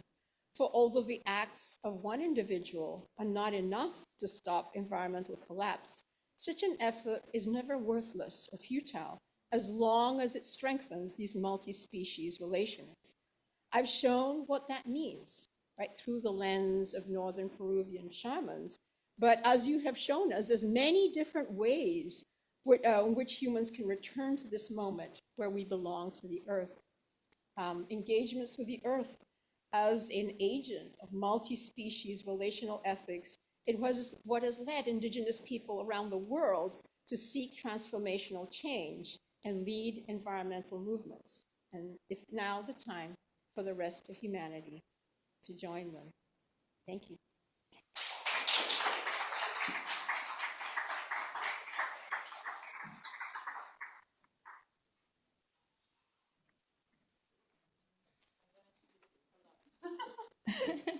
Hello, thank you, Ana Mariela.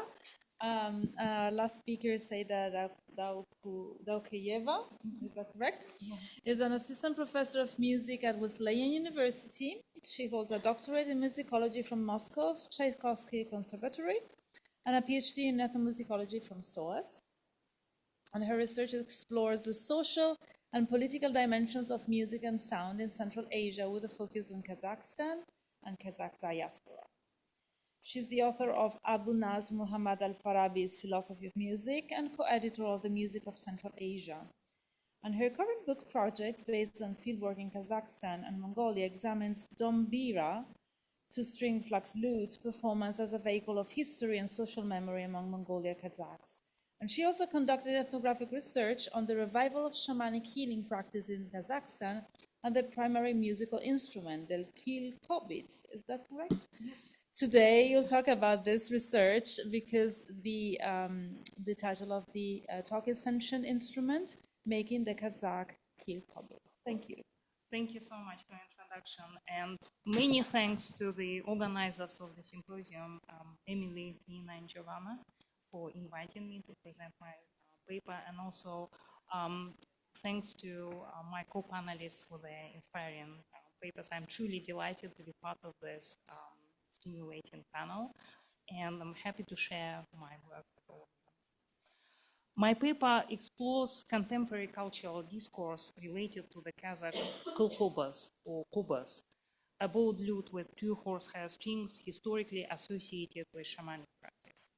It draws on my ethnographic fieldwork with Tolegen Sarsenbayev, a renowned instrument maker in Kazakhstan, who has revived the traditional craft of making the kobas and reintroduced it into healing rituals, which he himself conducts as a Batsa shaman.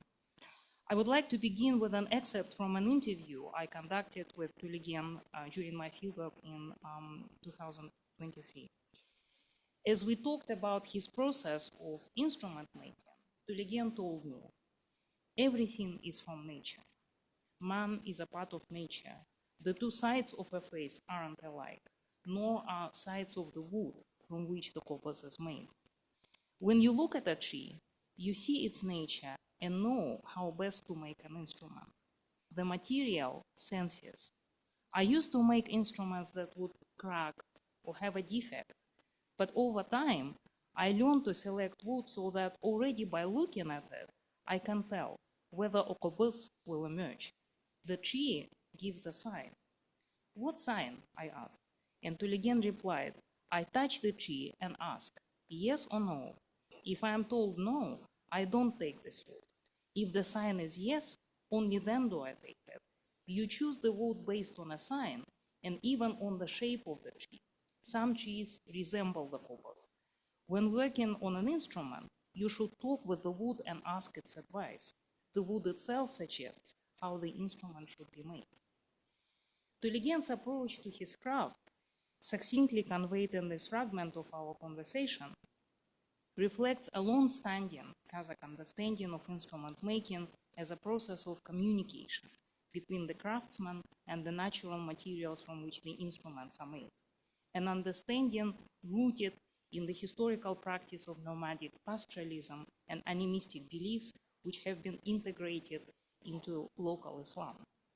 In the indigenous worldview, humans are understood to be a part of nature, which is alive and endowed with agency. Humans, animals, and other forms of life are all believed to have guardian or patron spirits known as kie.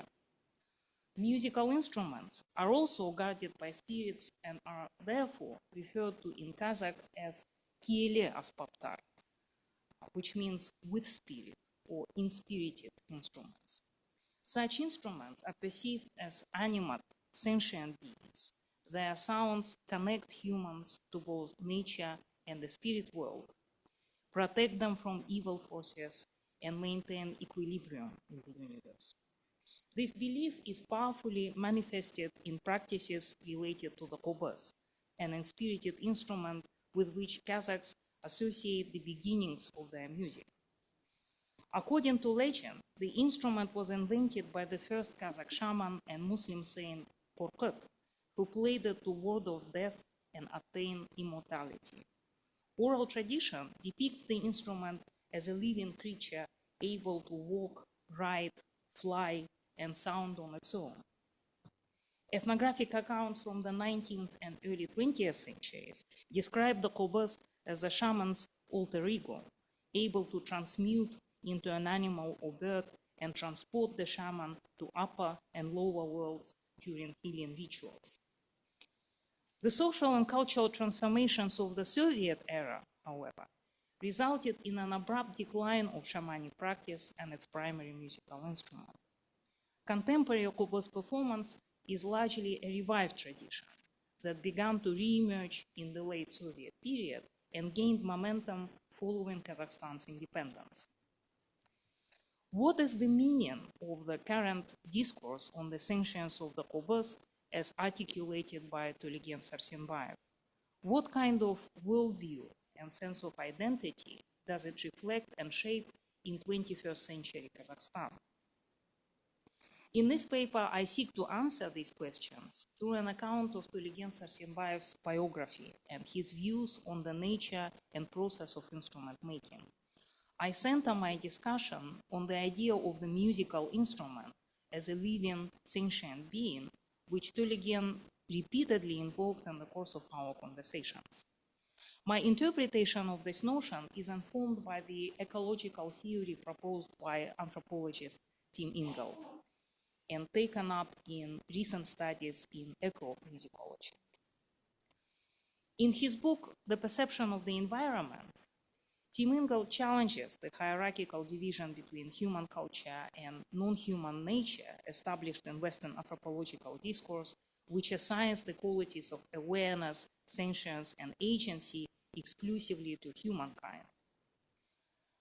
Drawing on Martin Heidegger's dwelling perspective and the concept of sentient ecology introduced by anthropologist David Anderson, Ingold proposes instead an ecological approach that places humans in the context of an active engagement with the dwelt-in world. He coins the term interagentivity as an alternative to intersubjectivity to describe the constitutive quality of human and non-human relationships. Ingold's ecological approach has been adopted in ecomusicology, which views music and sound as part of a social and environmental ecosystem. Helena Simonet suggests that music should be regarded, I quote, not as an exclusively human invention, but one that emerges through communicative relationships with the ecological world. Kevin Doe argues for an understanding of the political ecology of musical instrument making as a convergence of human and non-human, technological and affectual, material and cultural fields. In this paper, I ground my interpretation of the sentience of the corpus in this study's concern for a holistic, relational view of music and musical instruments. I propose, though, to extend the ecological perspective to account for the complex and historically contingent entanglements of ideas and beliefs within a musical ecosystem or environment. Indeed, in his theorization of environment, Ingold reminds us that environment is a relative term, relative, that is, to the being whose environment it is. And he writes, the environment is never complete. If environments are forged through the activities of living beings, then so long as life goes on, they are continually under construction. Since we shape them as they shape us, environments are fundamentally historical. I argue that we can only make sense of a cobus maker's craft and of his worldview in the context of the historical and contemporary dynamics that have constituted his environment. This approach offers a way of understanding an instrument maker's knowledge and practice that transcends polarization between indigenous and colonial, local and global, sacred and secular, and that situates his individual trajectory within the broader social and political processes of his time.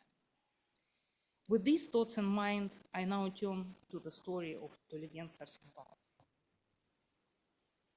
Born in 1962 in the Taldyqurghan region of southeastern Kazakhstan, Töligэн comes from a dynasty of blacksmiths, craftsmen, and instrument makers that was known as Köpüstanın Aula, or the village of many blacksmiths. Historically, instrument making and blacksmithing, ustalık, among Kazakhs, were related occupations, closely linked to shamanic practice. And craftsmen underwent an initiation similar to that of shamans. This initiation typically involved a period of illness and or a dream in which the future instrument maker received a blessing from spirits or a Muslim saint, followed by an apprenticeship with a master, often a senior male relative. Töligän's path to becoming a craftsman and a luthier, however, departed from this convention, as transmission of related cultural knowledge was disrupted by the political upheaval of the Soviet era. The village of Töligän's grandfather, the blacksmith Sarsenbay, was destroyed during mass purges of livestock owners in the 1920s. Its members were herded into a barn which was set on fire, killing all except Sarsenbay, who had gone hunting and thus survived. Töligän's father inherited the gift of blacksmithing, but refused to accept it despite Sarsenbay's warnings. He was a talented musician, but he succumbed to drinking and died young before Töligän was born. Fearing that Tulegan would suffer his father's fate, his mother tried to protect him from becoming a blacksmith and prevented his paternal grandparents from passing the crafts of smithing on to him.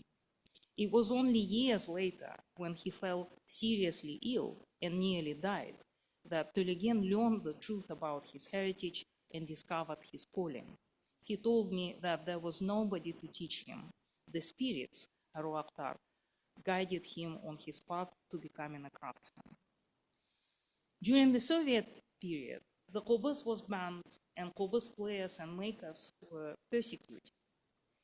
At the same time, Soviet authorities launched a campaign to modernize folk instruments, and new versions of the kobus modeled on the violin were developed for folk orchestras. By the time Tulegan entered an arts college in Almaty in the 1980s, the traditional craft of instrument making was in decline, and the shamanic kobus with an open resonator and horsehair strings had disappeared from public musical life in Kazakhstan. Tulegan's college was located next to the student dormitory of the music conservatory, and he became interested in the kobus after seeing a student carrying an orchestral version of the instrument with a closed resonator, the prima kobus. His interest led him to the Museum of Folk Musical Instruments in Almaty, where he discovered samples of older lutes that were no longer used in live music practice. After examining instruments in the museum collection and learning the basic techniques of instrument building, he started making kobus himself, but the sound of the instruments was poor and they were unplayable. It took him several years of trial and error to develop the knowledge and skills to make well-sounding instruments. His first successful kobus, which he built in 1991, appeared to him in a dream. He told me that he saw its heart-like shape clearly and heard a voice instructing him how to make this instrument. This kobus became the favorite instrument of the renowned artist Roshan Urazbaeva, who has performed on it worldwide and closely associates her musicianship with it.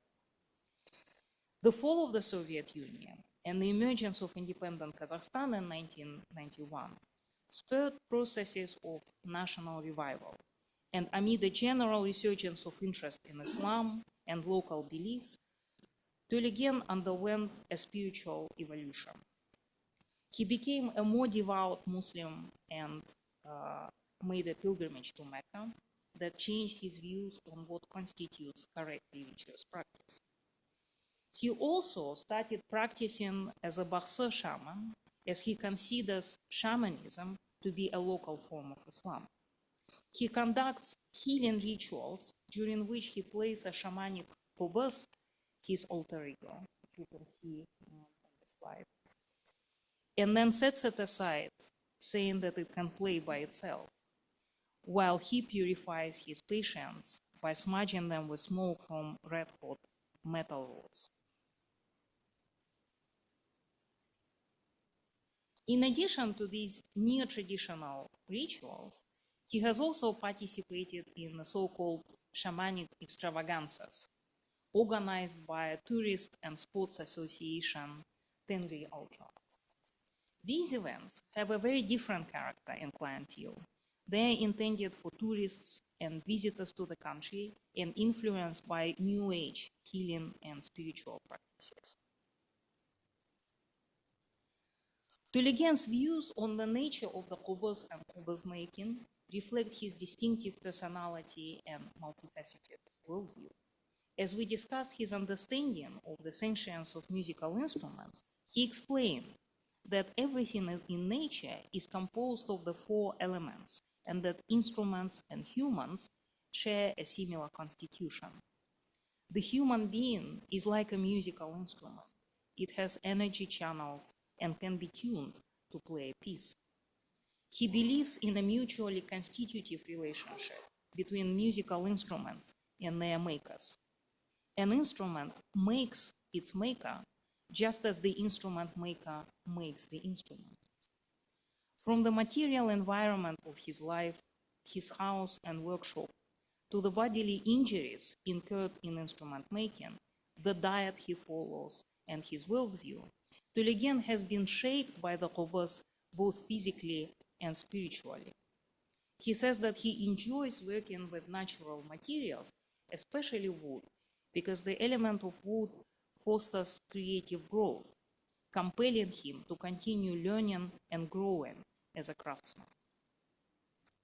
In reviving the craft of instrument making that was formally embedded within the sentient ecology of nomadic pastoralism, Tölegene is guided by visionary dreams, intuition, and his experiential knowledge of the natural materials from which the instrument is made.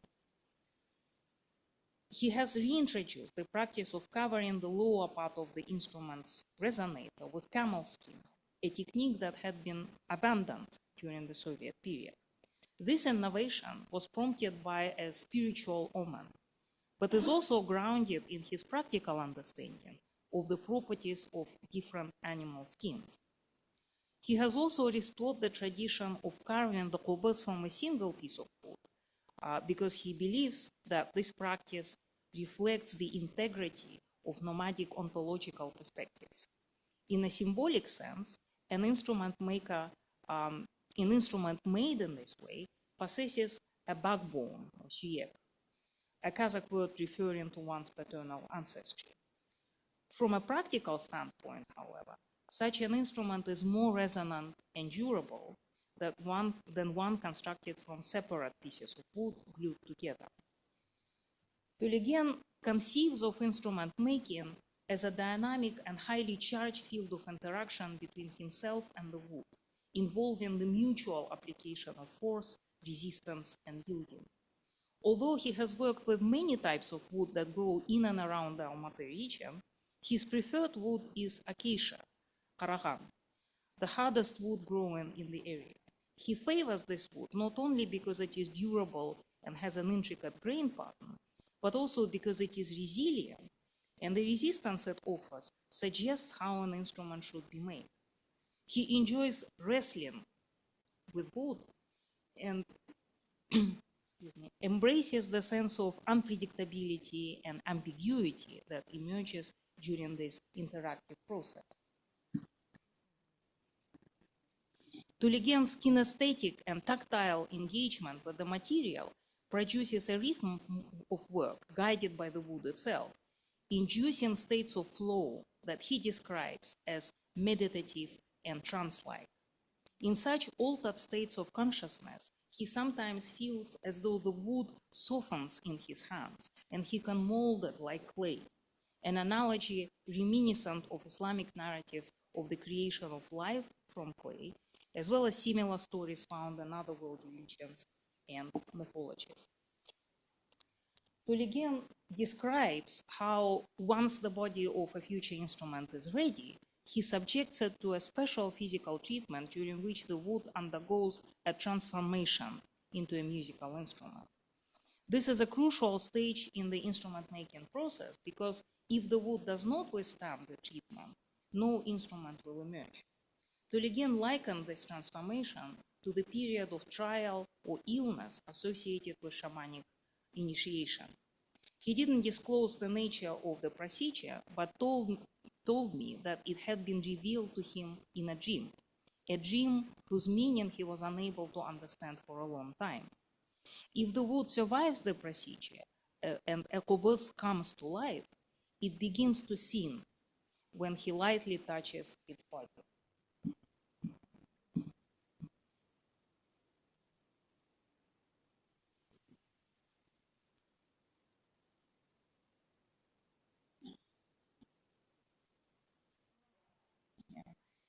Tölegene explained the ontological foundations of the sentient ecology of instrument making, saying that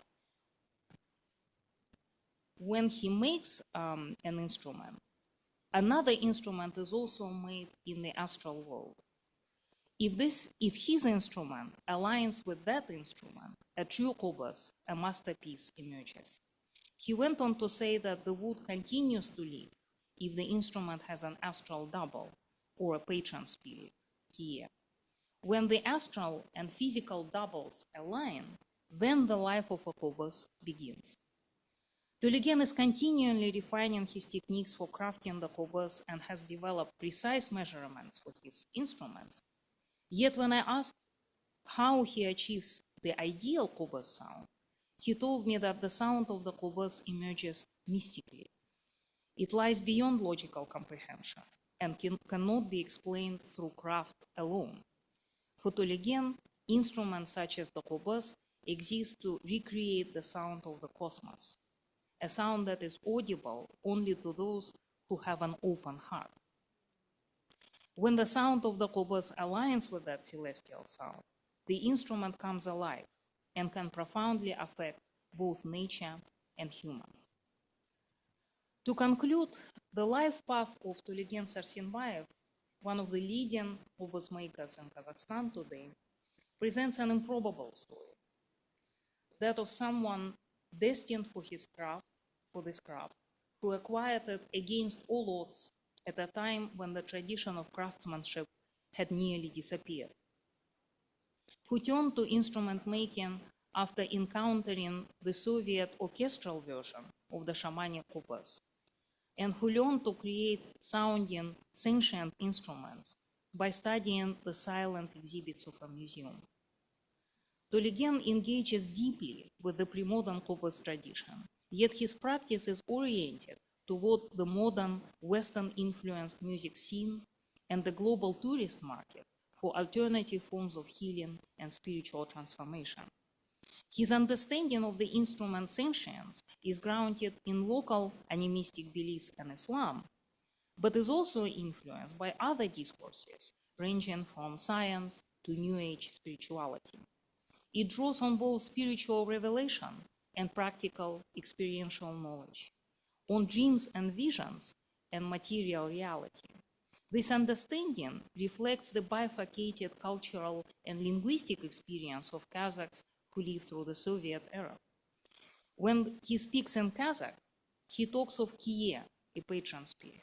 But in Russian, he refers to astralny mir, or the astral world, a concept derived from Western theosophy. Yet Töligen regards the two concepts as describing the same reality and therefore equates them in his discourse. Töligen may also selectively involve different worldviews through his use of language in interaction with people of different backgrounds and linguistic repertoires, Kazakhstanis or foreigners, Muslims or non-Muslims, Kazakh or Russian speakers. In this sense, his discourse on the sentience of the Cobus emerges dialogically as he communicates his understanding of the instrument's significance to musicians, ethnomusicologists, clients of his shamanic rituals, tourists, and others. In his metaphysical views and his material practice, Töligen engages with every aspect of the post-colonial environment in which he lives and which has shaped his personal trajectory as a craftsman. He reconciles the pre-Islamic and Islamic, nomadic and Soviet elements of Kazakh culture and identity in ways that have allowed him to find a space for belonging and creativity in the fragmented landscape of post-Soviet Kazakhstan, while also offering others a way of understanding their place in the world and the possibilities it holds. Thank you. And, if I have another minute, I would like to play a short music example.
Thank you very much to all our presenters. We have 5 minutes left. We are on a very rich but tight schedule today. So my proposal is maybe gather in some comments and questions and leave the responses to informal gatherings today, throughout the day, so that we can be on schedule for our next event that will be at 1 o'clock. So we'll have only 1 hour of break. But I'm here to gather comments.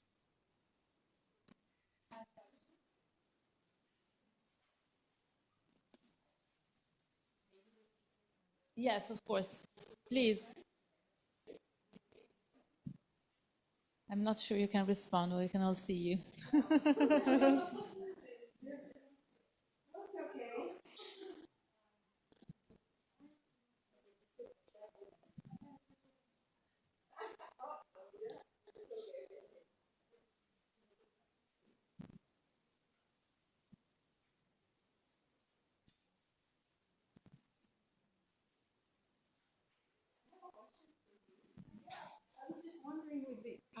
Thank you. With the introduction of you have like these new age things for tourists and so on, how do the instruments react to that? Do they rebel? Do they play in a different way? Do they use different instruments for those encounters? How do they react to a different context, the instruments themselves?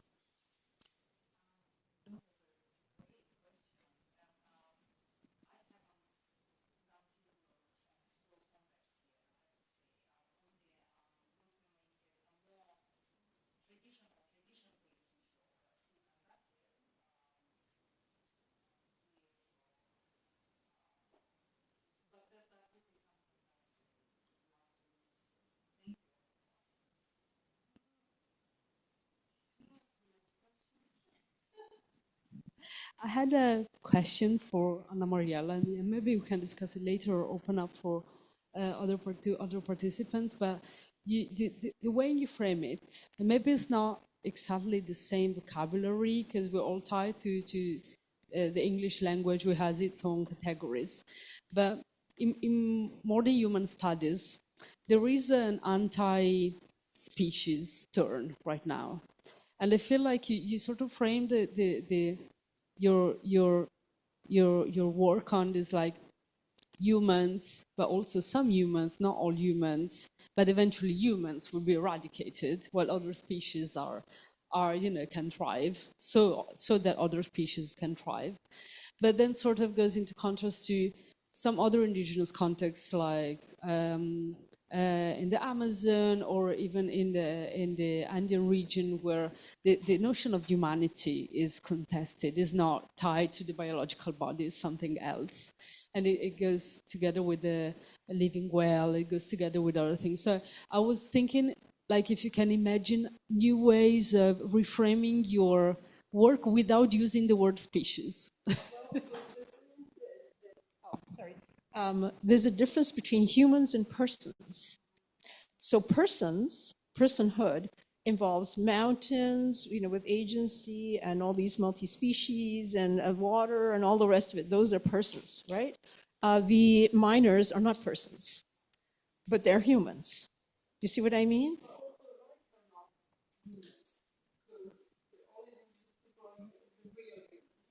But the thing is, it doesn't matter that the whole point is, it doesn't matter that they're humans, they're persons. And they're persons because they're in relationship to multi-species and more than human landscapes and all. That's what makes your personhood, right? So that's why, for maybe in the Western context, it sounds shocking that you will be an insect, and that's a great thing. But for them, it's wonderful. I'm like, Mariella, cricket is great. And I'm like, okay, good. You know what I mean? So this is the personhood of cricket, the personhood of, this is a really good thing to be, because that's what personhood means. Humanity is the form, that have had in this world. And, the extractivists and the people who are corrupt and so on are not persons, right? And you lose your personhood also when you're drunk. That's the other concept of it. I've got problems.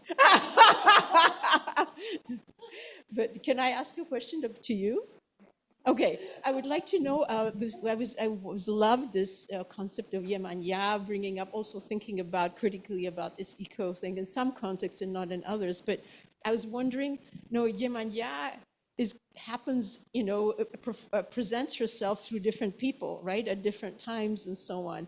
What happens when you have different Yemani, different embodiments of Yemanya have different ideas of how to engage with the environment and so on? Is this something that's emerged? Or how does that work out? Yes, I mean, one of the troubles like my interlocutors have is like negotiating with entities, not only with like the elders, but with entities about tradition. So while some Yemanjas will be like, oh, I don't want this plastic bit, others, other entities will go like, oh, we're always done this way, so it can't be done in different way. And so I encounter different Yemayas actually. And there was a time in which like the younger generation were like taking out the plastic of the from the gifts that other people had left, etc. But they were taking out the wrapping, and the wrapping is the gift. And the wrappings, what you wrap around a gift when you make your wishes. So they were unwrapping people's wishes and questions and votes, and like if you unwrap that, you're also unwrapping their energy. So eventually the deity sort of complained because even plastic can absorb and energy and spiritual matter eventually. So it's a good question. Yeah, there are different. It's disputed within the spirit worlds too.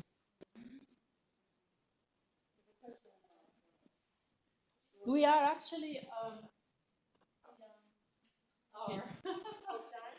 It's 12:02, and I think it's time to wrap up because I've been instructed to be very tight with schedule. So, yes, yes, yes, it's that one. Yes, there was a mistake in the schedule. Yes.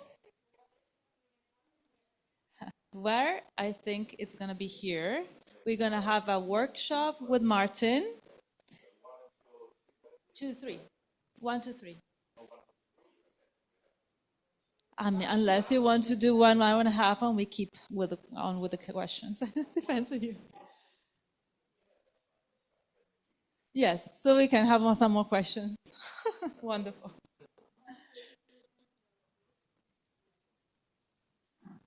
Thank you. I have a million comments and ideas. All of the papers suggest to me is that anthropologists, ethnomusicologists are all in a very important position to redefine what it means to be a human being in troubling and changing times. And that's all I wanted to say. I have millions of other comments, but I'll talk to you individually about those. There's a lot of resonance with my experience in West Africa. Thank you, Paul. Yes. No. Thank you all for such a wonderful set of presentations as well. I have a couple of different questions. The first is for Yael. I really enjoyed hearing about these new spiritually oriented groups coming into being in France and Belgium. I had a small question about the typology you'd used in the mapping exercise that you were doing, because you defined Catholic places and parishes and so on, but you also had spiritual eco places and non-spiritual eco places. So I was wondering if you would like to tell us a little bit more about what is the eco doing in the eco place if it's not spiritual, for example? How is that working? And how are you going to assess what fits into one category? I'd be really grateful to learn a little bit more about that. Giovanna, so wonderful to hear more about what's been happening in Brazil after we spoke last evening. I was curious about, do you see any of these rituals happening in non-shore spaces? And does that inflect any of the dynamics or so to speak, heighten some of these other environmental dynamics, oppositions thereof, or find different ways in which resolutions are being articulated by practitioners and believers and devotees in this? For example, trees. Is there something to be said, which might be more inland in this respect? And the last I'll ask for the moment is for Anna Mariella. Again, so wonderful and fascinating to hear about these emergent other cosmologies at work. And I loved your response right now to the question of humanity and personhood. I'm wondering, however, are there gradations of personhood as well in the cosmologies that are being envisioned by various people? So I totally get it. Being a grasshopper, being a cricket can be wonderful. But then are there other kinds that are perhaps less wonderful? And what does this do for, if you like, the capacity of human beings, if you like, to fail also in that moral duty? Other worldviews would say that one of the reasons human beings or persons is because we have the capacity to be infinitely caring to the rest of the world, right? And that is what distinguishes human being rather than the faculty of language or bipedal walking or what have you. Would that be something to perhaps contemplate? Infinite caring.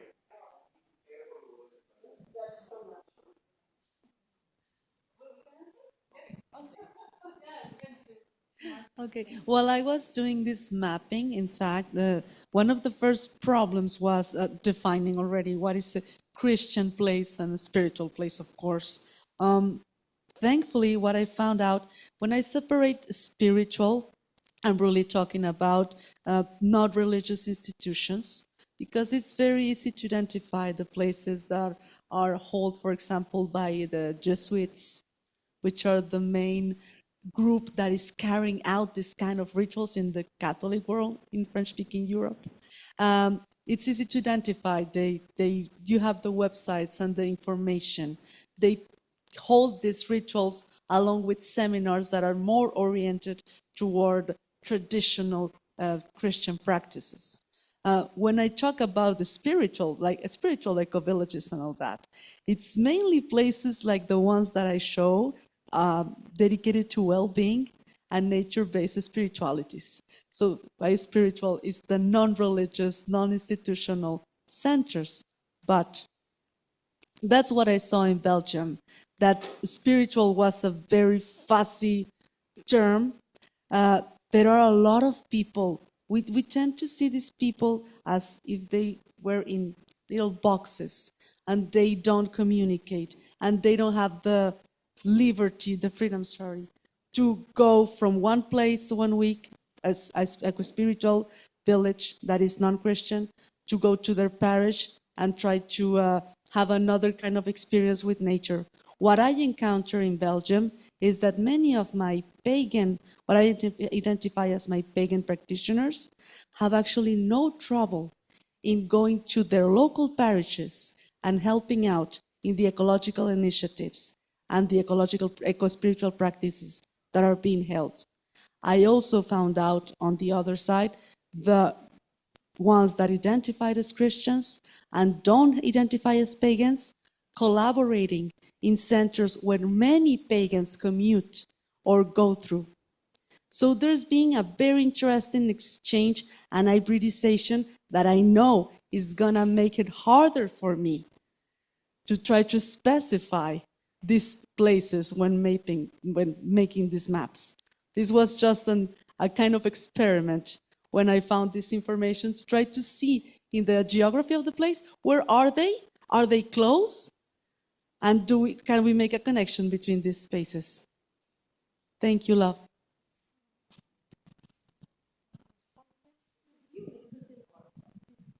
Thank you very much for your question. Yes, so for this presentation, I decided to just focus on one specific ecosystem, let's say. But I've witnessed similar dynamics happening in rivers, so or trees, for example. And normally it's more related to animals coming and feeding on it, which is a sign of acceptance, or other people finding the offering and cleaning it or messing up with it before it decomposes or it's eaten by animal, which is a sign of no acceptance. So there's always this communication going on. And sometimes the communication is much more evident. Sometimes there are disputes about that, but there's always something that is, or like in lagoons or rivers, when, I don't know, the vegetation sort of embraces the offering, like as taking it in. That's a sign that it has been well received. So there's always this, and sometimes very weird things happen, like that even the signs that are even much stronger than the expected ones. So you make an offering for an orisha was specific animal is, I don't know, a peacock, something very, not very easy to find, and suddenly a peacock shows up and feeds on the offering, and people go like, okay, this is too much.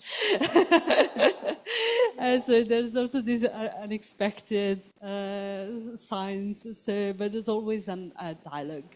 Thank you. Should I finish and then? Okay. Okay. Thank you so much for your questions. I think there was kind of 3 of them, but I will try to answer them very briefly so we have time for Yael. So I do not answer? Okay. Okay. So one of the things that I wanted to say is that the idea of a higher consciousness comes from mountains and lakes and so on, which are the givers of life. And the animals who are in tune with that higher consciousness are able to understand it. So, for example, the beings that can read the floods, spiders, dragonflies, crickets, snakes, birds of various sorts, herons, right? All of these animals know when the plants, right, sapote, guavas, and series of things, understand when a flood is coming. They understand the consciousness of the apple because they're connected to it, to this higher consciousness, and they're part of it. They're messengers of it. They're in forms of embodiment of it, right? So therefore, they are far superior than any human. Humans are essentially ignorant. The only way, well, curanderos learn, can learn through dreams and possession and whatever, and we ritual, helpers can too. But otherwise, as you observe, you learn to read nature. You learn to see what the animals are doing, what the plants are doing, the movement, the winds. We can only read, but we don't know, right? So humans are the way down in the scale of consciousness and also for caring.